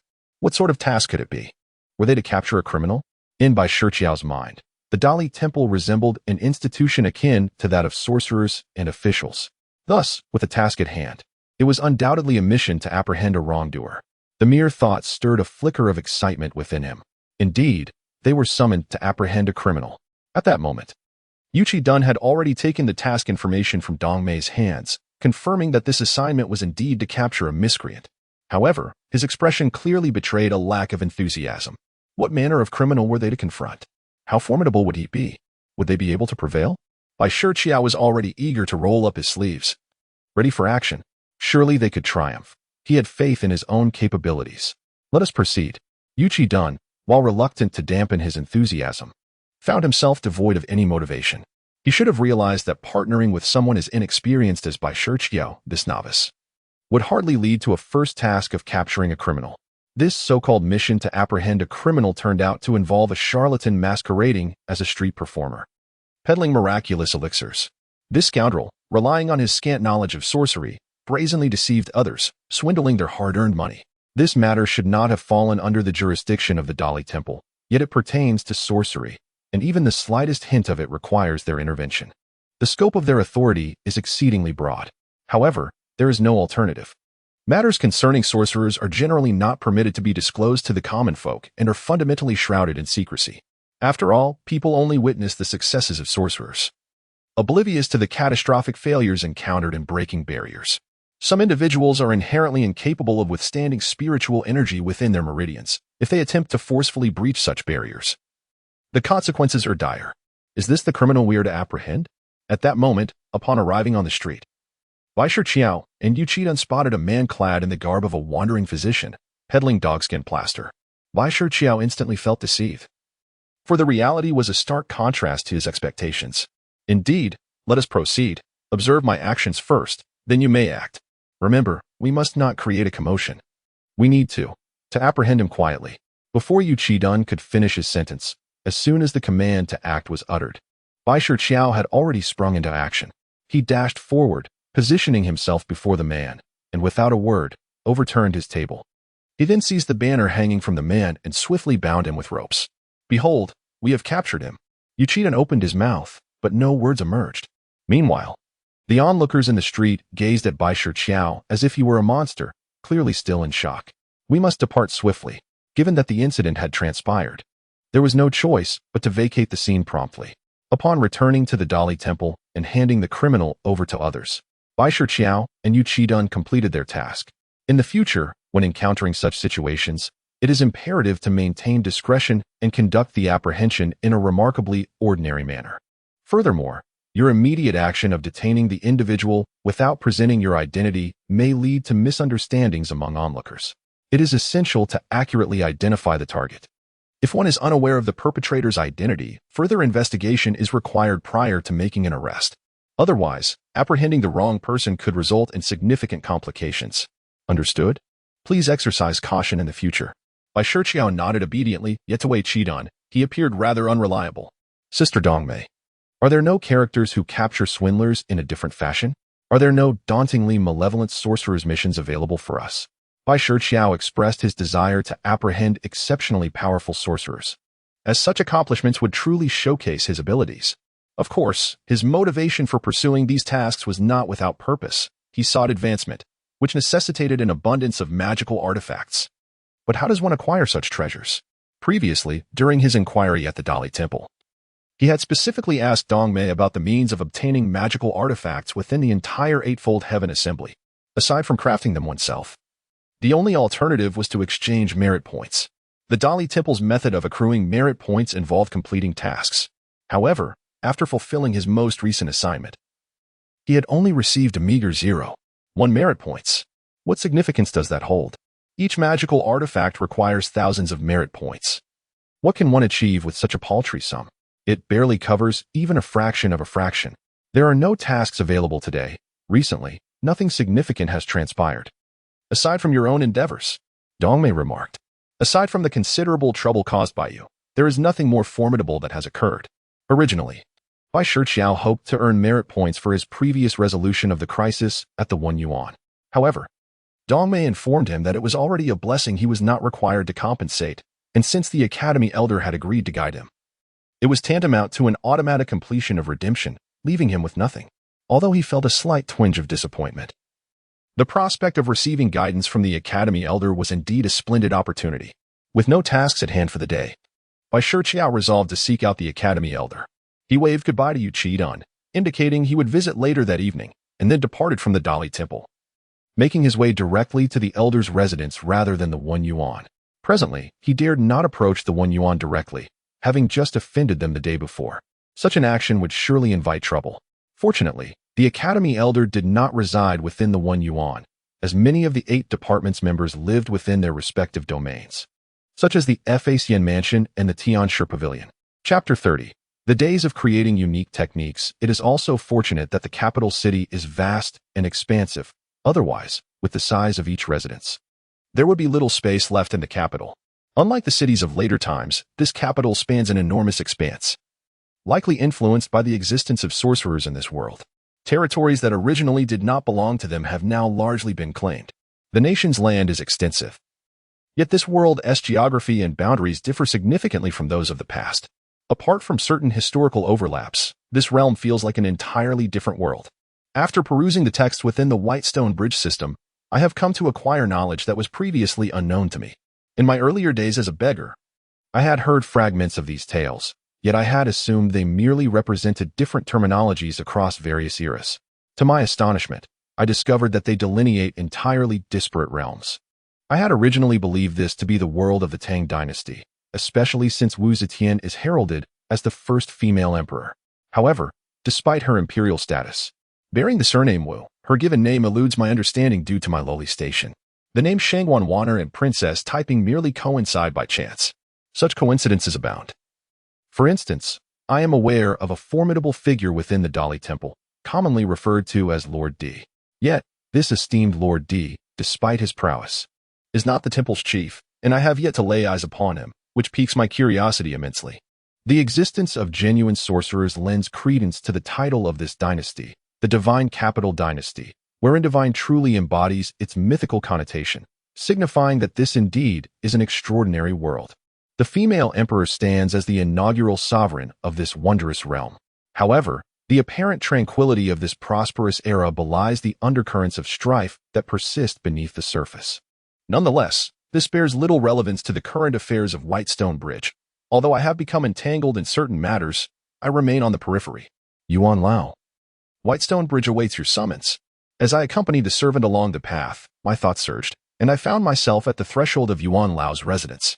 Come in. The weathered voice of Yuan Lao resonated, prompting me to enter as the servant opened the door. As the door closed, only the two of them remained in the room. At this moment, Bai Shiqiao turned his gaze towards the old man in the courtyard. Although the lighting in the room was somewhat dim, he could still discern the other person clearly. The old man was clad in a simple robe, its gray and white hues creating an air of humility about him. Greetings, esteemed elder. Bai Shiqiao stepped forward, bowing respectfully. Please, take a seat. What brings you here today? The elder spoke, and upon hearing his words, Bai Shiqiao sat down without further ado, as the elder swiftly delved into the matter at hand. Indeed, due to fortuitous circumstances, I possess a unique constitution. While I understand that consuming the spiritual essence of treasures can yield the same effects as a grand elixir, my own cultivation methods remain misguided, risking a path of error. I humbly seek your guidance, esteemed elder. Bai Shiqiao exhibited a commendable demeanor, fully embodying the role of a diligent student. His direct assertion of being a student was not merely a formality, it carried with it a hint of experimentation. If the elder did not chastise him for this self-designation, their relationship would undoubtedly deepen. Conversely, should he be reprimanded, a change in address would suffice, posing no real loss. However, the elder seemed unperturbed, even allowing a faint smile to play upon his lips, indicating his tacit approval. Stroking his beard thoughtfully, the elder responded with a degree of solemnity. Your situation is indeed rare, yet the heavens do not entirely forsake humanity. I shall ask you this, is your heart resolute? Is your path steadfast? Is your ambition unwavering? Though these three inquiries appeared distinct, they were, in essence, a test of Bai Shiqiao's character. My heart wavers, lacking steadfastness, and my path is uncertain, strewn with desolation, yet my ambition remains undiminished. Despite the tumult within and the myriad concerns that burden me, even as the road ahead is shrouded in confusion and fraught with thorns, I am still imbued with fervor. When my heart sways, I shall temper it. When the path is rugged, I shall incinerate it. I do not aspire to immortality, but seek to live this life without regret. Bai Shiqiao proclaimed with resounding vigor, his spirit ignited, nearly boiling over with passion. Upon hearing these words, the old master's eyes sparkled with brilliance, as though he beheld a rising sun, ablaze with warmth and radiance. This is the essence of youth. Though one may be impoverished, aspirations should never diminish. With a hint of affection for talent, the old master stroked his white beard, contemplating the possibility of taking the youth as his disciple. However, after a moment's reflection, he decided against it. This young man harbors lofty ambitions. In due time, he will surely soar to great heights, and all I can do now is impart some knowledge to him. Remember well the words you have spoken today, and do not let them fade from your memory. The old master resumed his composed demeanor, and upon seeing Bai Shiqiao nod, continued. Your technique must be forged by your own hands. However, creating something from nothing is no trivial task. You may innovate upon the foundations laid by those who came before you. Understanding the old master's words, Bai Shiqiao realized that ultimately he must develop his own techniques. This process of creation from nothing is far more challenging than progressing from 1 to 100. Fortunately, after finishing his discourse, the old master presented Bai Shiqiao with a plethora of texts on various techniques. Bai Shiqiao began to examine the collection before him. Most of these texts were fundamental books, followed by some knowledge of various techniques. The majority focused on principles, with a wealth of information regarding artifact refinement, talisman drawing, and formation arrangement. These subjects did not delve into particularly advanced topics. Indeed, more intricate techniques, such as advanced artifact refinement and sophisticated formations, were typically reserved for specialized clans and sections. Even within the Eightfold Celestial Assembly, while there were some collected texts, they were not of exceptional profundity. However, should Bai Shiqiao aspire to engage in refinement, whether of magical treasures, talismans, or formations, he could certainly venture to the Baigong workshop. Although the workshop might not produce the most exquisite items, it was capable of manufacturing commonly available goods in bulk and with remarkable speed. As for alchemy, that remained under the strict control of the Celestial Master's Pavilion, with no chance of dissemination. Moreover, he was even less likely to explore alchemical practices outside the Eightfold Celestial Assembly at this time.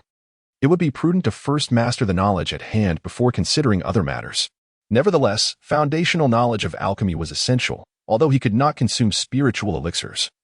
He could manipulate spiritual energy and thus practice the art of refinement. Additionally, the elder of the academy had provided him with excerpts from the techniques of a master craftsman. While these were not comprehensive, they offered significant insights. Occasionally, he would pass by the literary institute and enter to read, yet the scholars there regarded him with suspicion. Wary of any potential disruption. Disruption was certainly not his intention, having clarified that it was merely a misunderstanding. Nonetheless, a rift had undoubtedly formed. But as long as he was studying under the elder, they were reluctant to confront him.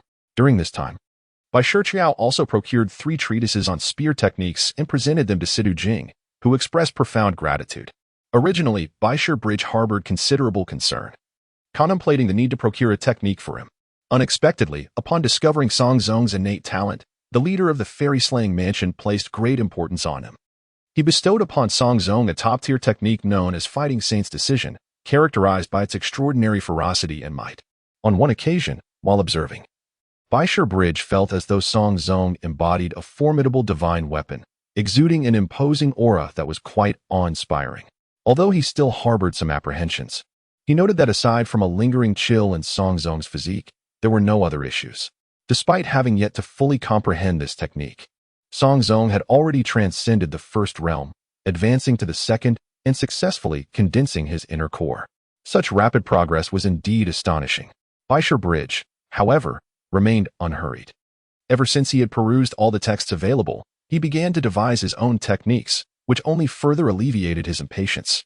Occasionally, Yuchi Dun would jest with him, suggesting that if he truly lacked the capability, he should not suppress himself unduly. After all, he could always focus on completing tasks to acquire more treasures. Nonetheless, after completing numerous assignments, he had only amassed a mere 20 points, raising the question of how long it would take to achieve his goals. Fortunately, he was not anxious and continued his endeavors. Additionally, he was engaged in another pursuit, crafting his own fated magical weapon. Although he could consume treasures, he felt a pressing need for a reliable weapon. This realization struck him during a mission when he witnessed an opponent effortlessly producing a plethora of magical artifacts and wielding them in various ingenious ways, resulting in unexpectedly remarkable outcomes. Though he possessed chains that were serviceable, their duration was nearing its limit, leaving him in search of a more suitable weapon. Ideally, it would be one that could be wielded externally yet also stored within his consciousness. While he may not be a master, he certainly had a fundamental understanding of the craft, particularly in the art of forging weapons, which he had come to excel in. Regrettably, the materials from the 100 Crafts workshop were subpar, resulting in the production of mostly mundane items. However, any item was better than none, and he could make do with them, being cautious to conserve his spiritual energy, which was still adequate for his needs. As for a fitting weapon, Bai Shiqiao contemplated the peculiar stone he had acquired from a temple outside the city, which could be deemed a treasure of nature. He planned to use this stone as the core to forge a weapon of his own. Chapter 31. The Search for the Missing Material for Weapon Forging. Bai Shiqiao had already decided what type of weapon he would create. Most practitioners of the arts rarely forged cold weapons, typically opting for magical tools instead. Aside from the immortal slayer's manner, which predominantly employed spears, most practitioners utilized items such as dusters, bells, gourds, and banners. Even among those who wielded swords, peachwood swords were most common. However, Bai Shiqiao intended to craft a sword. The stone itself posed a challenge. He was uncertain about its best application, and creating something more complex would be arduous. A sword was a simpler endeavor, as he had a ready-made mold. By melting the stone, pouring it into the mold, and adding some rare materials, he could successfully forge it. The prospect of crafting other forms of magical artifacts was too daunting, and the stone's nature inherently limited other possibilities. Moreover, he envisioned a future where, should he attain mastery in his cultivation, he could soar through the skies on a sword, a notion that filled him with delight. As for the flight technique he once pursued alongside Bai Shiqiao in the chase of the demonic King Zhou, it was merely a rudimentary application of a talisman for low-altitude travel. His current cultivation level was insufficient for flight, let alone wielding a sword in the air. Whitestone Bridge, at present, found himself at an even lower cultivation tier, treating it as a foundational phase. It would be preferable if Bai Shiqiao ceased to constantly compare him with the Song sect. Cultivation techniques require patient perseverance. He planned to first forge a practical weapon before continuing to develop his own methods. He was still in search of a piece of Fei Longyu, a resource that seemed elusive. Goodness, he could hardly fathom how Bai Shiqiao had amassed such a significant number of merit points, considering his frugal demeanor in everyday life. How many tasks had he undertaken? In his own words, Whitestone Bridge lamented that he had effectively depleted his original capital. Such a statement was rather alarming, prompting Whitestone Bridge to assure, "I borrowed it, and I will repay you double in the future." Bai Shiqiao regarded him with evident skepticism. Utilizing Bai Shiqiao's merit points, Whitestone Bridge swiftly exchanged for numerous items. Coupled with the mysterious iron gifted by the elder of the academy, the necessary engravings for forging, as well as the frost-cold liquid provided by Shangwan Waner and the golden magnet from Princess Taiping. He acquired a variety of resources from those who had heard of his intent to forge a personal weapon. Although Whitestone Bridge had initially declined their offers, he ultimately found himself compelled to accept the gifts. In the words of Bai Shiqiao, he advises to hold on to them, for if they are not needed this time, they will surely prove useful in the future. He thoughtfully provides Bai Shiqiao Bridge with a storage bag. However, Bai Shiqiao Bridge is acutely aware that Bai Shiqiao believes that by hoarding these items, he can prepare more materials and thus reduce his own merit points. Yet, it is too late. He has already exhausted them. As Bai Shiqiao gazes in astonishment at the meager merit points that remain, he feels an overwhelming urge to take Bai Shiqiao Bridge down with him. Consequently, he cannot confront Bai Shiqiao Bridge, but he finds himself compelled to undertake tasks alone every day. Not limited to those of the Dali Temple, he accepts assignments from various locales, and even those not affiliated with the 8 divisions of heaven. His work ethic is notably vigorous. Meanwhile, Bai Shiqiao Bridge has begun to strategize the crafting of weapons. He perceives that he possesses an abundance of materials, and if he has the capacity, he could even forge a few additional minor magical artifacts. The thought of transforming into a veritable treasure boy in the future brings him immense joy. Nonetheless, he is still in search of one crucial material. Sister Dongmei, do you have any news regarding Filengio? Bai Shiqiao Bridge has enlisted the help of the well-informed Dongmei to assist in locating Filengio. He has grown somewhat despondent, contemplating the possibility of substituting it with a lesser material if necessary. The primary effects of Filengio include purification, refinement, and the enhancement of spiritual energy infusion. Essentially, incorporating Filengio could amplify the power by an additional 20%. Without it, however, the potency would undoubtedly be significantly diminished. Moreover, the Fei Longyu possesses a remarkable capacity for inclusivity, capable of harmonizing disparate materials, rendering it a substance of considerable significance. Of utmost importance, should there be an ample supply of this Fei Longyu, commensurate with the primary material, it would facilitate the subsequent enhancement of the weapon. Conversely, if he were to elevate his realm and find the weapon rendered obsolete, it would be a waste to simply discard it. Thus, he ardently hopes to locate this precious Fei Longyu. Fortunately, Dongmei did not shake her head in refusal. Rather, she nodded affirmatively and exclaimed, "Indeed, it is right within the capital city." After a prolonged search for Fei Longyu, he was pleasantly surprised to discover its presence in the very heart of the city, a splendid piece of news. That's splendid. Do you know where it can be found? Are there any specific requirements or conditions? Bai Shiqiao had previously disseminated information, and nearly every sorcerer within the capital was somewhat aware of his esteemed reputation and his quest for crafting materials. However, news had been scarce until today's revelation. Naturally, given that the informant was willing to share this intelligence, there must be certain stipulations attached. If he could meet those conditions, he would be eager to engage in trade. There are conditions, but I advise you to consider them thoroughly before hastily agreeing to the terms, Dongmei cautioned Bai Shiqiao with a serious expression, clearly wishing for him to reconsider. No worries, Sister Dongmei, just tell me who possesses it and what the conditions entail. With the opportunity now presenting itself, it would be illogical to abandon it without understanding the reasons behind it. In the hands of Lu Winya, the daughter of Deputy Minister Lu, Dongmei chose to directly inform Bai Shiqiao, leaving the outcome to his own discretion. Lu Shilai? Lu Wenya? Who is she? Clearly, Bai Shiqiao was unfamiliar with the daughter of this so-called Deputy Minister Lu. Deputy Minister Lu, whose full name is Lu, currently serves in the Ministry of Rights.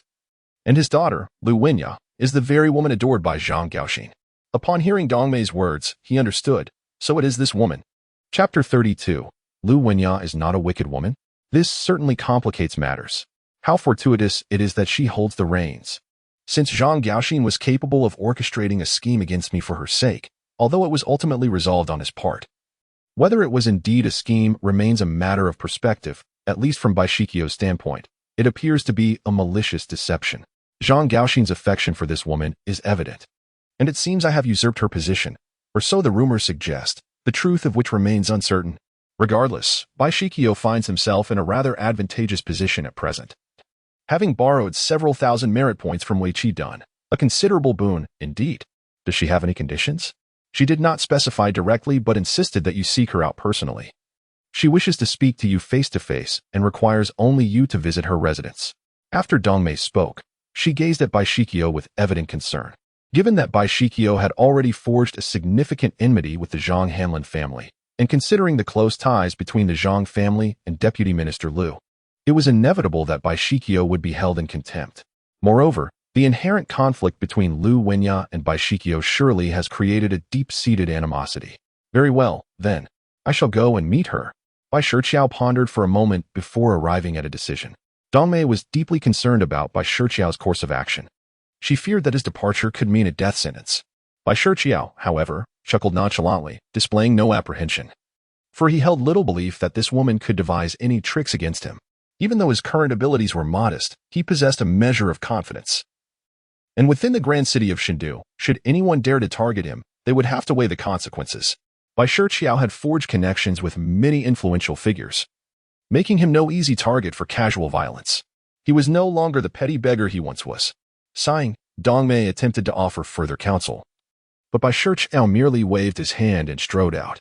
Realizing her words had fallen on deaf ears, Dongmei hastily messaged Wei Qi and sought out the temple steward, hoping they could reach the esteemed Elder Yuan and Miss Shangguan. After all, within the city of Chengdu, Bai Shiqiao still had his protectors. Once she completed these tasks, Dongmei suddenly realized that perhaps her efforts were unnecessary. If she could think of such individuals, Bai Shiqiao certainly could, and so could the Deputy Minister Lu. Why should she fret at all? No wonder Bai Shiqiao exuded such confidence and fearlessness. He must have some solid backing. With a slight pout, Dongmei returned her focus to the book of stories, finding the tales of Lord Di particularly captivating. The martial prowess of a character named Fong Fong was truly impressive. Meanwhile, Bai Shiqiao, unaware of Dongmei's concerns and actions, followed the route he knew to the residence of Deputy Minister Lu within the city of Chengdu. Upon arriving, he could not help but scoff. The mansion was scarcely half the size of Elder Yuan's residence, almost rivaling the miserly nature of Wei Qi. Upon merely gazing at the grand entrance of the adversary's estate, Bai Shiqiao could not help but perceive an overwhelming sense of frugality emanating from it. This inclination stemmed from his former profession, for one must assess whether the household possessed valuable treasures before initiating any endeavor. Oh, do you truly believe that upon your invitation for a face-to-face discussion, I would arrive with utmost sincerity? Such notions are overly naive. Bai Shiqiao circled the exterior, ultimately selecting an inconspicuous, low wall, relatively devoid of foot traffic, and vaulted over it with ease. Though his cultivation was but at the broken barrier stage, his agility had significantly improved compared to his past. To his astonishment, he discovered that this seemingly modest residence of a mere minister was fortified by protective formations. Lowering himself, he nearly lay flat against the wall, observing the inner courtyard not far away, a spark of intrigue glimmering in his eyes. Although the protective formations did not envelop the entire estate, several structures within the inner courtyard were indeed shielded. Based on the architectural layout of the estate and Bai Shiqiao's years of experience, it became evident that those particular buildings with protective formations were likely the main living quarters. There were not many, only 3 in total. Typically, the largest would belong to the Lu minister and his spouse, while the second, somewhat distanced, was likely that of Lu Wenya. As for the other offspring, those not of the legitimate line, their quarters were situated even further away. The smallest of the structures fortified by formations appeared to be a study. Given its specifications, it resembled a study, and aside from being a living space. The added formation indicated that it surely harbored something extraordinary within. However, this situation diverged from past experiences, even though Bai Shiqiao's current identity was peculiar. Should he engage in any unscrupulous acts, he would inevitably bear the consequences alone if apprehended. Yet, one remains uncertain of the true prowess possessed by the family of the minister Lu. It is prudent to exercise caution. He mentally outlined potential escape routes as a contingency plan, preparing for a retreat should negotiations falter. He even contemplated the possibility of retreating through Bai Shi Bridge, should discussions go awry within the confines of their formation-laden residence. After all, he had become quite adept at dismantling such formations. Thus, he awaited in silence. Initially, he presumed a servant would escort him inside, as the adversary would likely wish to present an imposing demeanor from the outset. However, to his surprise, upon the servant's report, a woman exuberantly emerged from the inner courtyard, displaying no semblance of restraint, akin to a frolicking young deer. This spirited woman could only be Lu Wenya, the daughter of Minister Lu. "Are you the Bai Shi Bridge?" she inquired, her vivacity devoid of any trace of demure elegance, though clad in a delicate gown. Her demeanor exuded a certain boldness, reminiscent of a spirited heroine. Despite Lu Wenya appearing taller and perhaps older, she exuded an air of youthful innocence, embodying the essence of a lively maiden. "Yes, I am," he replied, taken aback. Was she not supposed to be exceedingly difficult and ill-tempered? Why then did she appear so cheerful, like an unbridled fawn? Bai Shi Bridge found himself at a loss for words to describe her. He sensed no hostility from her, only an infectious vivacity. The preconceived notions he harbored had fostered his current wariness. Clearly, Bai Shi Bridge had hastily categorized Lu Wenya and Zhang Gaoxing together. Was it not so? In truth, they were in no way comparable. These two individuals were entirely distinct. Bai Shi Bridge, observing Lu Wenya, who had drawn him into the study, glanced at the jadeite she offered him. He was momentarily uncertain whether to accept it or not. Why would he refuse? It had been presented to him. Only a fool would decline. He resolved to take it, and with remarkable swiftness, he seized the jadeite and stowed it away in his storage pouch. He hardly had time to ascertain its authenticity or quality. Yet, trusting his instincts, he believed it to be genuine. Moreover, this piece of jadeite was indeed substantial, nearly rivaling his own stone. It was simply marvelous. Finally, Bai Shi Bridge's long-cherished vision of a weapon capable of growth seemed to have materialized. This brought him a sense of reassurance, albeit still tinged with disbelief. The very notion that Lu Wenya, upon their first meeting, would gift him such a precious item was almost inconceivable. "Did you have any requests or conditions?" It was only then that Bai Shi Bridge recalled to inquire about this, feeling a twinge of embarrassment. His earlier eagerness in taking the jadeite had been so swift that it resembled an act of theft, leaving him somewhat chagrined. Especially when contrasted with Lu Wenya, he felt akin to a nefarious villain. He reassured himself, acknowledging that his anxiety stemmed from disbelief. Though acquiring the jadeite was splendid, he must maintain a sense of composure and tranquility. "A tranquil heart eludes me. Yet, he remains exceptionally joyful. Well, I shall speak candidly. Our previous misunderstandings need addressing. There are 3 points I wish for you to consider, and I hope you will acquiesce after hearing them." Initially, Lu Wenya felt a tinge of shyness, yet within mere moments, she boldly raised her voice, adopting an exceedingly assertive demeanor, seated with a posture that exuded masculinity. At least in Bai Shiqiao's eyes, she appeared far more formidable than himself. "Pray, tell me what it is." Bai Shiqiao, while elated, maintained a cautious demeanor, regarding her with vigilance. "Very well, I shall be direct. The first point is to offer my sincerest apologies. I was unaware of Zhang Gaoxing's actions until later, and I learned that he acted upon my influence. Although he executed the deed, the impetus originated with me, and I bear responsibility for the discord between you and the Zhang family. This I cannot deny. Thus, I formally extend my apologies." Lu Wenya spoke with remarkable clarity and conviction, rising from her seat to bow in apology to Bai Shiqiao. This sight left Bai Shiqiao momentarily taken aback. She seemed to diverge from the rumors that painted her as a nefarious woman, though not explicitly stated. He could discern through Dongmei's words that she was not one to be trifled with. However, as Bai Shiqiao regained his composure, he promptly assisted Lu Wenya to her feet. Regardless of her sincerity, her current attitude warranted his forgiveness, as there was no real enmity to begin with. Nevertheless, Lu Wenya's impression in his mind was irrevocably altered in that moment. Chapter 33. Lu Wenya surprisingly harbors feelings for Xuanzang. Does this imply that I initially held a biased view towards her? Indeed, It is astonishing to realize that I, too, have become a member of the biased and arrogant. How frightening. Bai Shiqiao silently shook his head, resolving to trust only what he can witness and to refrain from believing in rumors. As for why Lu Wenyao is disparaged by others, it largely stems from a lack of understanding, compounded by the influence and animosity stemming from her family background. Furthermore, her limited appearances in public prior to her marriage likely contribute to this perception. The two resumed their seats, and after Bai Shiqiao made it clear that he would not blame her, he tacitly agreed to her first request. Setting aside whether Lu Wenyao and Bai Shiqiao truly have any grievances, even if they did, Bai Shiqiao would be willing to forgive her for the sake of this exquisite jade. Of course, should future conflicts arise, they would be handled on merit. Thus, Bai Shiqiao gestured for her to express her second request.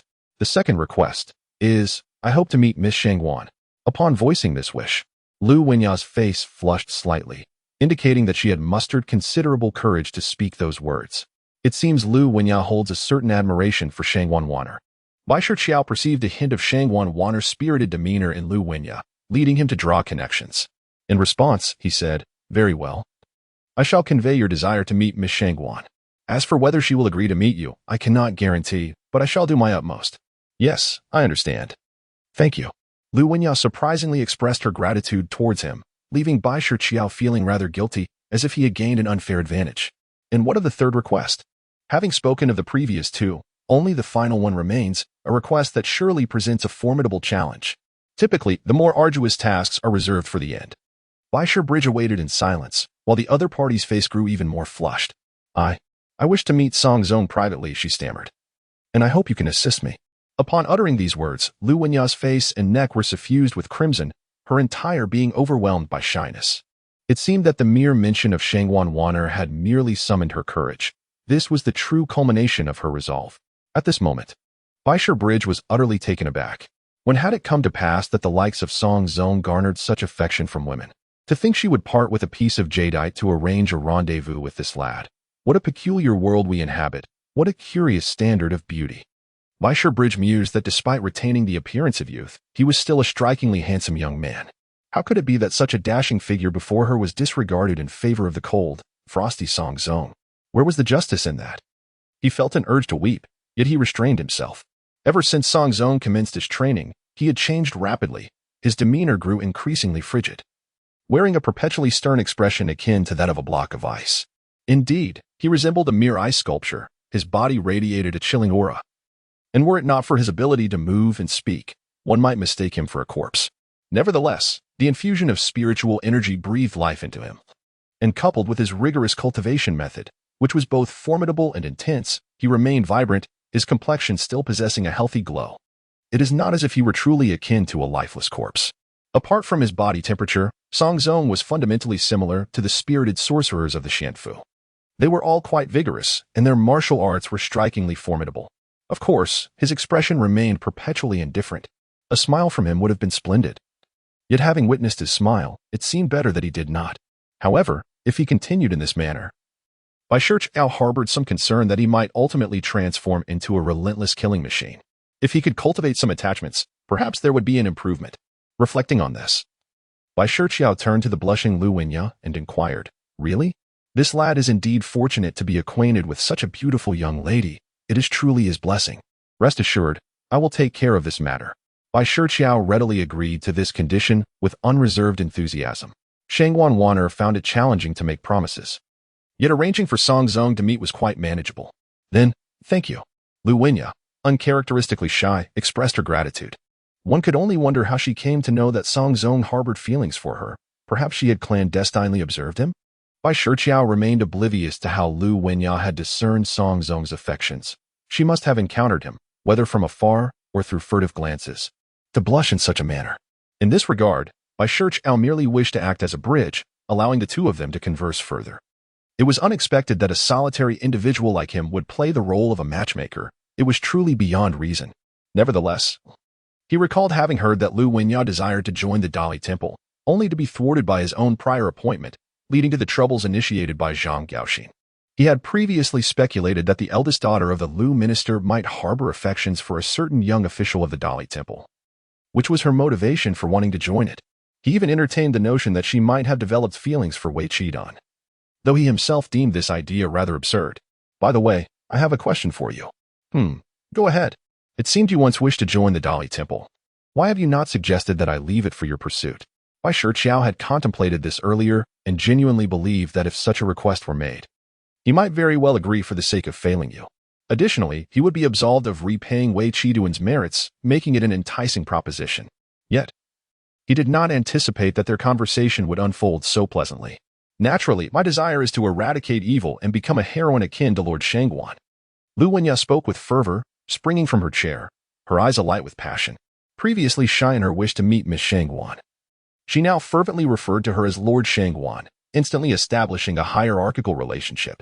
Even if you were to attend the Dali Temple, it would bear little relevance to Shangguan Wanner. They are not even in the same department, after all. It appears this woman, despite her fervent aspirations, is woefully ignorant and merely seeks to charge ahead. Were it not for her ambitious thoughts and the fact that she has such a father, this possibility might not even exist. It is indeed fortunate that she lives in this era, with a brilliant and resplendent example in the form of a female emperor.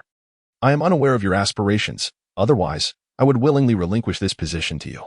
Bai Shiqiao's mind was solely occupied with the thought of yielding his position to Lu Wenya, thereby sparing himself from the burdensome merits owed to Wei Qiduan. No. Since I have missed this opportunity, it is indeed a lost chance, and as a woman, my capabilities do not measure up to yours. Should I accept, it would merely be akin to the role of Sister Dongmei, which I would rather forego. Bai Shiqiao felt a tinge of disappointment, not anticipating such a swift refusal from the other party. A little courtesy would not have gone amiss. Chapter 34. The commencement of artifact forging. After concluding his conversation with Lu Wenya and establishing a means of communication, Bai Shiqiao departed from the residence of the vice minister, clutching the coveted Philengio. Casting a glance back at the three formations within the estate, he could not help but marvel at their fortunate escape from calamity. Having evaded his grasp, Bai Shiqiao smacked his lips, momentarily entertaining the notion of consuming these formations. Although not as formidable as the one that imprisoned the book spirit at the academy, they certainly surpassed the lowly wares found at roadside stalls. Consuming them would undoubtedly enhance his spiritual energy. However, he had already negotiated conditions with Lu Wenya and could not afford to be fickle, letting greed lead him to devour others' formations. Occasionally, he yearned for something exquisite. Shaking his head, he dismissed such thoughts and instead focused on the matter of artifact forging. This time, the weapon is his fated instrument, a weapon imbued with the potential for growth through the incorporation of Philengio. Once it is successfully refined, he can elevate its quality by locating superior celestial materials in the future. Reflecting on this, he feels a profound sense of anticipation. Upon returning to Yu Qidun's residence, Bai Shiqiao gently caresses the Philengio, finally affording himself the opportunity to examine it closely. The quality is exceptionally high, with remarkable purity and virtually no impurities present. Furthermore, the Philengio is of considerable size, fitting seamlessly into the stone. However, during the purification and fusion process, he anticipates it may require considerable effort. After all, the more materials added, particularly those of higher quality, will result in a superior final product, yet the process itself demands utmost precision. Any carelessness could lead to catastrophic failure, potentially ruining the entire endeavor. While it may not be as disastrous as an alchemical explosion, the outcome would still be deemed a failure, leaving little to salvage. Such a fate for the stone and Philengio is utterly unacceptable to him. He has also prepared a contingency plan, should an unforeseen mishap arise during the process. He has a secondary set of materials, albeit of lesser quality, ready for use. Although this notion weighs heavily on his heart, he cannot simply stand by and watch a disaster unfold. Perhaps a more modest approach might allow for future redemption. Bai Shiqiao carefully inspects the materials he had previously gathered, astonished by the quantity this mischievous lad has managed to collect. Upon reflection, he realized that most of these had been exchanged with his hard-earned merit points, causing his heart to bleed. It felt akin to a usurpation of rightful possession. With no other choice, he resigned himself to spending the night at the Dali Temple. Yet, he understood the importance of moderation. The prospect of beginning the alchemical process the following day should not lead to restless excitement that robbed him of sleep. He needed to ensure he was well rested. Otherwise, his lack of focus during the crafting could significantly increase the likelihood of errors. The next day, it seemed as though the entire world knew that Bai Shiqiao was to forge an unparalleled weapon of destiny. A multitude gathered to witness the event. Bai Shiqiao, however, remained discreet, though many had likely observed his jovial exit from Lu Shilong's residence the previous day after acquiring the Philengio. It was evident that word had spread about his newfound treasure, leading to speculation that he would commence the forging in the coming days. Upon Wei Qiduan's arrival at the Dali Temple, he lamented over his meager merit points, and the crowd quickly pieced together the situation. Thus, when Bai Shiqiao arrived at the Dali Temple, he was greeted by a throng of onlookers. While they would not be able to witness the forging process firsthand, the mere act of gathering provided them with a sense of excitement and camaraderie. It appeared that this crowd truly reveled in the spectacle. Previously, when the academy had caused an uproar, a similar number had assembled. Bai Shiqiao felt a sense of resignation. However, upon entering the Dali Temple, he found himself surrounded by prominent figures: Shangguan Waner, Wei Qiduan, the minister of Dali Temple, and even the esteemed elder of the academy had all gathered. Was such grandeur truly necessary? In an unguarded glance, he noticed Lu Wanya had also arrived, cautiously making her way towards Shangguan Waner. Bai Shiqiao couldn't help but smile gently. Although this encounter was not intentionally arranged, it provided a perfect opportunity to introduce Lu Wanya to Shangguan Waner. Of course, he chose to overlook the shadowy figure trailing Lu Wanya. Zhang Gaoxin had also arrived, his gaze decidedly unfriendly. Bai Shiqiao disregarded him and stepped forward, greeting Shangguan Waner and the esteemed elder of the courtyard, as well as the Minister of Justice. He also expressed gratitude to those absent, such as Princess Taiping, who typically remained within the palace confines, and the members of the Celestial Master's Pavilion, from whom he had received rare herbal materials that were virtually unobtainable elsewhere. After his formalities, he deliberately approached the gathering and declared, "I am truly grateful to all the honorable officials present, and I extend my heartfelt thanks to Miss Lu Wenya for graciously parting with the filing jade. Contrary to the rumors, she is not as portrayed. In reality, she is a remarkably generous and kind-hearted young woman." Indeed, Bai Shiqiao was keenly aware that flattering words were necessary to soften the blow of his previous reliance on her. He subtly signaled to Shangguan Waner, who merely smiled in response, showing no signs of distaste. Clearly, Shangguan Waner had begun to form a favorable impression of Lu Wenya. However, it would require Lu Wenya's own efforts to further this connection. Bai Shiqiao cast a glance at her, encouraging her to seize this opportunity, for his assistance had its limits. Although he claimed to be merely there for the spectacle, he harbored concerns about whether the materials he provided would be mishandled. Focus on refining the tools. If it proves too challenging, do not force it, the elder of the courtyard calmly advised before Bai Shiqiao entered. Wei Qiduan curled his lips, muttering that he must not let all his hard-earned merit points go to waste. Encouragement came softly from Dongmei and the others. Bai Shiqiao smiled and nodded at the crowd before stepping into the secluded chamber of the Dali Temple, a moment that everyone eagerly anticipated. Initially, he had planned to forge weapons at the Baigong workshop, but he later worried about the hustle and bustle of people there, fearing that the noise from his forging might disrupt their normal work. Ultimately, he had no choice but to delay his endeavors at the Dali Temple instead.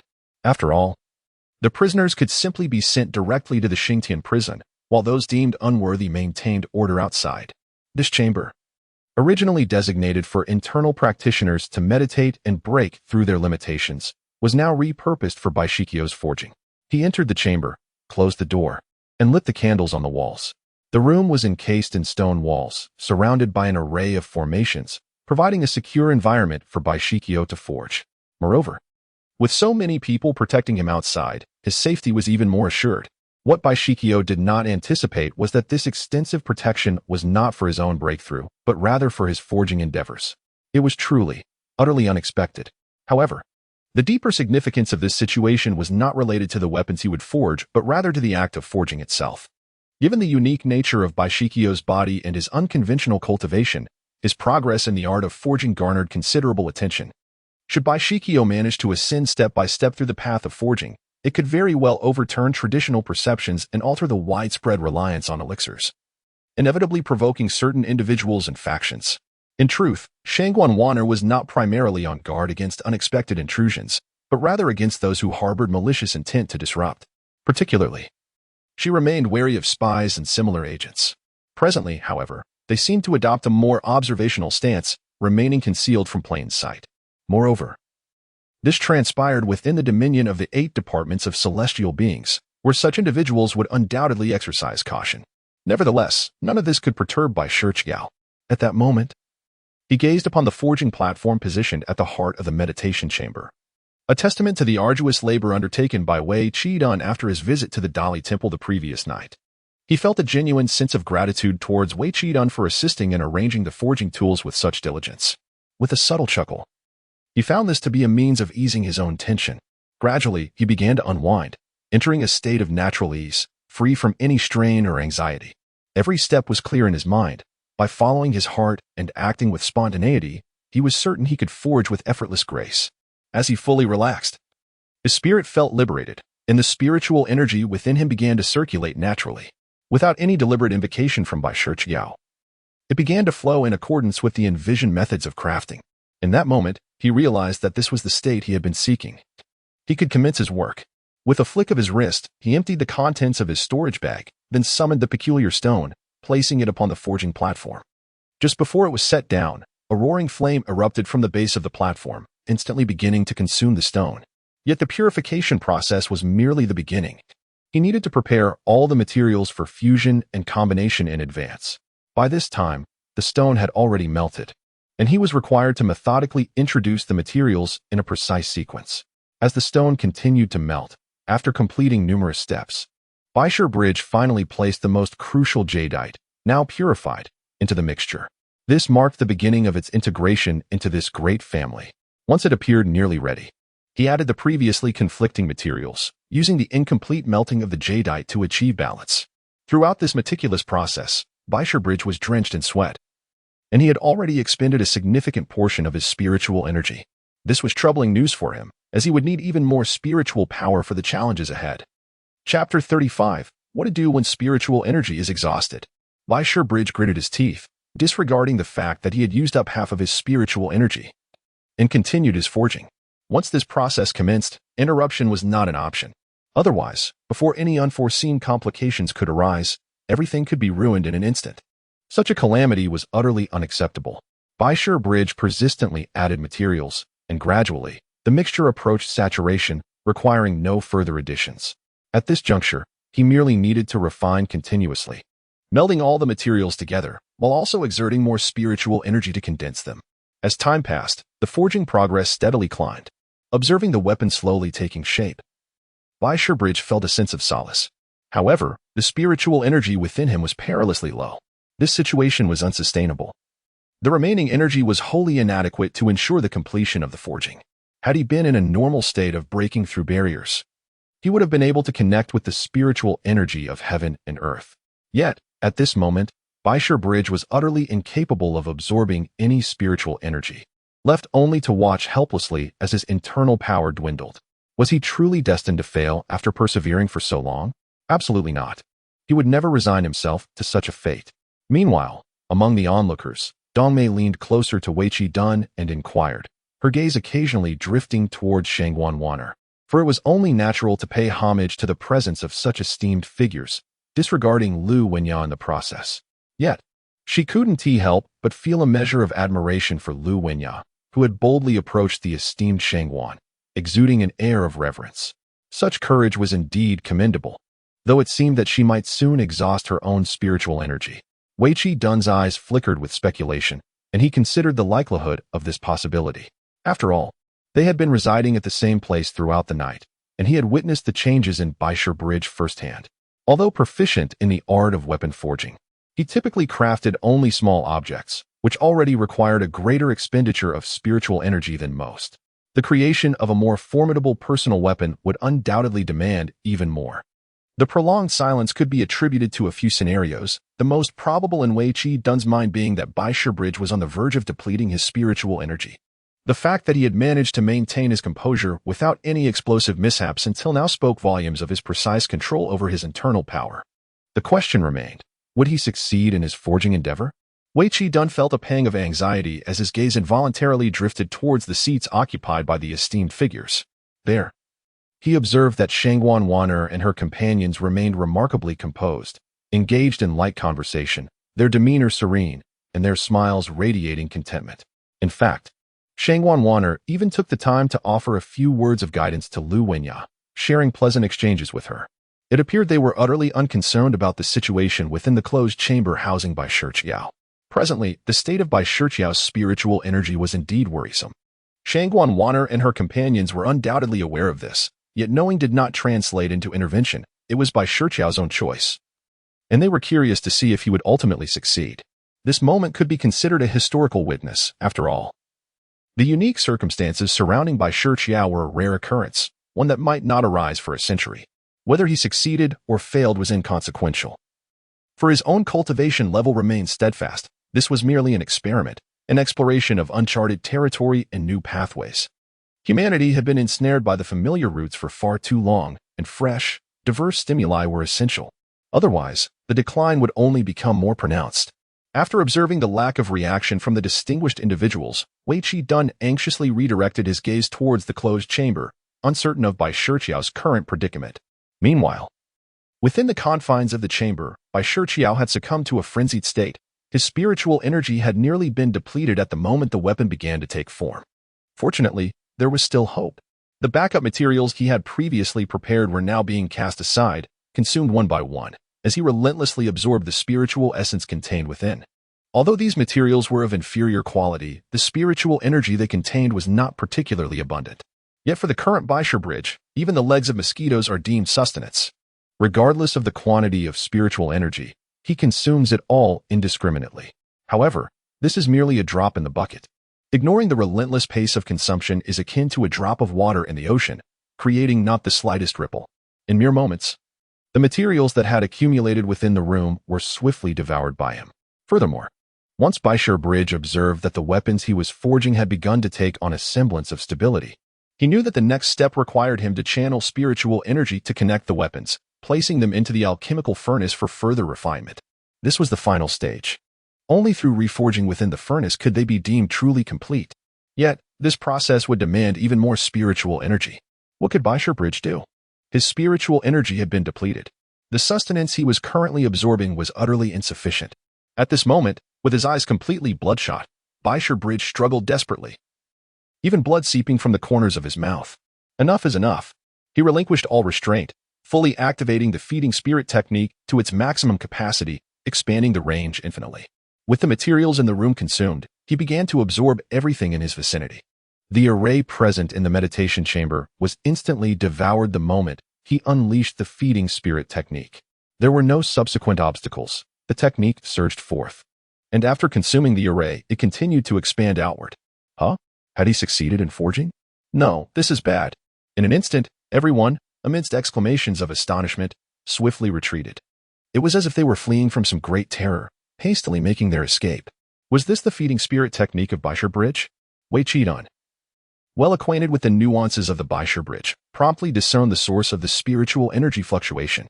Previously, he had requested Bai Shi Bridge to demonstrate this phenomenon, even sacrificing a treasured artifact for the sake of understanding. Yet, he had not anticipated that this time the food spirit technique employed by Bai Shi Bridge would exhibit such formidable power, the intensity of the waves beyond imagination. Alarmed, he pondered what course of action to take. It seemed to him that this technique could potentially devour the spiritual energy within himself. While this was merely an instinctive feeling, it was one he held with considerable conviction. Dongmei, stop tidying up. We must leave at once. Wei Qi dared not hesitate, regardless of whether Bai Shi Bridge's technique indeed threatened to siphon his own energy. It was imperative that they vacate the premises without delay. He swiftly led Dongmei away from the Dali Temple, racing towards safety, as the numerous spiritually imbued objects within the temple were rapidly drained of their essence. Chapter 36. The breakthrough unexpectedly summons the thunder tribulation. How could mere curiosity almost lead to calamity? It appeared that trouble was indeed brewing. The Dali Temple's official gazed helplessly at the chaotic scene before him, his heart heavy with despair as he lamented, I had anticipated some disturbance, but nothing of this magnitude. The aged caretaker shook his head in disbelief, equally astonished by the unforeseen commotion that had ensued. It was clear that the events had unfolded in a manner far more entertaining than he had envisioned. In contrast, Shangguan Wanner remained unperturbed, her gaze curiously directed towards the direction of the retreating figures from the closed-off chamber. The fluctuations of the food spirit technique had merely stirred the spiritual energies, leaving no tangible damage to the structure itself. However, it was evident that the group had not departed without encountering some degree of collision. At this moment, the Dali Temple appeared to have been ransacked, a scene of utter disarray. The head of the Dali Temple felt an urge to curse within his heart. The old courtyard glanced at him, and with a swift motion. He spoke not without intent, as several hundred magical artifacts suddenly soared from his hands, all directed toward the Bai Shiqiao bridge. The reason for this action was clear. The three of them needed to provide these artifacts to the bridge so it could absorb spiritual energy. Previously, they had maintained their composure, but with the situation now escalating, it was imperative to take action to stabilize matters. Should one wish for the Dali Temple to be thoroughly devoured, leaving no trace behind, they were welcome to watch. Subsequently, Xuanzang also flicked her wrist, sending forth over 100 magical artifacts. Naturally, she had come prepared as well, although her resources paled in comparison to the old courtyards. The artifacts she released numbered in the hundreds. The head of the Dali Temple, with a mournful expression, also cast forth 100 artifacts, his heart aching at the loss. Ah, how astute you are. Discarding the artifacts seized from the criminals, you truly know how to live. Xuanzang, with a sharp gaze, immediately discerned the origins of the artifacts that the head of the Dali Temple had released, even if she did not fully comprehend them. It was evident that each artifact was a deadly weapon. How could a mere head of the Dali Temple possess such an arsenal? Clearly, he had anticipated that an incident might occur today and had prepared accordingly. Feeling exposed by Xuanzang's revelation, the head of the Dali Temple turned away. His face flushed with embarrassment, choosing not to engage in a war of words with a woman. He had clearly been called out. And realizing he could not match her wit, he opted for silence. He certainly did not possess such an abundance of magical treasures. Just look at the old master and Xuanzang, each casually brandishing over 100 artifacts. How could he possibly compare? He had previously been exploited by that surnamed D, and now he faced yet another financial blow, feeling as though his own resources were dwindling to nothing but a mere pair of undergarments. He could only hope, as the old master suggested, that this young man would achieve some success in the art of refining, for otherwise, their efforts today would be rendered futile. As for why the three of them were so well prepared today, it was undoubtedly due to someone's foresight. That individual, of course, resided within the imperial palace, atop the heavenly master pavilion. Bai Shiqiao remained blissfully unaware, inadvertently accruing yet another favor from that enigmatic figure in the heavenly master pavilion. However, he was now at a crucial juncture, disregarding all matters external. Initially, his efforts felt like a drop in the ocean. Even expanding the range of absorption yielded little spiritual energy. Yet, unexpectedly, an immense surge of spiritual energy began to coalesce, nearly overwhelming him. Fortunately, his adaptability was remarkable. He swiftly recalibrated his state, circulating the spiritual energy and immersing himself back into the weapon refining process. As time flowed on, Bai Shiqiao's spiritual power finally ceased to be depleted. With an abundant influx of spiritual energy, he could even sense the fullness of his own power, teetering on the brink of a breakthrough. A breakthrough? Bai Shiqiao was astonished to find himself experiencing such a sensation at this moment. Yet, he understood that this was a serendipitous sign, indicating that the opportunity for his advancement had arrived. This almost instinctual feeling was akin to a celestial omen. Previously, he had only encountered such experiences through the pages of books, never having truly felt them himself. To his astonishment, today he was compelled to confront the inescapable reality of fate. Could this be what is meant by the hidden decree of destiny? Although Bai Shiqiao understood that this was merely a fleeting sensation, he sensed a faint connection to the workings of fate. Nevertheless, he dismissed these thoughts. Regardless of the nature of the circumstances, now that spiritual energy had propelled him to this point, he resolved to attempt a breakthrough. Given his current situation, he felt a measure of confidence. Previously, he had struggled to attain a higher realm due to a lack of spiritual energy, but now, with an abundance of it at his disposal, he was not only capable of refining tools, but also poised for a significant breakthrough. It was evident how much spiritual energy had been replenished by the hundreds of magical artifacts possessed by the trio. Since a breakthrough was within reach, why not also endeavor to cultivate his own unique technique? Ever since studying under the elder in the courtyard, Bai Shiqiao had immersed himself in a plethora of literature daily. Exploring diverse texts, he did not seek complete comprehension, but aimed to grasp at least the fundamentals. His reservoir of knowledge had expanded far beyond that of the impoverished boy he once was. Creating his own technique, perhaps this was indeed a feasible endeavor. With this thought in mind, he shifted his focus back to the refining process. The crafting of the artifact was nearly complete. Now, with ample spiritual energy flowing in, it would naturally refine itself as long as the energy continued to be supplied. At this moment, aside from directing a portion of his spiritual energy to the refining furnace, Bai Shiqiao had closed his eyes, fully immersing himself in the profound understanding of his own spiritual power. Harnessing the abundant spiritual energy, he experienced for the first time the true essence of the ethereal forces that permeate the universe. Previously, it felt as though there were limitations imposed upon him, causing a profound sense of frustration. Now liberated from these constraints, he found himself virtually swimming in an ocean of spiritual energy. He connected the celestial energy from above and below, channeling it through his meridians, converging it in his dantian, and thus forming a spirit elixir. In the second realm, the firmament realm, he consumed and propelled the energy incessantly, continuously circulating his spiritual power and consolidating it. The white stone bridge seemed to be endowed with divine assistance, the speed at which he formed the elixir escalating rapidly. What was this lad doing? What kind of weapon was he forging that demanded such an abundance of spiritual energy? The minister of the Dali temple, with a flick of his wrist, unleashed over 100 treasures, nearly all of which constituted his personal assets. Little did he expect that today they would all fall into the hands of the white stone bridge. Aside from the indispensable items he could not part with, he found himself poorer than a beggar, devoid of any magical artifacts. After relinquishing these treasures, he withdrew, gazing in astonishment at the scene before him. Could it be that he was on the verge of a breakthrough? The old man in the courtyard speculated, sensing the fluctuations of spiritual energy. He could not help but entertain this possibility. The cultivation of the white stone bridge was unfolding almost directly under his nose, and he was acutely aware of how far the lad had progressed. However, typically, a breakthrough in realms requires a considerable amount of time to gradually condense into an elixir. This is an unavoidable process. Even someone of extraordinary constitution, like Xuanzang, took a week to achieve a breakthrough. To my astonishment, the Bai Shiqiao bridge has progressed at an astonishing pace. It is well known that the process of refining spirit into elixirs requires the sedimentation of time, not merely a fleeting moment. Yet, the current state of the Bai Shiqiao bridge suggests an imminent breakthrough. It is hardly an instance of genius. It is nothing short of monstrous. Xuanzang, following suit, unleashed over 100 magical artifacts. Her resources were indeed substantial, as she was favored by the Empress and managed a significant department, thus possessing numerous treasures. Of course, she did not initially possess such an abundance of artifacts. Rather, her wealth accumulation allowed her to exchange for many. This is not merely monstrous. It is akin to a voracious beast.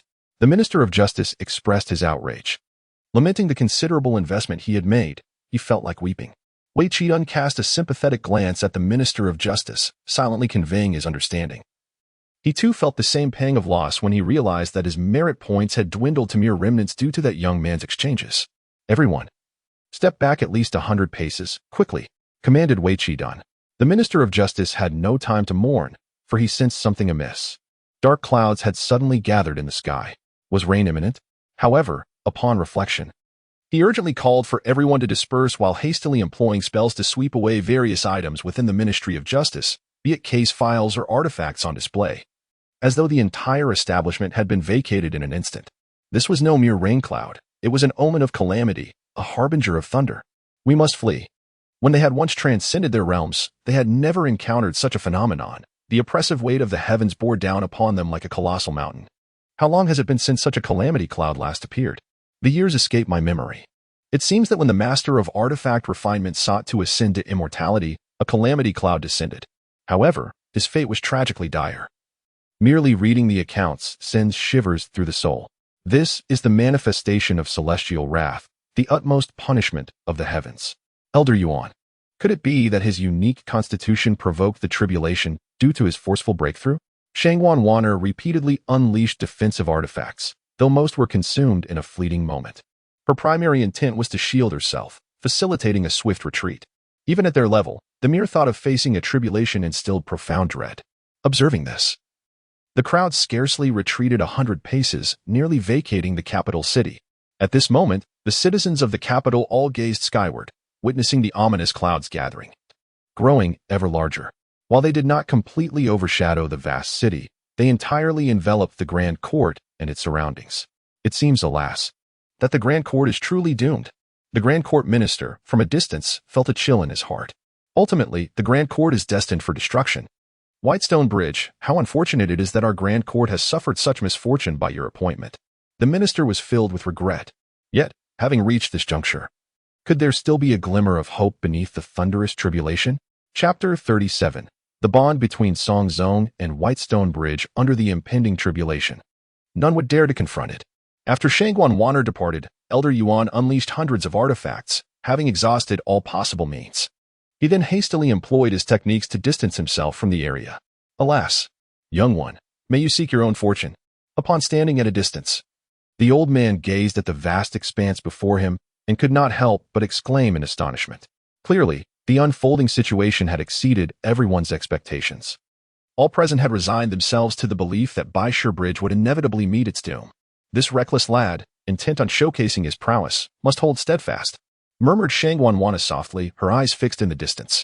Alas, not only have the treasures been sacrificed, but the Dali Temple is also destined to be struck by lightning. My position as the minister of Dali Temple may soon come to an end. At that moment, the minister stood in a daze, staring at the ominous storm clouds above, his heart heavy with despair. Is it truly possible that such turmoil arises from mere artifact refinement? Lu Wenya, positioned at a considerable distance, gazed in astonishment at the gathering tempest. How can this be? This young man seems rather extraordinary. Dear sister, you must keep your distance from him. Your innocence cannot fall prey to his deceptions again. Having already been tricked into losing your family's phalangiu is egregious enough. Zhang Gaoxin remained on site, still clinging to Lu Wenya's side.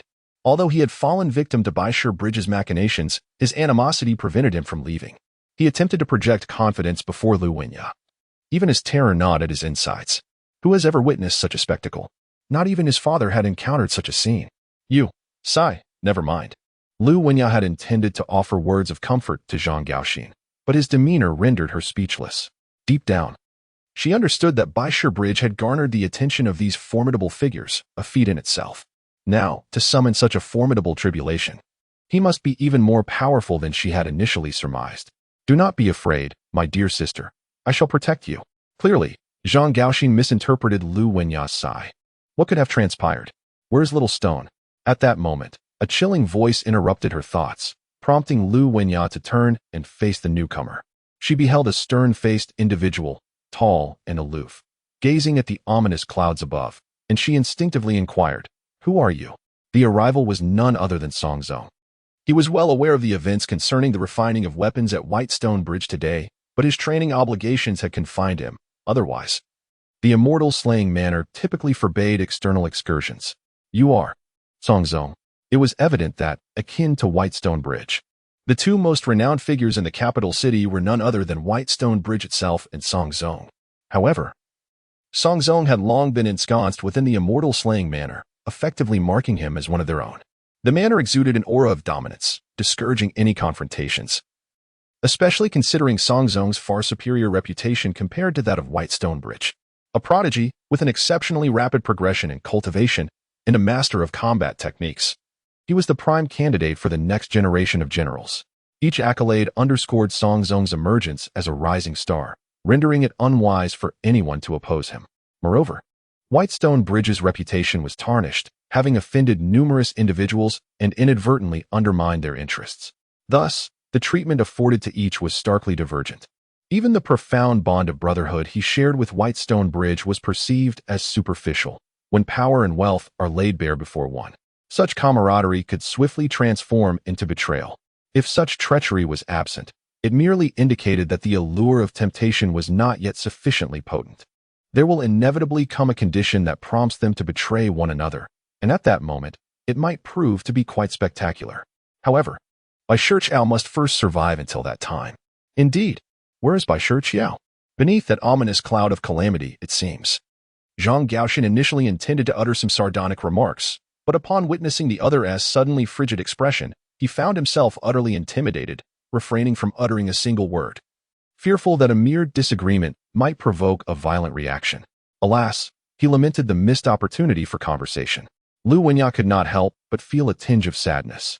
Yet, upon reflection, recognizing the other's profound loyalty brought her a measure of joy. At the very least, she had not misplaced her affections. Furthermore, his demeanor had been so majestic, so striking. Lu Wenya had transformed from a strong-willed woman into a delicate, tender-hearted maiden upon encountering Bai Shiqiao. Xuanzang? What brings you here? At this juncture, Xuanzang had approached near Shangguan Wan'er, who seized him by the arm, pulling him close and signaling for him to refrain from advancing further. I came to find Xiao Shitu. How is he faring? Xuanzang maintained his icy demeanor, offering no gestures of respect towards Xuanzang, as though he were entirely unacquainted with her. Xuanzang, however, was unfazed. Everyone possesses their own temperament. As long as one's talent aligns with one's disposition, one's temperament is of little consequence. Clearly, Xuanzang was deserving of such a temperament. Moreover, he was a prodigy, though not every genius exhibits the peculiarities akin to those of Bai Shiqiao.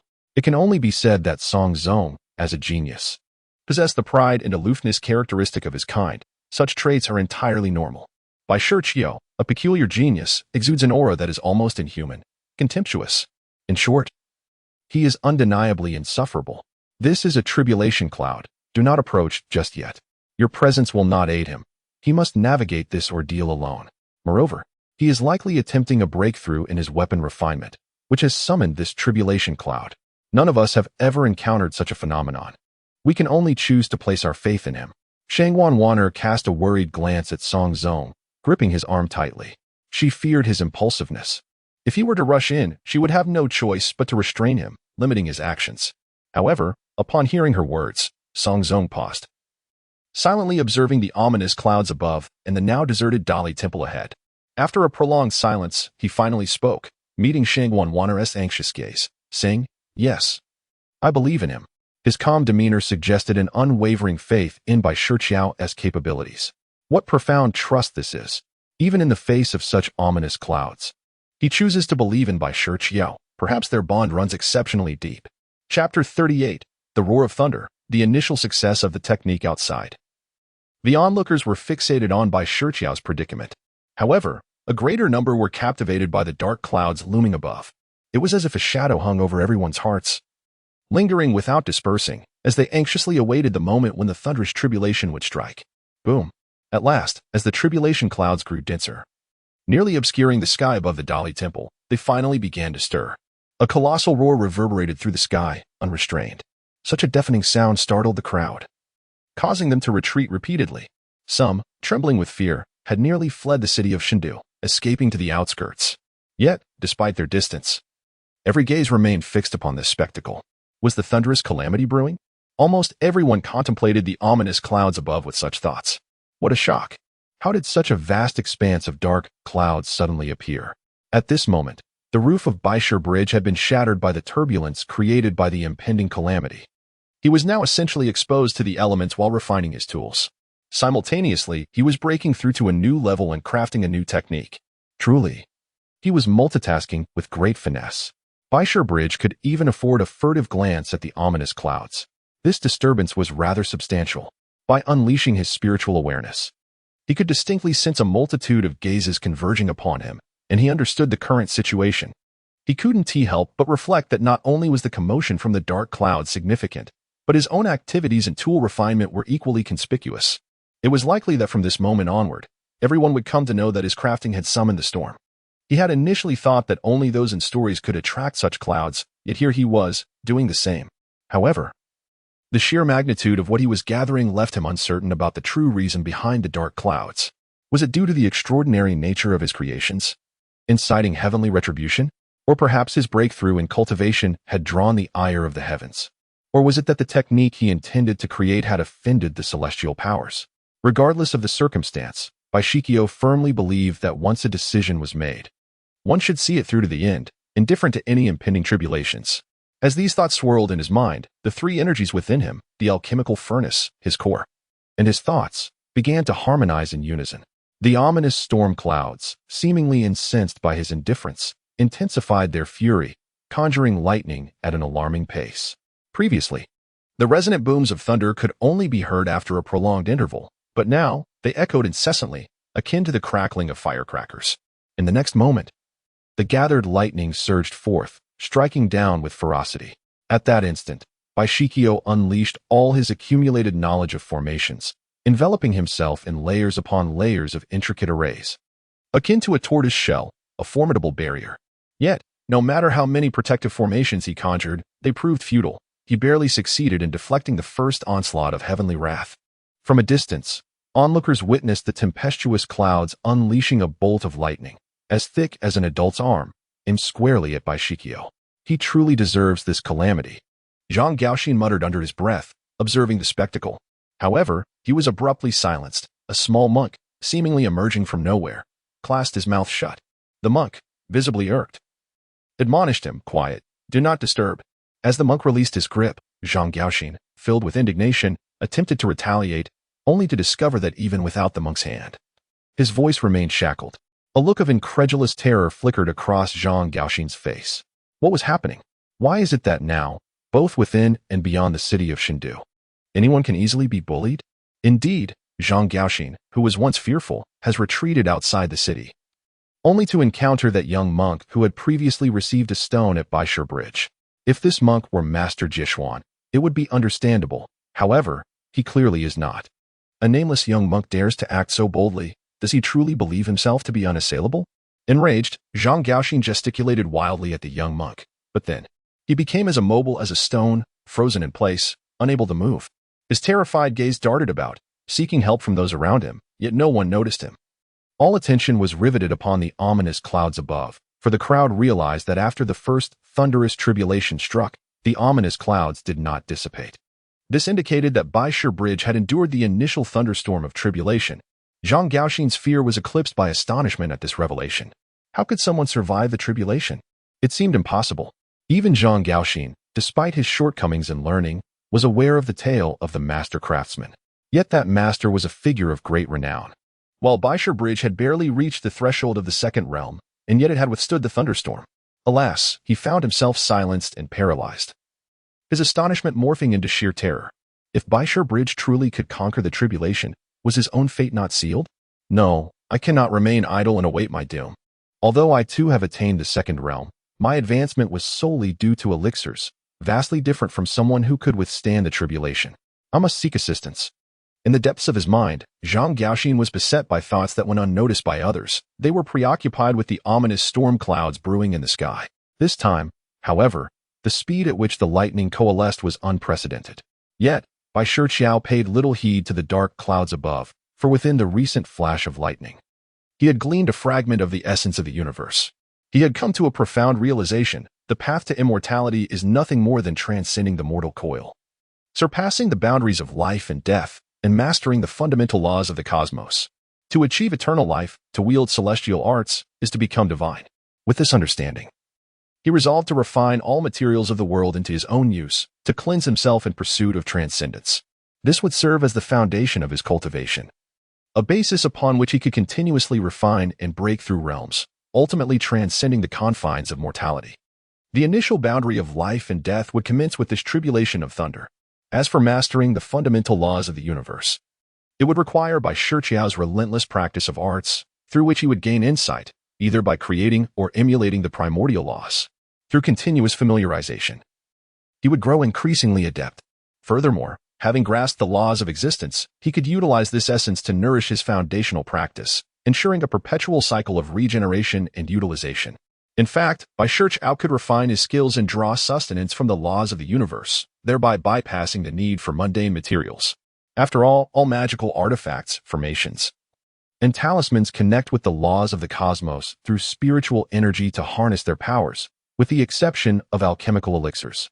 Great spiritual pills do not engage extensively with the laws, they merely condense spiritual energy for consumption, facilitating a more direct and rapid absorption to enhance the connection between oneself and the spiritual essence of the universe.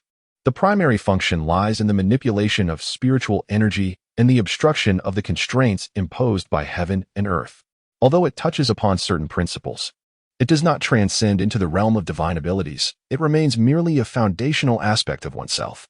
This foundation, however, has been effectively replaced by Bai Shiqiao through alternative methods. As for the minor spiritual elixirs, they may well fall short of Bai Shiqiao's capabilities. These elixirs pilfer a random skill from the reservoir of spiritual power, fraught with uncertainty and limitations.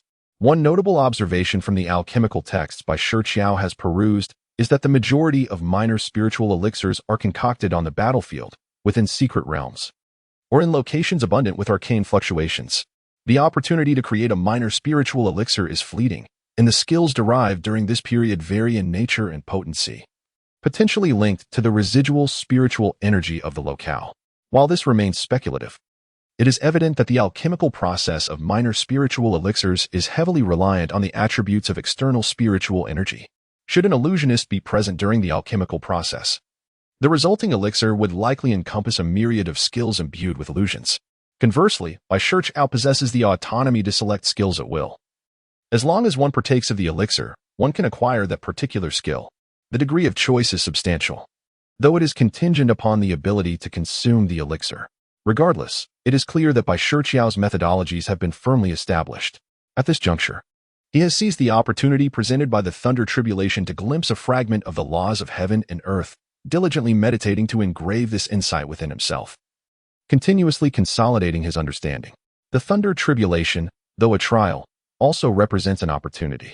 Not to mention, both Shangguan Wanner and the Venerable Elder of the Academy have begun to fixate on the swirling clouds, their eyes glimmering with anticipation.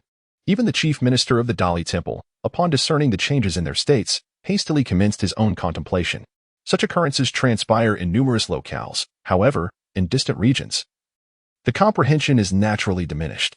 Yet, one can easily envision that within the capital city of the gods, it is likely that this assembly of eminent figures, already elevated in stature, will ascend to even greater heights after this day. It is no wonder that a certain individual from the Heavenly Master Pavilion holds such high hopes and regards for this young man. It appears he has glimpsed a fragment of celestial insight. Shangguan Wanner could not help but be reminded of that esteemed figure within the Heavenly Master Pavilion, though she soon returned to her profound contemplation. Meanwhile, the young monk, who had previously found Zhang Gaoxin's prattling bothersome, was also engrossed in his own reflections. His earlier admonition for Zhang Gaoxin to silence himself stemmed from the disruption caused to his own thoughts. Such debts of human sentiment are the most challenging to repay. Fortunately, he acted swiftly, presenting a stone, albeit it was a chance bestowed upon him by Jia Xian. Evidently, today's events were also orchestrated by Jia Xian's machinations, granting him this opportunity for enlightenment. How fortunate indeed! Conversely, Zhang Gaoxin, devoid of such fortune, remained oblivious, preoccupied with devising strategies for future encounters with the White Stone Bridge. Boom! As the assembly delved deeper into their reflections, a second thunderclap resonated, reverberating through the air. At that moment, the White Stone Bridge was engaged in refining his self-created technique, contemplating the meridian pathways and the myriad of techniques that could evolve therefrom. Unexpectedly, the speed at which the lightning coalesced shattered the concentration of the assembly. Infuriating. You audacious Thunder Tribulation, do not presume to be so rampant. The White Stone Bridge bellowed, channeling the newly devised technique to confront the descending lightning. Chapter 39. The Emergence of Heavenly Tribulation, the Birth of Demonic Thoughts. If all things in heaven and earth possess spiritual essence, then what of this Thunder Tribulation? Is it also spiritual energy, or perhaps an evolution of it? In this regard, the Thunder Tribulation is certainly not mere spiritual energy. It embodies the laws of heaven and earth, specifically designed to unleash calamity. Those who cannot withstand it will be reduced to ashes, while those who can endure will transcend to a higher realm. However, the Thunder Tribulation, which mobilizes the laws of nature, requires spiritual energy to be infused within it. Bai Shiqiao's audacious act of forcefully channeling his yet-to-be-formed technique within himself propelled him forward. This is akin to striking a stone with an egg. To the onlookers, it was evident that Bai Shiqiao would not be able to endure this. His fate seemed sealed. Previously, perhaps he had the protection of a formation, and the first wave of the Thunder Tribulation was merely a test, not particularly formidable.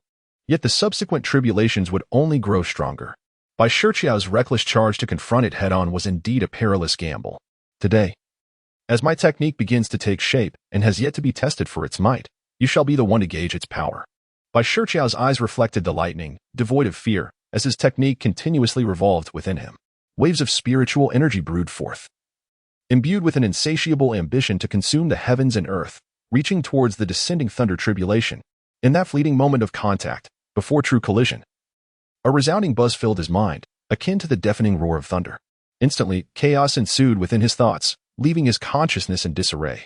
Amidst the myriad sensations, a dark thought emerged within him. How could this be?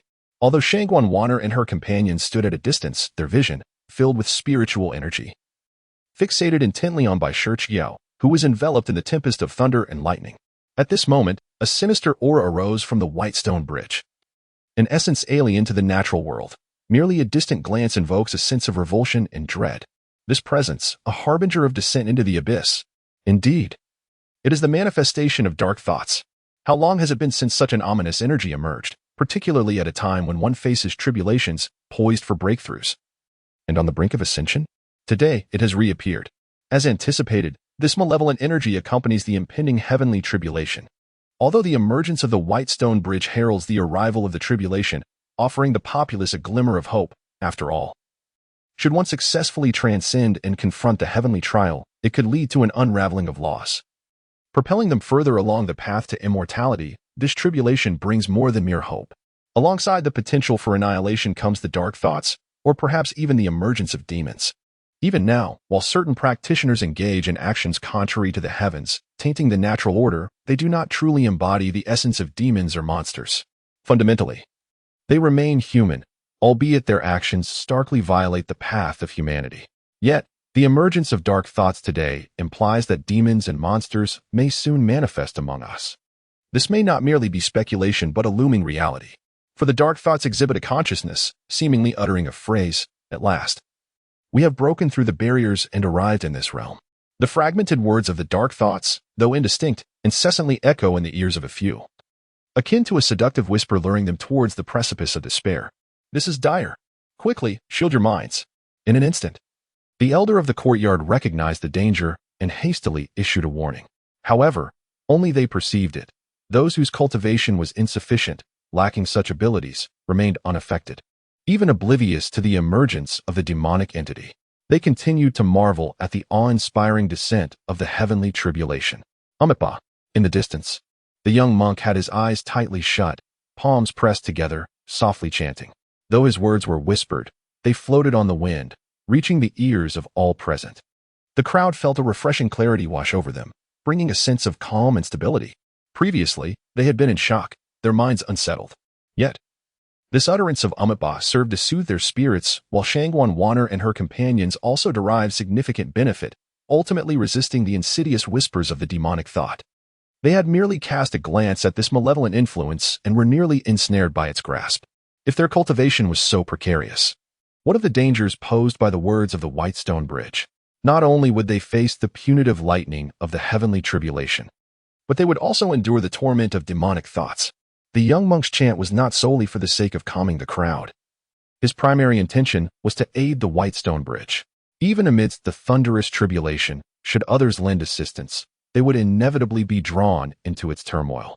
Yet, a mere chant of the Buddha's name should pose no harm, should it? Young benefactor, may you be blessed with boundless fortune. The young monk could not help but silently recite, even immersing himself in the recitation of the sutras. Buddha and demon, after all, exist in a delicate balance of creation and destruction. A single thought may lead one to enlightenment or plunge one into darkness. This is no exaggeration. Yet, the monk's efforts to assist the White Stone Bridge seemed akin to a stone cast into the ocean. While it may create ripples, it remains inconsequential in the grand scheme. Focus, calm the mind, purify the soul, and harbor few thoughts. The resounding words, akin to celestial authority, emanated from the imperial palace and cascaded down from the heavenly master pavilion. These 8 characters appeared as if they were ethereal energies materializing in the air, drifting gracefully, each imbued with boundless, pristine spiritual essence. This was the divine power of the heavenly master pavilion's leader, the true incantation of Taoism. To my astonishment, I found myself witnessing this extraordinary scene. Xuanzang Wanner and her companions gazed at the tangible characters descending from the sky, their eyes filled with envy and longing. Clearly, the leader of the heavenly master pavilion possessed a realm far superior to theirs. Moreover, this display was an immensely formidable divine skill.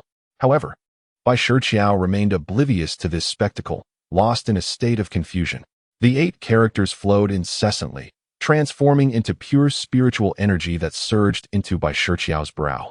Accompanied by the resonant incantations and Buddhist chants, the demonic thoughts dissipated into nothingness. At that moment, Bai Shiqiao felt an overwhelming sense of lightness. As if he were bathing in an ocean of spiritual essence, an exquisite sensation. If not now, when would he awaken? A voice, akin to a heavenly reprimand, abruptly jolted Bai Shiqiao from his comfortable reverie. Instantly, he felt rejuvenated, as if reborn. Simultaneously, he became acutely aware of his surroundings. Yet, he had no time to dwell on them. Although the demonic thoughts had vanished and his mind was now clear, the thunderous tribulation continued to descend relentlessly. The universe is boundless, the principles of heaven and earth, all spirits return to their essence, absorb. Bai Shiqiao directed his energy towards the bolt of lightning, immediately activating his technique to directly consume the spiritual energy contained within the thunder. Upon finishing, one could see the figure of Bai Shiqiao emanating a dazzling light. And this was not the end. He waved his hand, which seemed to magnify infinitely, and astonishingly, he grasped the lightning in his palm. What could he possibly intend to do? Chapter 40. The Spirit-Infused Ascension Technique. In the sky, the lightning that had been ensnared by the enlarged hand of Bai Shiqiao flickered and detonated repeatedly, seemingly attempting to obliterate the very hand that held it. Yet, the force that gripped the lightning was the same essence from which he himself was born. It is important to understand that not all the spiritual energy in this world is uniform. The energy contained within different locales possesses distinct characteristics, and the principles inherent to them vary accordingly. Originally, this was the spiritual energy enveloping the lightning, and now, it was transformed by Bai Shiqiao into a hand that seized the heavenly thunder. He was, in effect, appropriating the energy that had enveloped the lightning and repurposing it against its own nature. Who could withstand such an assault? Not even the heavenly thunder could endure it. Absorb. Although the relentless bombardment of celestial lightning had ceased externally, the thunder had now been redirected into his very being. At this moment, Bai Shiqiao needed to meticulously control the spiritual energy, encasing the lightning while continually replenishing new energy to augment this force. Furthermore, he had to channel this heavenly thunder through his meridians, directing it towards his dantian. What was his aim? He sought to inscribe this heavenly thunder upon his inner elixir. Such an endeavor was nothing short of audacious. Were this to be revealed to others, it would be deemed the ramblings of a madman. How could such a feat be possible? It seemed likely that before the inscription could be completed, the inner elixir would be annihilated by the thunder. It was a veritable path to self-destruction. Yet, against all odds, Bai Shiqiao proceeded with this audacious act, and remarkably, he did so with great success. Though the descent was fraught with challenges and the thunderous fury remained unbridled, it indeed bore tangible results as the journey towards the inner elixir continued. The remaining concern was how to inscribe the thunder onto the elixir. It was only after the initial thunder strike that Bai Shiqiao had completely transcended to the second realm, the solid spirit realm. However, having just entered this realm and perused numerous texts pertaining to it, he found none that elucidated the method of inscribing thunder upon the inner elixir. Typically, the inscriptions related to standard techniques were well documented, detailing the processes involved. These methods usually became quite docile with practice, and many lacked the inherent spirit that might resist. Thunder, however, is distinct. It possesses an innate spirit, albeit lacking in full consciousness, and is exceedingly tempestuous, far from docile. If it were to become tame, it would cease to be thunder. It is likely that those who authored such texts never envisioned that someone would endeavor to inscribe thunder. Thunder cannot be classified as a mere technique. It embodies a manifestation of the laws of nature, representing the principles of lightning. It has always been an agent of destruction, chaos, and punishment, never having been captured or tamed. The prospect of inscribing it is utterly implausible. Yet, Bai Shiqiao was determined to turn the impossible into reality, and at this moment, the thunder was on the verge of colliding with the inner elixir. Simultaneously, he received the soothing incantations from the master of the Heavenly Master Pavilion, primarily aimed at calming the mind and dispelling demonic thoughts. Although those thoughts pervaded his entire being, they ultimately cleansed him thoroughly. Indeed, it resonated with the adage, heavenly tribulations, if overcome, lead to extraordinary advancement. Bai Shiqiao was not merely advancing. He had become exponentially stronger, surpassing his previous self by multiple folds. Focusing one's mind, calming the spirit, cleansing the soul, and minimizing distractions. Bai Shiqiao unexpectedly found himself silently reciting these words, with the object of his contemplation being none other than that bolt of heavenly thunder. Originally, these were the incantations employed by the master of the Celestial Master's Pavilion to dispel malevolent thoughts, yet now they were repurposed to soothe the very thunder itself. Remarkably, this method seemed to yield some efficacy. Of course, he merely imitated its form, lacking its true essence. Coupled with his inherently adaptable constitution, this technique, originally intended for his own being, had indeed granted him a modicum of its power. Applying it to the thunder proved fortuitous. Upon witnessing a fleeting moment of tranquility from the thunder, Bai Shiqiao seized the opportunity and promptly enacted the engraving technique, imprinting the bolt of thunder onto his inner elixir. In an instant, he felt as though his entire being, mind, and soul was jolted in a cacophony of vibrations. Ultimately, He could not escape the fate of being struck by heavenly thunder. However, for Bai Shiqiao, this was not merely a calamity. Rather, it was a fortuitous event. What was once a destructive force transformed into a refining experience, solidifying his essence and drawing him closer to the laws of nature. Though imperceptibly subtle, it marked a promising beginning. At last, after fully integrating the heavenly thunder within himself, Bai Shiqiao found himself utterly exhausted, collapsing onto the ground. To his astonishment, he had genuinely imprinted the thunder onto his inner elixir. As he delved into his consciousness and gazed upon his inner elixir, he observed that it had transformed from murky to brilliantly luminous, with flickers of lightning coursing through it, resembling a diminutive sphere of electricity. Although the celestial thunder he inscribed into his inner elixir was minimal, even the tiniest fragment could be deemed as essence. The majority of the celestial thunder had been utilized to refine his body, leaving only a trace of this minor celestial thunder to be engraved upon the inner elixir. Nevertheless, the inner elixir reaped significant benefits, becoming remarkably transparent and nearly devoid of impurities. His prior forceful breakthrough in condensing the inner elixir was primarily driven not only by the threat of the heavenly tribulation, but also by the need to seize the opportunity presented by the abundant spiritual energy. However, an excess of spiritual energy can also be detrimental, rendering the filtration process ineffective. He was unable to selectively absorb the beneficial spiritual energy. Instead, he indiscriminately absorbed everything available, utilizing it all to condense his inner elixir. This indiscriminate absorption resulted in a rather chaotic inner elixir. Though its volume increased, its purity was compromised, possessing quantity without quality. Yet, following the baptism of this celestial thunder, while the overall size of the inner elixir diminished considerably, the quality had evidently improved significantly. Moreover, he could now harness a certain degree of lightning power, allowing him to develop more spells and divine abilities in the future, suppressing the joy swelling within him. He remembered that Bai Shiqiao still had to endure the third celestial thunder. However, an instinctive feeling whispered to him that this would be his final celestial thunder. This tribulation had only summoned 3 celestial thunders. Whether due to its long absence or the relatively modest nature of his breakthrough, perhaps both factors contributed. In any case, this extraordinary heavenly tribulation would conclude with the descent of the final celestial thunder, marking the end of the formation. He had lost it all. Having surmounted the first trial of the magical tribulation, he successfully harnessed the second heavenly thunder. However, he felt acutely aware of his limitations in enduring a second strike. The feat of withstanding this single bolt was already formidable. Regardless, he resolved to confront the challenge head-on. Consequently, he began to channel the unique technique he had devised, which he named the Spirit Essence Ascension Method. This technique is fundamentally predicated on the extraction and consumption of spiritual energy, continually transforming it into divine abilities, ultimately leading to transcendence and immortality. Although the method is still in its nascent stages, requiring further refinement, it encompasses merely the initial 3 tiers at present. Nevertheless, its essence is inherently aimed toward the pursuit of eternal life and ascension. If others were to observe this technique, they might dismiss it as rudimentary, focusing solely on its initial 3 tiers. Yet Bai Shiqiao understood that, despite its current simplicity, this method holds the potential to pave the way toward the path of immortality. From its inception, it has been imbued with the intent of achieving eternal life, seemingly blessed by celestial forces. Perhaps this connection to the impending tribulation has imbued it with a deeper significance, though the nature of this influence remains elusive. Nonetheless, Bai Shiqiao recognizes that, while he seeks to wield this technique against the third heavenly tribulation, he currently lacks sufficient strength. What to do now? Just as Bai Shiqiao gazed up at the gathering storm clouds above, heralding the arrival of the third heavenly thunder, an epiphany struck him. He observed the artifact refining seal in his hands coalescing with fervor. Suddenly, with a resounding explosion, the cauldron, which had been diligently forging weapons, erupted violently.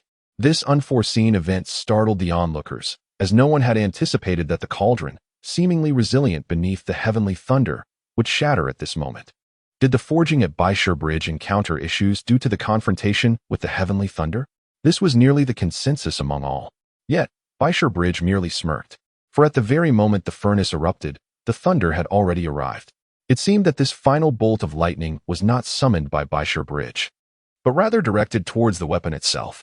Following the explosion of the furnace, the weapon soared through the air, rushing skyward before its form was fully revealed, aiming straight for the descending thunderbolt. Once again, it was a defiant resistance. Was Bai Shi Bridge mad? No, he was not insane. It was a clever stratagem. Who would have thought he had infused the weapon with primal energy using the previous 2 bolts of lightning? The officials of the Dali Temple observed keenly, and the one among them who had dabbled in the art of forging articulated the reason. Shangguan Wanner, somewhat astonished, glanced at the Dali Temple official, then turned her gaze skyward. Her understanding of the forging process was limited, and she had not discerned the cause, but after the Dali Temple official's explanation, clarity dawned upon her. Meanwhile, the old master merely smiled in silence, evidently having anticipated the outcome. It turned out that from the very beginning of the forging process, Bai Shiqiao had been continuously channeling a sliver of spiritual energy into the crafting, uninterrupted even by the descent of the heavenly thunder. Consequently, the spiritual energy that Bai Shiqiao had gathered also found its way into the forging process. Inevitably, this energy would be refined into the weapon, suggesting that the weapon crafted by Bai Shiqiao had likely attained a celestial grade, especially if it were to withstand the impact of the third thunder tribulation. Regardless of whether it shattered or not, it would undoubtedly be extraordinary. The art of forging weapons and alchemy, as well as the crafting of talismans and the formation of arrays, are akin in their hierarchical classification, which encompasses the 4 principal grades of heaven, earth, mystic, and ordinary. Above these, there exists the realm of celestial grade items, which is virtually unattainable and thus not included in this categorization. The ordinary grade represents the commonplace weapons forged by ordinary individuals. No matter how exceptional the forging technique may be, they ultimately devolve into mere scrap metal. The mystic grade, however, incorporates materials imbued with a modicum of spiritual energy, resulting in artifacts of remarkable utility, suitable for sorcerers to wield their spells, exhibiting a certain degree of supernatural prowess. Both earth grade and heaven grade items are crafted from exceedingly rare materials, each possessing extraordinary and intricate qualities. The earth grade possesses the ability to affect the laws of nature but does not encompass them, while the heaven grade must inherently contain the essence of these laws to rightfully earn its designation, regardless of the specific law in question. The weapon forged by Bai Shiqiao in this instance undoubtedly harbors such a law, and it is assuredly extraordinary, even if shattered beneath the might of heavenly thunder. The materials themselves would retain the essence of that thunder, and upon reforging, they would inevitably embody the law of heavenly thunder, thus culminating in the creation of a heaven-grade treasure. Chapter 41. The Thunder's Tempering, Emergence of the Frost Thunder Sword. As anticipated, although the nascent sword contains a fragment of the primordial essence of heavenly thunder, it inevitably struggles to withstand such formidable celestial forces. Furthermore, Bai Shiqiao's forging technique, while proficient, pales in comparison to that of a true master. Hold on. Bai Shiqiao, unwilling to passively watch his crafted sword be destroyed, swiftly condensed his magical formula and channeled his spiritual energy to strike back at the heavens. This time, it was not the heavenly thunder that assailed Bai Shiqiao, rather, he used his own spiritual energy to confront the celestial storm. Indeed, one must possess the audacity of a lion to undertake such a venture. Boom. Even the heavens can exhibit temperance. After being provoked repeatedly, the celestial thunder unleashed its formidable might, shattering the weapon into fragments. Yet, upon witnessing this scene, Bai Shiqiao was not disheartened. Rather, a sense of triumph flickered in his eyes, with blood pooling at the corner of his mouth. He wore a smirk of satisfaction as he gazed at the impending calamity. Without delay, he orchestrated a series of movements, causing the rampant spiritual energy around him, along with the previously wandering magical artifacts, to coalesce once more. However, this energy did not gravitate towards Bai Shiqiao himself, but rather towards the scattered fragments of weaponry suspended in the sky. He intended to harness the power of the celestial thunder to refine his tools anew. With the world as his forge and the tribulation as his material, he summoned forth the ethereal energies from all directions. In an almost instantaneous moment, Bai Shiqiao appeared as if possessed by a divine spirit, executing his actions unperturbed by the threat of the heavenly tribulation. The surrounding spiritual energy, seemingly imbued with sentience, surged towards the fragments above.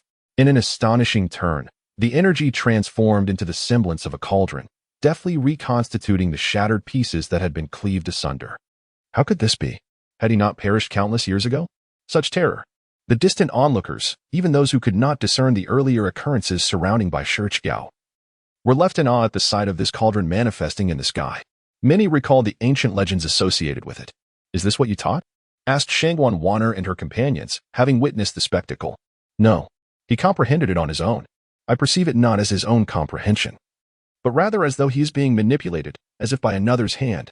This fluidity does not resemble that of a novice, although my skills in artifact refinement are lacking. The level of proficiency displayed is akin to that of martial arts. Moreover, within our martial techniques, there exists a forbidden art known as the puppetry of possession, of which you both must have heard. At this moment, the Minister of Justice appeared from seemingly nowhere, approaching and speaking to himself while gazing in the direction of the Bai Shiqiao bridge, seemingly oblivious to the presence of the two beside him. However, it was evident that the two were attentively absorbing his words, increasingly convinced of their plausibility. Even the old master of the courtyard sensed a familiar aura. It emerged fleetingly, only to vanish in an instant. Could it truly be that he is possessed? But how is that even conceivable? This is under the tribulation. Who could possibly possess another during such a cataclysm?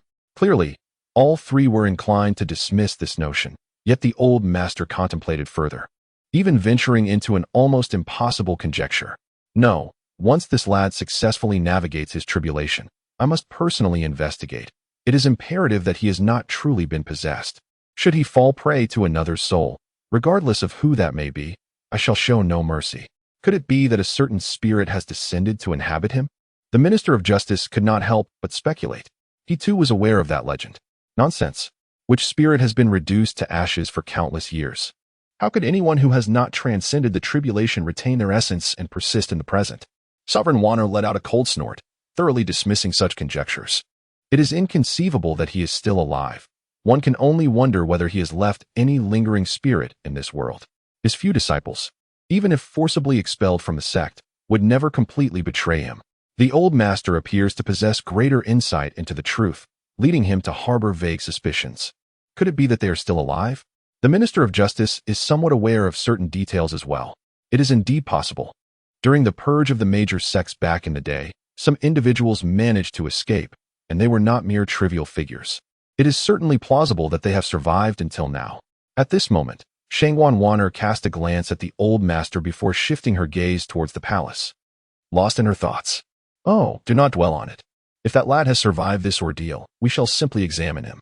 And you, my dear girl, should not entertain foolish notions. I am neither his disciple, nor have I maintained much contact with him, and it is not impossible for me to cause him harm. The opportunity for harm has long passed. I do have a certain fondness for that lad. As for the reason behind my affection, it may partly stem from his unique constitution.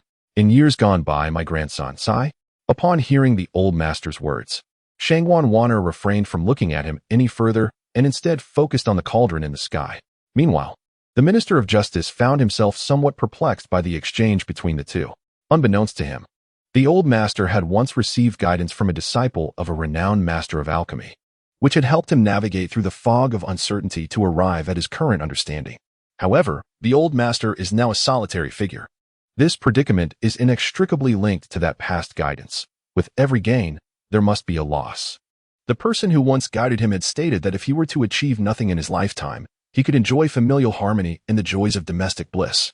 Yet, should he aspire to ascend the immortal path, he must sever ties with the mortal realm, for clinging too tightly will inevitably lead to calamity. At that time, the elder of the courtyard paid little heed, believing that some individuals must sever their ties to the mortal realm to attain immortality, while others cultivate within it. His attachment to familial bonds was profound, preventing him from letting go. It was not until the birth of his grandson that calamity truly struck. A heavenly blaze, initially perceived as an auspicious omen, heralded chaos as the demonic sect wreaked havoc. His entire family perished, leaving him as the sole survivor, while his newborn grandson was abducted by the demonic sect, transformed into a grotesque creature fused with a sinister artifact. They forcibly accelerated his growth from an infant into a towering giant. During this turmoil, the righteous path was engulfed in despair.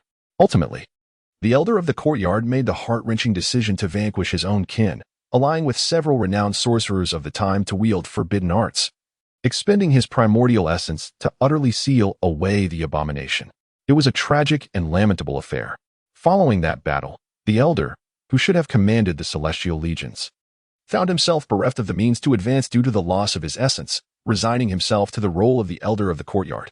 This was evident from the ages and strengths of the Minister of Justice and Xuanzang Wanner, as well as their profound respect for the elder. Of course, the Minister of Justice was not privy to many internal matters, but was aware of the elder's significant contributions, understanding that he was not to be compared to his own status.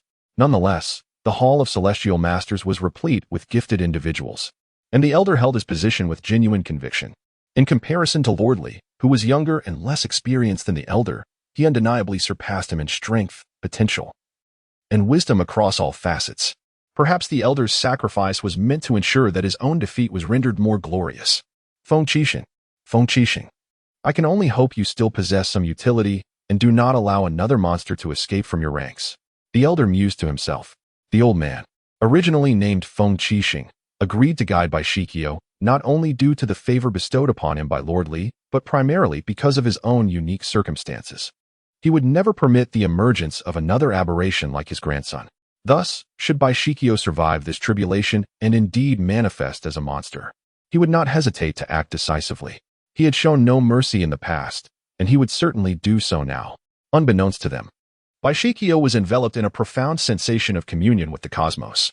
This feeling was both enigmatic and transcendent, as if each movement of his hands traced the most accurate path between heaven and earth. Various techniques of artifact crafting flowed forth, all of which were entirely unfamiliar to him. Recognizing the extraordinary nature of this state, he quickly centered himself, striving to grasp and comprehend these revelations. In the depths of his consciousness, he could sense fragments of the power of laws, which he fervently sought to absorb, nearly driven to seize it. Regrettably, such states are fleeting. He barely registered the passage of a few minutes before this enlightenment dissipated, and his hands came to a halt. At that moment, the cauldron formed from gathered spiritual energy in the heavens erupted with a thunderous blast, akin to a pot boiling over. Alas, it seemed that despite the divine assistance he appeared to receive, his attempts at artifact crafting had still resulted in a catastrophic failure. The dispersed spiritual energy, reminiscent of an explosion, enveloped the entirety of the divine capital, showering all its inhabitants, whether practitioners of magic or not, with its bounteous essence. Almost everyone benefited from this influx of spiritual energy, save for those outside the city, such as Zhang Gaoxin, who wept in despair. At this moment, Bai Shiqiao witnessed the cauldron explode, and he swiftly activated his spells, casting a series of intricate formations into the weapons suspended in the air. Simultaneously, he continuously refined and sensed the essence of these weapons. Before long, he completely assimilated the weapon, and as his vital blood flowed forth, it melded into the weapon, transforming it into his personal magic treasure. Once he grasped the weapon in his hand, Bai Shiqiao felt an extraordinary clarity. The weapon took the form of a sword, approximately the length of an arm, perfectly sized and indistinguishable from an ordinary sword. However, upon closer inspection with his spiritual awareness, he could discern the flickers of lightning coursing within, akin to the thunderbolts inscribed upon his own inner elixir, allowing for an almost instinctive wielding. It was as if they were in perfect harmony. Nevertheless, Bai Shiqiao also detected a hint of chill emanating from the sword, cold as ice, which took him by surprise. Yet, recalling that the stone originated from the Great Spirit Mountain, this could perhaps explain the phenomenon. Additionally, with the infusion of jadeite and the tempering by heavenly thunder, it likely awakened another layer of attributes. Furthermore, as this sword incorporated Bai Shiqiao's own spiritual energy and vital blood, augmented by numerous formations, it not only enhanced its power and enabled the execution of extraordinary lightning and frost effects, but also assisted Bai Shiqiao in converting and absorbing spiritual energy. As long as Bai Shiqiao held this sword, he could connect with the heavenly and earthly spiritual essence much like many ordinary sorcerers, albeit through this sword as a medium. This was truly an unexpected delight. Bai Shiqiao was utterly captivated by the sword in his possession, pondering what name it might deserve, when suddenly a resounding thunder echoed from the heavens above. What could this mean? Was another thunder calamity about to descend? Chapter 42, Transforming Clouds. Infusing spirit instead of a thunderstorm, a blessing of fortune descended from the sky. The dark clouds had morphed into auspicious clouds brimming with spiritual energy, rich in essence. As these clouds stirred once more, streams of spiritual energy, as robust as the previous thunder, cascaded down like columns, showering Bai Shiqiao with an overwhelming infusion. Bai Shiqiao was momentarily taken aback, standing there in a daze, his mind blank. This sudden influx of spiritual energy caught him completely off guard. Fortunately, he still held the sword, which also benefited from this nourishing essence. The sheer abundance of spiritual energy overflowed, not only saturating Bai Shiqiao, but also nourishing the very earth beneath his feet. It was as if he feasted on meat while the ground savored the broth. Madness ensued. As onlookers beheld the immense volume of spiritual energy cascading from Bai Shiqiao's head, they rushed towards him in a frenzied state. Trouble is brewing. Su Guanyuan and her companions immediately sensed the impending chaos. In this moment, even ordinary mortals recognized the immense benefits of the spiritual energy, awakening to the realization that the world held a different facet of reality. This was akin to opening the door to a new realm. Especially upon witnessing the spiritual energy around Bai Shiqiao, thick and mist-like, everyone succumbed to madness. Sing the lamenting pin. Sever the yin and yang. Shangguanwana took the initiative, wielding her power to forcibly carve a path through the throng, momentarily halting their advance. The fierce aura she summoned stood resolutely between the crowd and the white stone bridge. Yet, this was merely a temporary barrier. Once the aura dissipated, it would inevitably fail to impede them. Moreover, she was mindful of the presence of mortals within the divine capital, which necessitated a significant reduction in the potency of her technique. At that moment, the elder of the courtyard also made his move, unfurling a painting that enveloped the entire city in a dreamlike reverie. Though fleeting, this enchantment was sufficient. "Behold!" exclaimed the chief of the Dali Temple, his heart brimming with elation, for this territory was indisputably under their jurisdiction. He was on the verge of ecstasy. Despite the need for reconstruction, this land was destined to become a treasure trove within the divine capital. Indeed, not only within the capital but across the entire continent. This area could be deemed a precious gem. It was vital to recognize that this land had been nourished by the spiritual energy following the heavenly tribulation, brimming with immeasurable essence. It would soon yield an abundance of spiritual materials, and undoubtedly, it would also harbor fragments of the laws of heaven and earth. Even the slightest hint of such laws would suffice for him to comprehend, which filled him with joy, with a spirit of boldness. The chief of the Dali Temple summoned his spiritual power as if it were inexhaustible, and a broad iron sword soared forth, swelling in the wind, swiftly delineating the boundaries of the Dali Temple's domain. It was as if he had forged a formidable wall, solidly encircling the area. He was determined to commence the construction of the Dali Temple without delay. Certainly, the newly constructed Dali Temple will undoubtedly differ from its predecessor. It will primarily occupy the least amount of land while utilizing the space to cultivate flora. Merely establishing a faade and enclosing walls suffices. Clearly, Dali Temple is destined to transform into a hollow circle. As for this ethereal energy, what significance does it hold? At this moment, Bai Shiqiao Bridge has concluded its irrigation and attained a moment of enlightenment. The auspicious clouds in the sky have gradually dissipated. Nevertheless, the residual ethereal energy continues to nourish this land, allowing Bai Shiqiao Bridge to remain seated for a while longer, engaging in contemplation. However, upon opening his eyes and witnessing the colossal sword encircling him, he nearly recoiled in shock, only to quickly deduce the situation. Suddenly, he realized that he might have inadvertently instigated a significant event once again, prompting a sense of reflection. Surely, he cannot allow every endeavor to resonate with such earth-shattering consequences.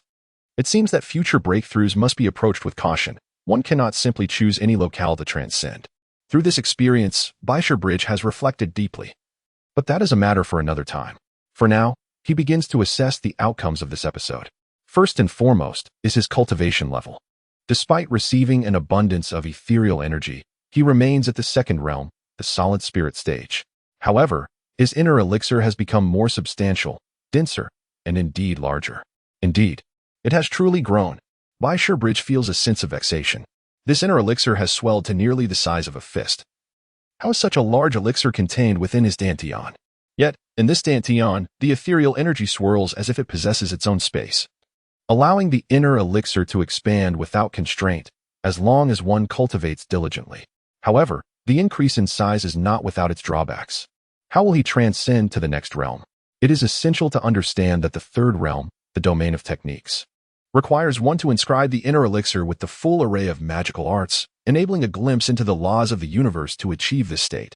Only by perceiving these laws and merging the techniques with the inner elixir can one subsequently explore any magical art, thereby advancing toward the domain of techniques.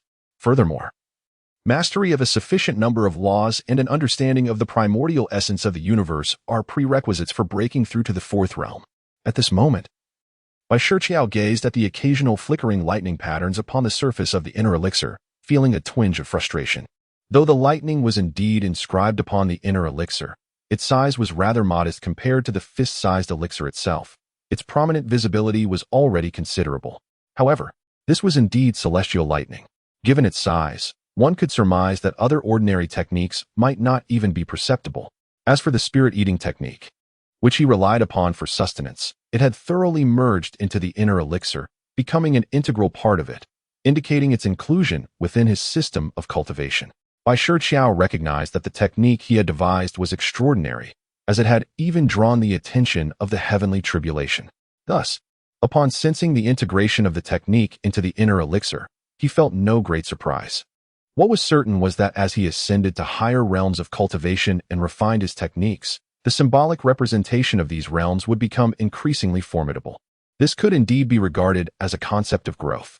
Forget it, the internal elixir is substantial as it is. After all, a solid foundation has been established, and his body has grown considerably stronger under the nurturing of spiritual energy. Although there have not been significant changes in his appearance, he can distinctly perceive the enhancements within himself. If he were to unleash a punch, it is likely that even the skills of the Grand Minister of Justice would be rendered ineffective. His spiritual awareness has also become remarkably potent. Even with the obstruction of these techniques, he can vividly sense the happenings outside, and even those that lie further away. Moreover, with the infusion of spiritual energy, his mind now harbors 3 additional techniques, stored within his spiritual awareness, each possessing certain limitations. However, these are divine gifts, and one would expect them to be far from mediocre. Yet, when Bai Shiqiao examined them, his expression turned exceedingly grim. Must it be so miserly? Bestowing 3 techniques for 3 bursts of heavenly thunder? And the manner of their presentation is so dismissive. The first one is particularly lackluster, not even warranting a name change. Spirit Binding Lock. Augmented by Celestial Might, UG. Isn't this merely the skill he received a month prior? It was even acquired from the Literary Academy. Heavenly Tribulation, don't leave just yet. Grant me a replacement. Chapter 43. The 3 skills of reward. Bai Shiqiao could only gaze at the 3 skills within his spiritual awareness, furrowing his brow. The first skill is the Spirit Binding Lock, augmented by Celestial Might. He wonders what alterations this technique, enhanced by divine power, might undergo. After a moment of contemplation, he begins to grasp the changes within and proceeds to manifest the technique. Gradually, a purple chain-like apparition materializes in his hand. It appears to be considerably more substantial, and within it, he senses a faint power that embodies a certain principle. Could it be the law of binding contained within? Bai Shiqiao had never put the Spirit Binding Lock to practical use. He could only sense that its application remained unchanged from the past. Whether it was for ensnaring individuals or serving as a binding rope, it was versatile. Moreover, under the influence of Celestial Might, Bai Shiqiao immediately perceived this information upon merely touching the Spirit Binding Lock. It seemed that he would need to venture out and hone his skills to truly comprehend the transformation of this lock and the extent of its enhancement. Having examined the first skill, he turned his attention to the second. This second skill, known as Break Illusion, was not a divine artifact or an extraordinary spell, but rather a very conventional form of magic. This was to be expected, for the Spirit Binding Lock had been an unexpected acquisition for him. A normal person's spiritual consciousness would naturally encompass spells rather than divine artifacts. However, one cannot entirely dismiss the possibility of spells that could condense external spiritual energy into the form of a divine artifact.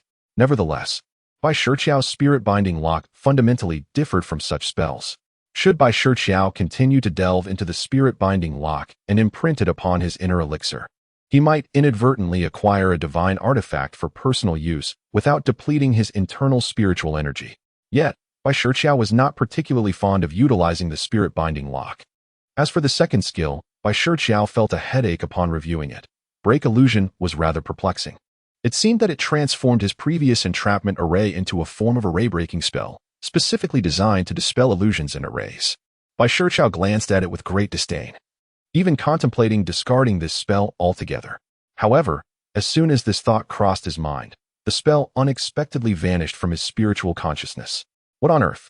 Did it just delete itself? No, after all, this is a benefit bestowed after the tribulation. How could one truly erase it? He must have acted thoughtlessly, or perhaps foolishly. In a state of considerable alarm at the Bai Shiqiao Bridge, he made a new discovery. Unexpectedly, after the disappearance of the spell, what remained was a distinct essence of spiritual energy. This energy carried a trace of the laws of heaven and earth, although it was scant.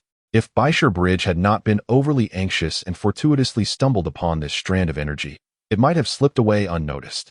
Feeling a sense of nostalgia for the remaining essence of this energy, Bai Shiqiao couldn't help but reflect that although the skill was lost and he had chosen to erase it, a fragment of its origin still lingered. Contemplating this, he experienced an epiphany and enveloped this essence with his spiritual consciousness, subsequently channeling it into the spirit-binding lock. In the next moment, he observed that the original restrictions of the spirit-binding lock had eased, becoming more solidified, allowing Bai Shiqiao to glean deeper insights into the power of the laws. What an unexpected delight! Initially, Bai Shiqiao had merely entertained the thought, trying it on a whim, yet it bore fruit. Did this not imply that in the future, should Bai Shiqiao find himself unable to accommodate numerous skills within his spiritual consciousness, he could simply discard the less useful or unsuitable spells, transforming them into energy imbued with laws, and subsequently augmenting the spells he intended to comprehend? This indeed seemed feasible. Bai Shiqiao felt a surge of joy and could not help but think that despite the pain inflicted by this tribulation, it had yielded its own advantages. With this newfound inspiration, Bai Shiqiao turned his attention to the third skill, which pertained to spatial manipulation. In theory, one should feel elated about spatial abilities. However, the skill in question merely allows him to shift positions, akin to the ability of instantaneous movement. It can be regarded as a form of spatial evasion technique. Yet the distance of this movement is rather laughable, merely 5 inches. What does 5 inches signify? It equates to approximately 16 or 17 centimeters. This minuscule distance is easily surpassed by a single stride. Is it truly necessary to expend effort and spiritual energy to deploy such a trivial evasion technique? What a disappointment! Bai Shiqiao lamented the skills granted by the heavenly tribulation, finding each one to be rather lacking. Nonetheless, after venting his frustrations, he found himself calming down and contemplating the deeper significance behind these 3 skills. The spirit-binding lock, infused with celestial authority, holds the potential for him to comprehend the principles of constraint, should he successfully inscribe it within his inner elixir. As for the illusion-breaking technique, although he has chosen to discard it, if he were to delve deeper into understanding it, he might acquire the ability to penetrate the essence of reality. That would grant him the formidable power to discern the intricacies of fate. Such principles, how could I have been so foolish as to eliminate it? If he were to truly master even a fraction of it, he would be able to surreptitiously glean the laws of the universe. Yet, knowledge acquired through deceit is ultimately borrowed. According to the cyclical laws of cause and effect, he would eventually have to repay that debt. Not worth it. Bai Shiqiao was aware of the balance between gain and loss. He had not studied under the old man in vain. The path of the great way should be traversed with integrity, never through crooked means. This, at least, he understood. If it is to be discarded, so be it. The mind possesses its limits, and one must inevitably make sacrifices, as certain techniques are simply beyond his reach. One must inevitably select a few primary skills. As for the third skill, the art of evasion, it possesses no name. Bai Shiqiao was somewhat reluctant to bestow one, as it is evidently a profound comprehension of the laws of space. Although he feigned disdain for it, he ultimately cherished it dearly. For the opportunity to grasp the laws of space is indeed a rare gift. Even a mere sliver of understanding can be cultivated over time, leading to eventual mastery of spatial principles. The thought of wielding such power is undeniably exhilarating. In the end, Bai Shiqiao did assign a name to this art of evasion, Little Lightning. This nomenclature was not inspired by the descent of heavenly tribulations, but rather by his intrinsic affinity for the power of thunder within him. Should he manage to instantaneously shift his position, utilizing his lightning prowess to facilitate an escape, his speed would be commendable, albeit his appearance might suggest a lack of cunning.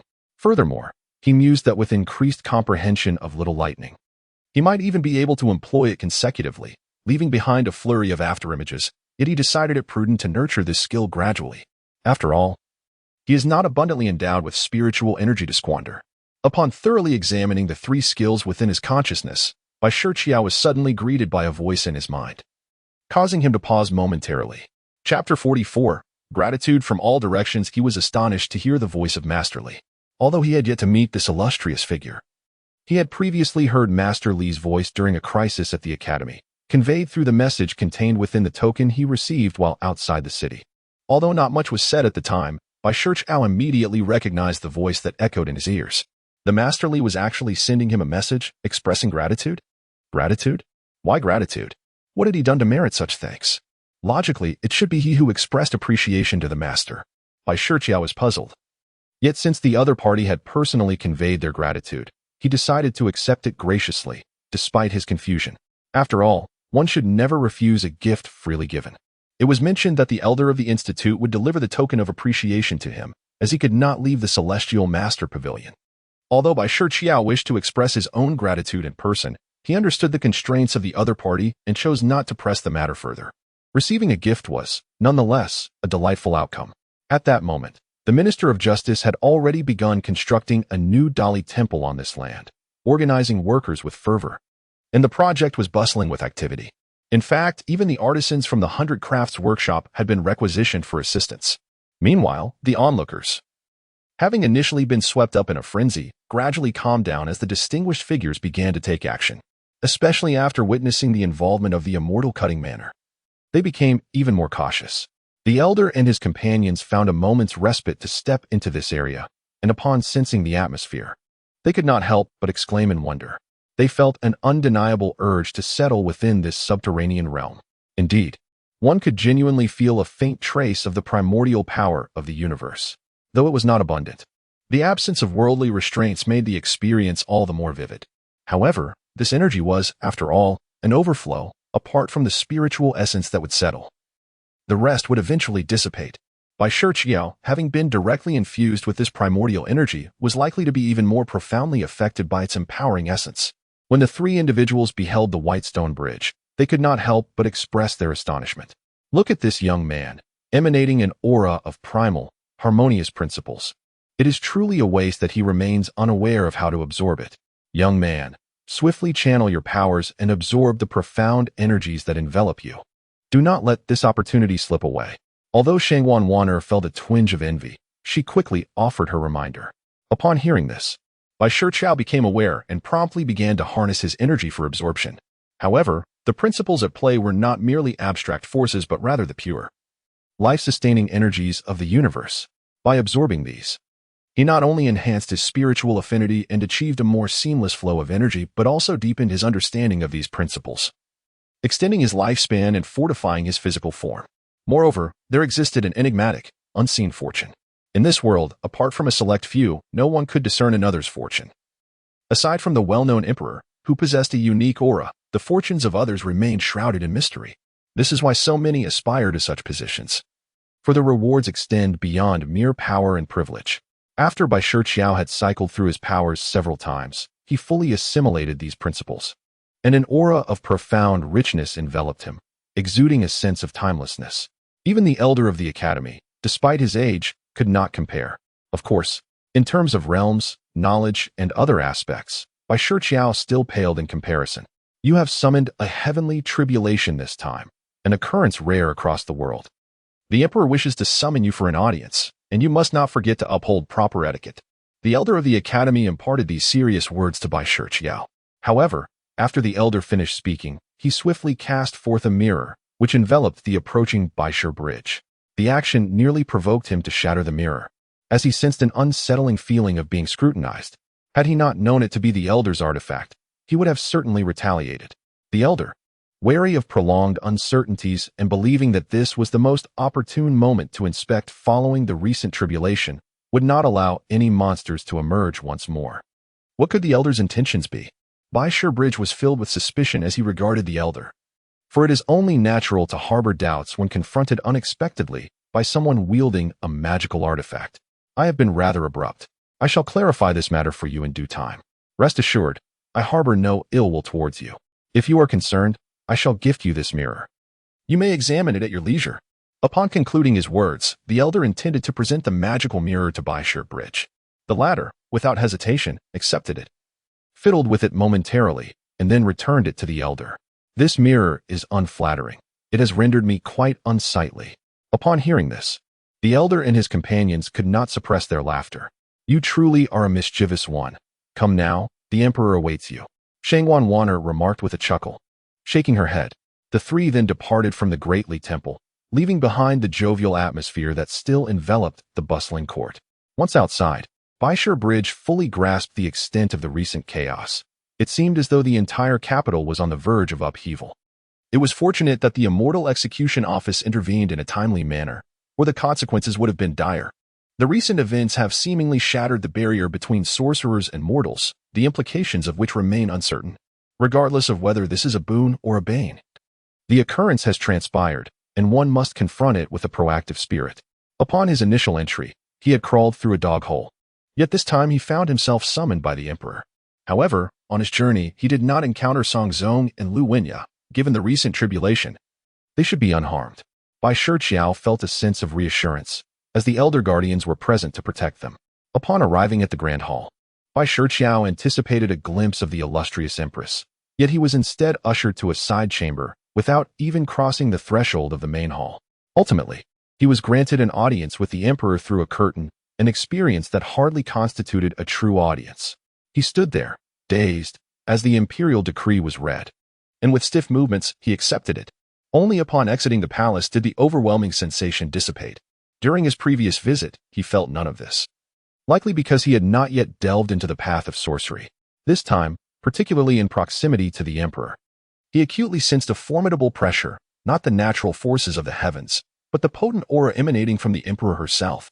Even if the empress did not actively exert her power, the presence of this pressure was undeniably palpable. Had he still been a mere mortal, he might not have perceived it, but as a sorcerer, the weight of this intrinsic human authority was strikingly apparent. He felt an intense urge to escape this pressure, to transcend it. Clearly, his current level of cultivation was insufficient, rendering him susceptible to such overwhelming sensations.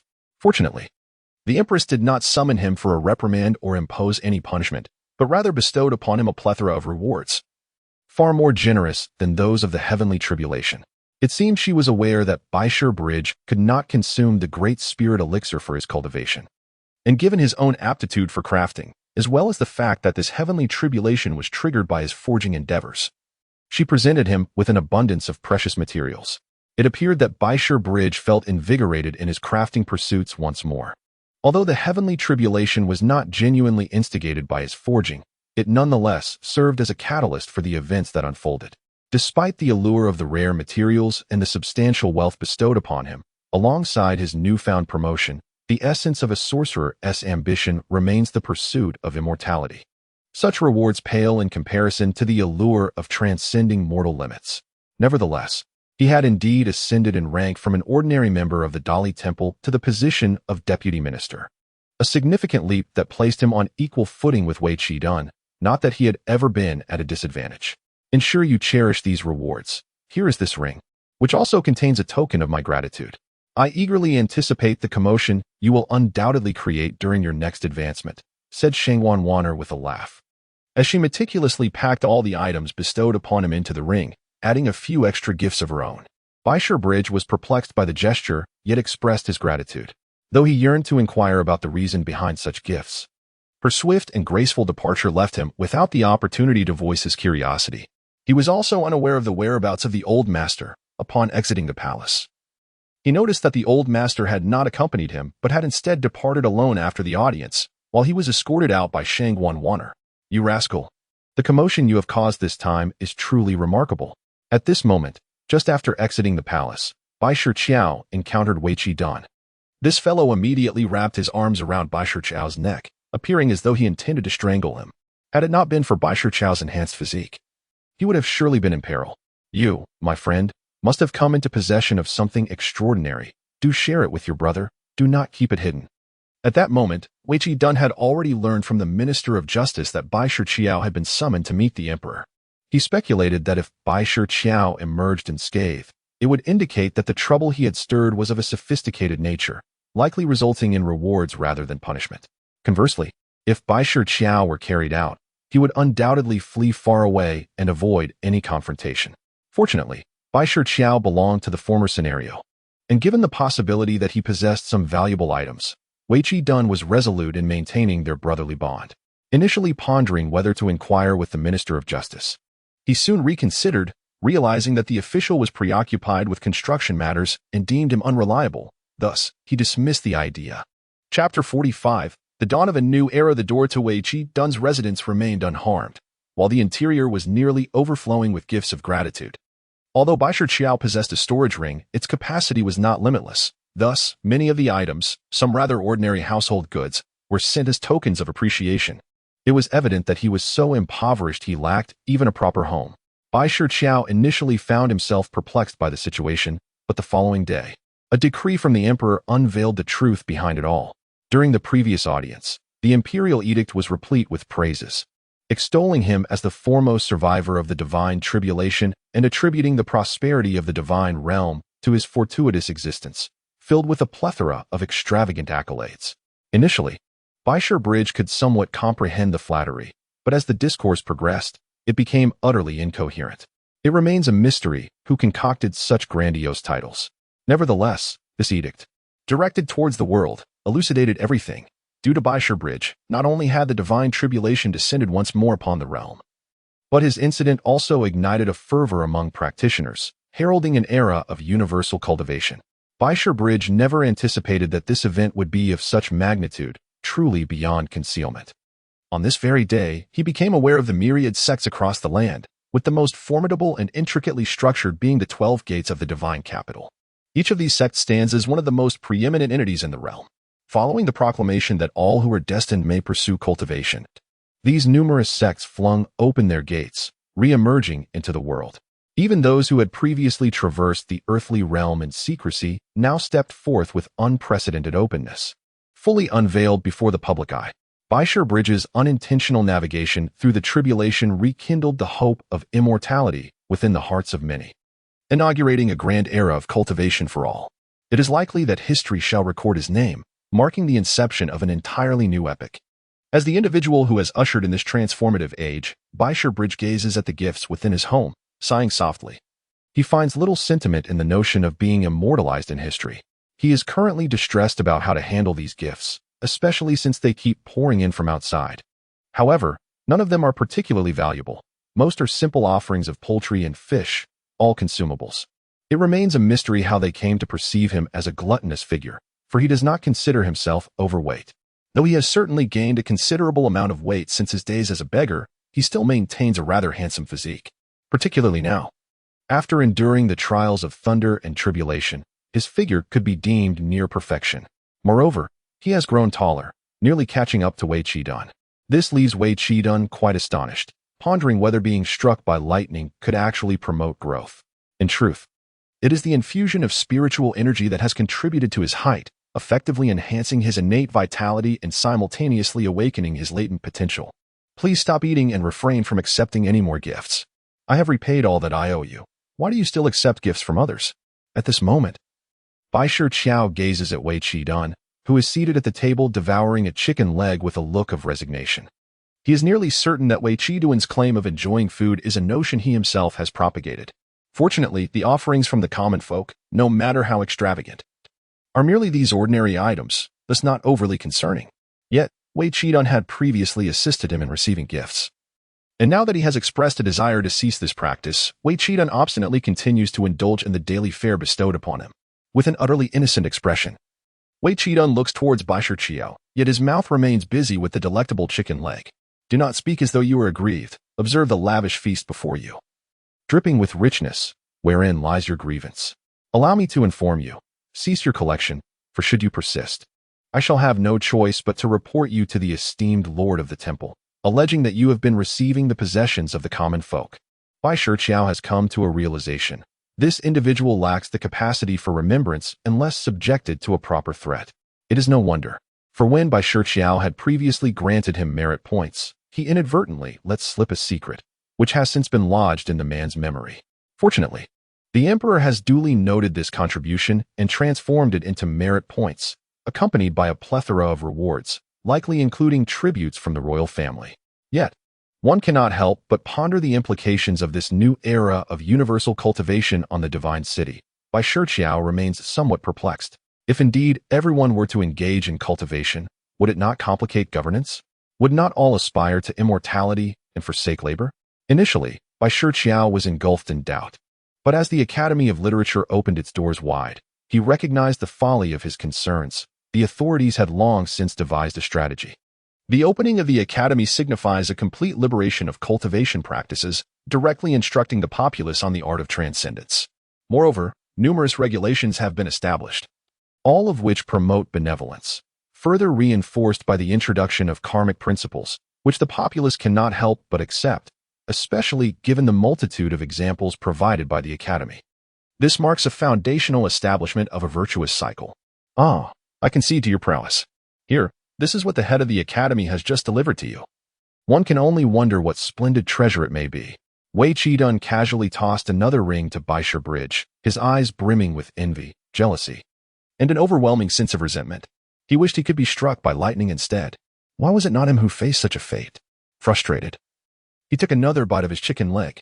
Despite Bai Shiqiao having returned all the merit points to him and bestowed upon him numerous treasures, he couldn't shake the feeling that these were merely the remnants left behind by Bai Shiqiao. Surely, the better ones had been kept for himself. If Bai Shiqiao were aware of such thoughts, he would undoubtedly withhold all treasures from him. Nevertheless, Bai Shiqiao had indeed acquired an abundance of treasures. And even after gifting some to Bai Shiqiao and presenting others to Xuanzang, as well as sending a token of gratitude for Luanya, he still had a considerable hoard remaining. His acquaintances in the capital were few. He reluctantly gave one to General Chu, but beyond that, he truly had no one left to share with, as many had already departed from this world. Chapter 46, the infinite primordial chapter previously. Bai Shiqiao had been informed by the esteemed Li from the Celestial Master Pavilion that a token of appreciation was to be sent to him, meant to be delivered by the old master of the Academy. However, with an abundance of events transpiring and the necessity to further solidify his cultivation, he had forgotten about this matter. To his surprise, the old master arrived today to present the items. Although the old master personally delivered them to signify their value and express gratitude and respect towards Bai Shiqiao, he was exceedingly busy. Not wishing to intrude upon Bai Shiqiao's cultivation in the inner chamber, he merely left the items and took his leave. This ring, known only to the old master and those he entrusted, was impervious to any external probing or spiritual inquiry. Thus, Bai Shiqiao could only gaze helplessly at the Bai Shiqiao. Filled solely with envy, he firmly believed that anything that could be contained within a ring must undoubtedly be a precious item. This notion had almost become an absolute conviction for him. Including this occasion, Bai Shiqiao had received rings 3 times. The first instance was when Xuanzang aided him in accepting the treasures bestowed by the emperor. These treasures comprised numerous valuable materials and rare treasures, sufficient for Bai Shiqiao to further excel in the art of weapon forging. It appeared that the emperor harbored hopes for him to emerge as a new master of this craft. In addition to the emperor's gifts, Xuanzang also bestowed upon him a considerable number of items, the most significant of which was a piece of paper. To be precise, it was a fragment of a book from which Bai Shiqiao could sense a faint resonance of the power of loss. This revelation startled him. He had never anticipated that Xuanzang would present him with such an invaluable treasure, nearly rivaling the rewards of a heavenly tribulation. Although the purity of this law power could not compare to that derived from a heavenly tribulation, rendering it impossible to grasp directly. Its force was so minuscule that had he not previously acquired law power through a heavenly tribulation, he might not have even noticed it. After all, he had only reached the 2nd realm at this point. The paper required the unlocking of its constraints before he could touch upon the laws it encompassed. Otherwise, he could merely sense a faint trace of its law power, without the ability to delve deeper. Ultimately, he had no choice but to place it within the ring for safekeeping, as consuming it would inevitably lead to some loss. Should he accidentally lose the law power, it would be a devastating blow. He could only await a more opportune moment to unveil it in the future. The 2nd ring was delivered by an envoy of Princess Taiping, arriving in the dead of night, nearly startling someone to death. The messenger was not a person, but a cicada. Indeed, it was a cicada. The incessant chirping outside had become quite irksome, but fortunately, Bai Shiqiao discerned something amiss, revealing that the cicada was merely an illusion. Once the enchantment was dispelled, a ring fell to the ground. Upon taking it, Bai Shiqiao realized it was a gift from Princess Taiping. In addition to expressing gratitude and bestowing numerous treasures of heaven and earth, the princess also gifted him a string of prayer beads, a rather peculiar present. Yet, these beads possessed boundless utility. Although they lacked the regulatory power of a certain piece of paper, they were indeed a rare multifunctional artifact. Each bead was imbued with distinct magical capabilities. By channeling spiritual energy into one could unleash a specific spell, which proved exceedingly convenient. Moreover, the beads could form their own array, and when all were activated, they would coalesce into an immensely powerful set of spells. Bai Shiqiao later ventured to an uninhabited area outside the city to test this, and indeed, their potency was remarkable. However, after some contemplation with Wei Qi done, it became evident that these beads were limited to a maximum efficacy of the fourth realm, classifying them as a premier treasure of the third realm. For Bai Shiqiao, who was still entrenched in the second realm of the spirit solidification stage, this was more than sufficient. As for advancing to the fourth realm, he still had 2 stages to conquer, making such an achievement in the near future improbable, thus rendering the beads quite adequate. Yet, the true intention behind Princess Taiping's gift of these prayer beads remained a mystery. Was it merely a gesture of goodwill, or did it signify something more profound? The enigma lingered on, elusive and inscrutable. Bai Shiqiao had relinquished the Buddha beads, while the ring had found its way into Wei Qiduan's possession. Although Bai Shiqiao had no intention of parting with it, he could not withstand Wei Qiduan's brazen demeanor. Moreover, in terms of strength, he truly could not contend with Wei Qiduan, as he was, after all, a practitioner of the third realm, a master of the transformation technique. If it had been taken, so be it. Yet, here he was again. Wei Qiduan's teeth ground in frustration. What was this? He had not anticipated that the ring bestowed upon him by the elder would possess such an expansive internal space, nearly the size of a basketball court. This was significantly larger than the ring gifted by Shangwan Waner, and even more so than that of Princess Taiping, which had the smallest capacity. Bai Shiqiao hastily continued to scrutinize with his spiritual sense. The interior was meticulously divided into numerous sections, some housing rare treasures, while others contained tomes of knowledge, magical artifacts, and talismans. Bai Shiqiao couldn't help but wonder if the elder had truly bestowed upon him his entire fortune. He was genuinely inclined to inquire whether the elder had mistakenly given him the wrong ring. However, upon discovering a letter from the elder within, he realized that it was indeed intended for him. The letter conveyed the elder's story, details regarding his grandson, and an apology for the abrupt examination of his character. The elder, at present, was on the brink of the limits of life and death, and with age, his vitality diminished. It was unexpected for him to encounter someone akin to himself once more, which prompted his desire to impart wisdom and guidance. Driven by the concern of encountering another extraordinary being, fortunately, he did not succumb. Rather, the calamity at Bai Shi Bridge heralded a fortuitous turning point for the heavens and the earth. According to the revelations received from the Heavenly Master Pavilion, a new era of cultivation is poised to dawn. The constraints of the universe will gradually diminish, though this process will not occur overnight. Nonetheless, a reduction is indeed underway. This development presents an invaluable opportunity for the elder of the academy, who has long been ensnared in a bottleneck. Should he manage to transcend this limitation, he would attain a state far removed from the mundane, drawing closer to the realm of immortality. However, this breakthrough is fraught with considerable peril, especially in light of the calamity summoned by Bai Shi Bridge. Henceforth, if anyone else attempts to transcend and touch upon the fundamental laws of the universe, they too will inevitably face the trials of heavenly tribulation. It can almost be asserted that any future breakthroughs or extraordinary prodigies emerging in this world will be met with the wrath of heaven. This is the profound insight gleaned by the Heavenly Master Pavilion. Consequently, the esteemed Master Li has suffered damage to his essence and requires ample rest. Yet, it is certain that the onset of this grand era of widespread cultivation will undoubtedly accelerate the alleviation of the cosmic constraints, rendering it a most auspicious development. In this light, the occurrence at Bai Shi Bridge can indeed be deemed beneficial to all. Upon reading this letter, Bai Shi Bridge found himself momentarily bewildered. He had never anticipated that his encounter with heavenly tribulation would somehow serve the greater good. The notion that the world owed him a debt of gratitude was rather pleasing. However, such a notion remains but a fantasy. The so-called karmic debts have long been settled by the tribulation itself. The enlightening energies bestowed upon him, along with the unseen fortunes that have accompanied him, are simply the universe's way of repaying him. This, undoubtedly, is the way of things.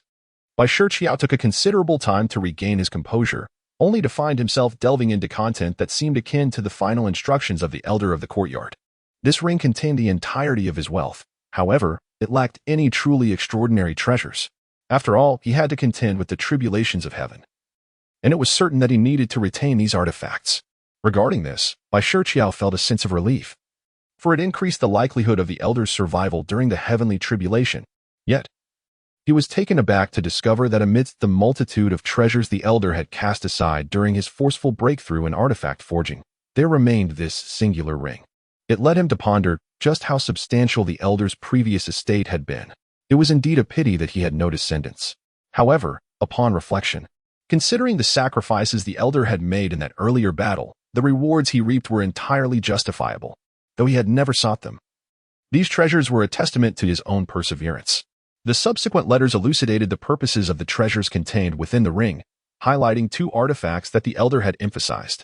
One of these was bestowed upon him by the elder himself, while the other was a gift from Master Li. At present, Bai Shiqiao was examining the artifact given by the elder, a rather thick tome, devoid of any written content, consisting entirely of blank pages. Its sole purpose was to enhance the efficacy of his cultivation techniques. It was astonishing to discover such an extraordinary artifact, intended for the repair and advancement of his practices. He had initially presumed that he would have to painstakingly refine his techniques on his own, gradually perfecting them as his realm advanced. To my astonishment, in this mere second realm of existence, I have acquired such a remarkable treasure. It is truly timely. With the possession of this tome, Bai Shiqiao shall find his endeavors in cultivation, be it mending or further creation, far more fluid, as if aided by divine intervention.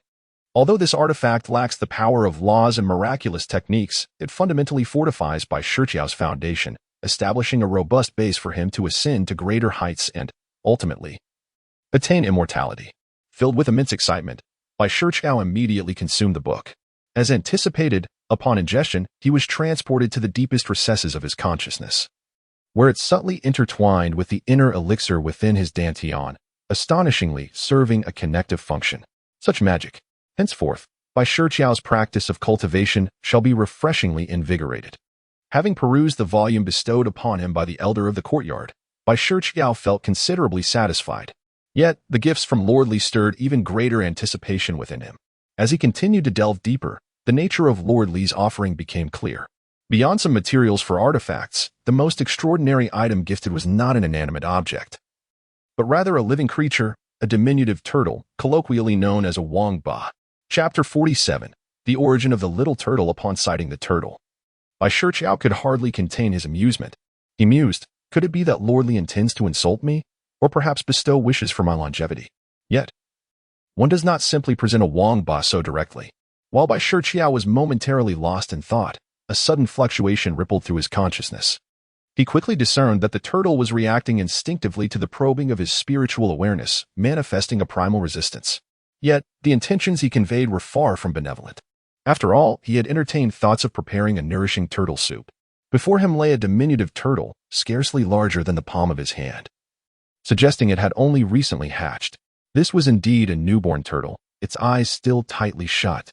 However, such meager flesh would hardly suffice. It was not worth the effort to cook. The flavor would be inadequate. Then he sensed a ripple of spiritual awareness.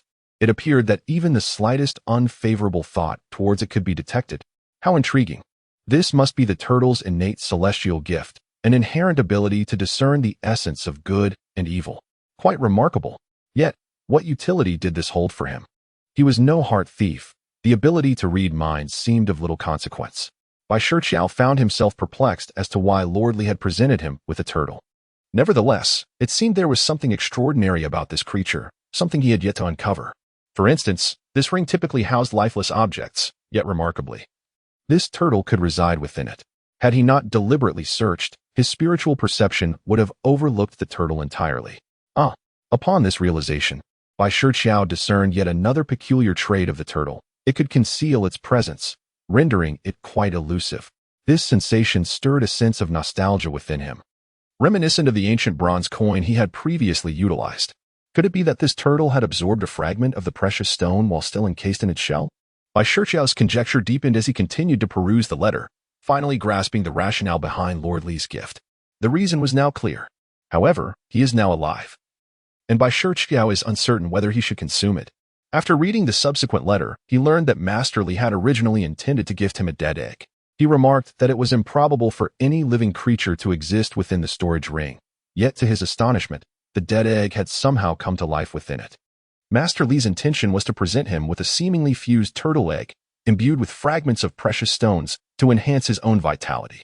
However, much to his surprise, upon reaching Bai Shiqiao, the egg had hatched into a living turtle, its shell evidently devoured by the creature. Bai Shiqiao was momentarily bewildered and sought a moment of tranquility. He then withdrew his spiritual consciousness from the ring, only to discover that the little turtle had followed him out, appearing above his head. It was perched awkwardly, squirming uncomfortably. How did it manage to escape? This is a disaster. Just as Bai Shiqiao grappled with how to manage this unexpected turtle, it seemed to have sensed something. Promptly diving onto his head, and then crawling towards a nearby array of materials. Is the turtle consuming the materials? Why would it choose to feast on these lesser materials outside when there are so many within the ring? Does the adage about rabbits not grazing near their burrows hold true for it as well? Bai Shiqiao was perplexed. Nevertheless, he allowed the turtle to indulge, curious about the transformations that might occur once it finished eating. As for the materials, he possessed an abundance within the ring, having stored away the finest. So he harbored no concerns. This little turtle, surprisingly, had quite the appetite, devouring nearly all the materials in the room. Upon a glance at the remaining white stone bridge, it becomes evident that only inferior materials abound. This creature, surprisingly, exhibits a degree of fastidiousness when it comes to sustenance. It would indeed be wiser to brew a nourishing soup instead. Of course, this is merely a fleeting thought of white stone bridge, who would never truly resort to such a culinary endeavor. Nevertheless, this turtle undeniably embodies fragments of the split treasure rock, as Whitestone Bridge felt an inexplicable connection to it upon its emergence. Perhaps this shared affinity is due to the amalgamation of the same fragments. Could it be possible for it to cultivate? If so, would it not transform into a monstrous beast? Whitestone Bridge furrowed his brow slightly. Perhaps due to having endured the tribulations of the heavens, not only has a new era of cultivation begun, but even the existence of demonic beasts has re-emerged in the world. The turtle currently in view seems harmless enough. It might even be a product of his own hatching, which is rather amusing. However, one cannot help but wonder if other regions will witness the resurgence of demonic beasts, disturbing the tranquility of the realm. It is feared that this heavenly tribulation may bring not only new hope, but also the potential for devastation. A palpable sense of anxiety settled upon Whitestone Bridge, prompting him to intensify his cultivation. After all, being merely at the second realm of the solid spirit stage renders him ill-equipped to confront the demonic beast reappearing in the world. As Whitestone Bridge pondered these matters, the turtle finally crawled to his feet, tugging at his pant leg in an attempt to ascend. Amused yet exasperated, he found it absurd to be irked by a turtle. After all, it was quite comical. Nevertheless, he could not bear the thought of the creature remaining atop his head. Thus, he scooped it up and nestled it in his embrace, disregarding its potential objections, for it lacked the capacity to resist such an action. It would be a blessing if it were merely deprived of its soup, wouldn't it? Have we invited thieves into our home? No, I have tucked some away, while the rest has been devoured by it. Bai Shiqiao indeed stored some exquisite materials within his ring previously. Now, he adorns his fingers with 2 rings, projecting an air of affluence. What is this? As Bai Shiqiao presented the writhing turtle, Wei Qidun leaned in, observing with a puzzled expression.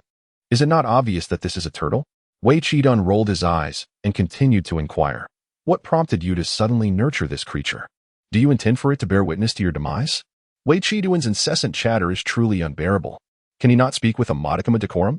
Currently unable to best him in a verbal spar, Bai Shiqiao could only cast him a cold glance and replied, "This was a gift from Master Li."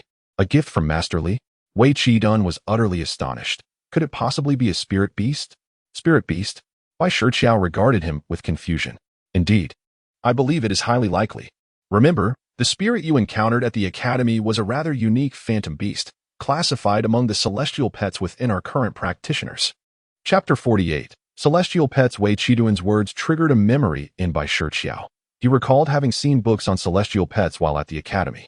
However, he had previously thought that given the current world, where human cultivation appeared arduous and the constraints of nature were so formidable, the prospect of animals awakening their intelligence to become these so-called celestial pets seemed even more daunting and exceedingly rare. Regarding the spirit beast from the literary academy, although it became a phantom creature by a twist of fate, it is nonetheless a celestial pet, capable of functioning as a knowledge extractor. How convenient it is, indeed, to be cherished like a treasure, even if it inadvertently results in its confinement. However, as of now, Bai Shiqiao has only encountered this singular celestial pet. He has yet to see any others. This fact had long escaped his memory, as he primarily focused on learning about artifact refinement and other knowledge closely related to himself, neglecting to ponder over such matters. Could it truly be a spiritual beast? No, Celestial pets are supposed to be quite rare, are they not? As Bai Shiqiao gazed at the turtle, a thought crossed his mind. This turtle cannot be considered a legitimate celestial pet, like the spirit beast. It belongs to a category transformed under special circumstances. The spirit beast, upon taking form, immediately grasped knowledge and even harbored thoughts of harming him to seek escape, categorizing it as a malevolent pet. Yet this turtle, small as it is, does not yet reveal its nature of good or evil. Upon this realization, Wei Shiqiao felt a surge of urgency. Please, do not rush. Take your time. Bai Shiqiao, noticing Wei Shiqiao's sudden epiphany, began to speculate. The truth is, the heavenly tribulation is a form of trial. Any individual with spiritual awareness can transcend it, particularly those beastly creatures that have awakened their intelligence.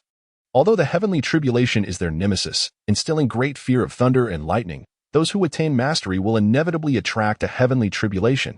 After overcoming it, they shall transform and emerge as demons or spirits. After Wei Shiqiao finished speaking, he anxiously gazed at the Bai Shiqiao bridge. It is worth noting that an eternity had passed without any creature summoning a heavenly tribulation. The only exception being a distant instance when a master craftsman had attempted to do so, yet ultimately met with failure. To his astonishment, this time the Bai Shiqiao bridge succeeded. Although the magnitude of the tribulation was incomparable, it was indeed a success, a fact that could not be denied.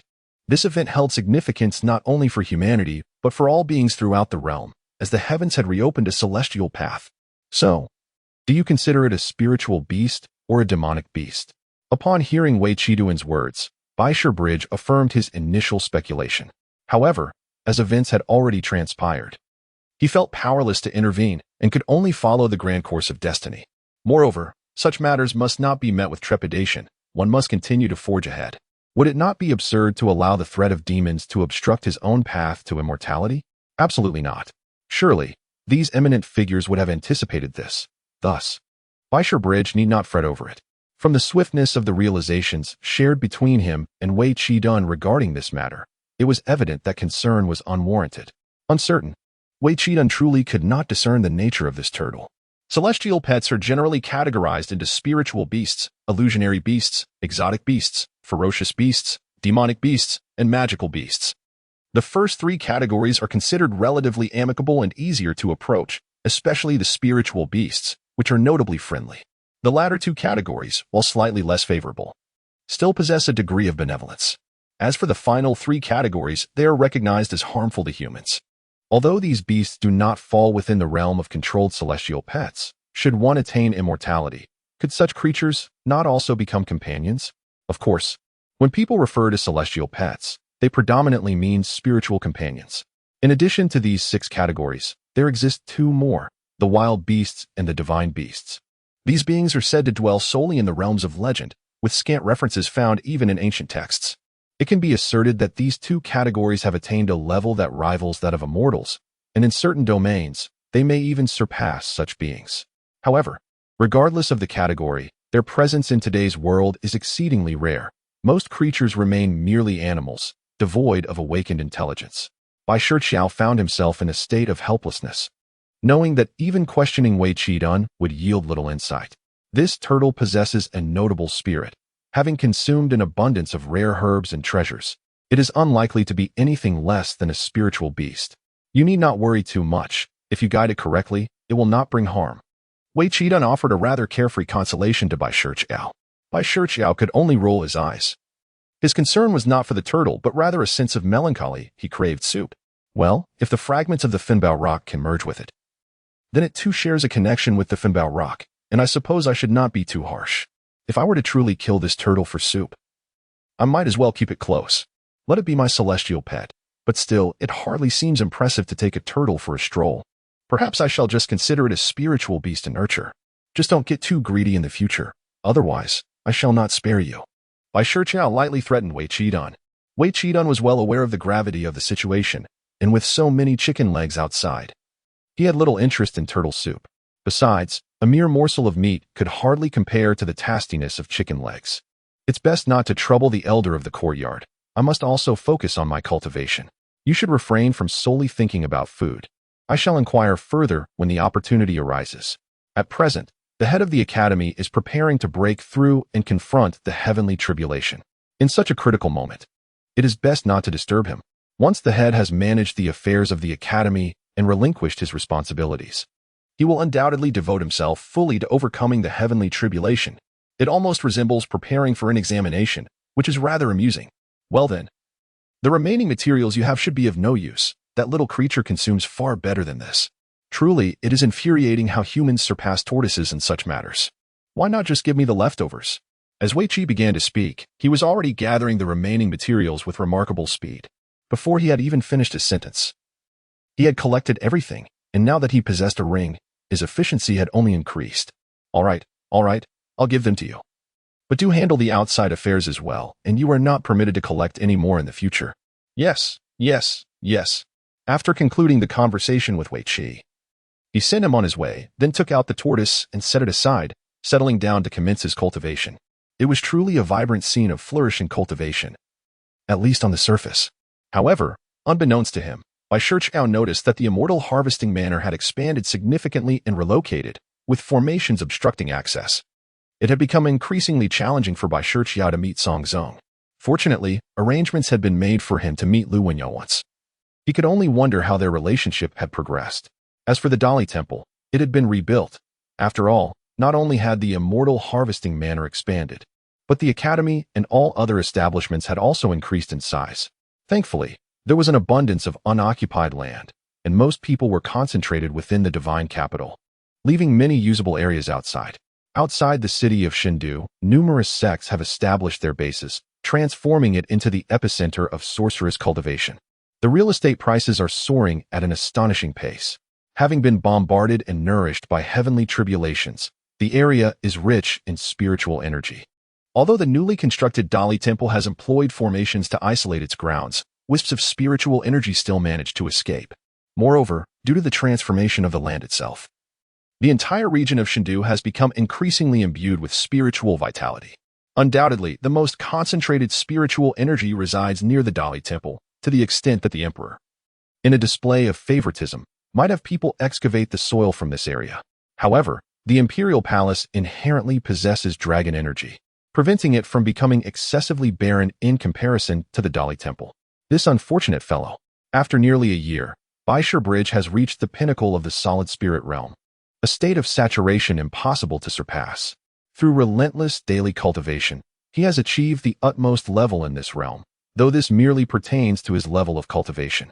The solid spirit realm necessitates the engraving of techniques, and apart from a few he possesses, he has no further skills.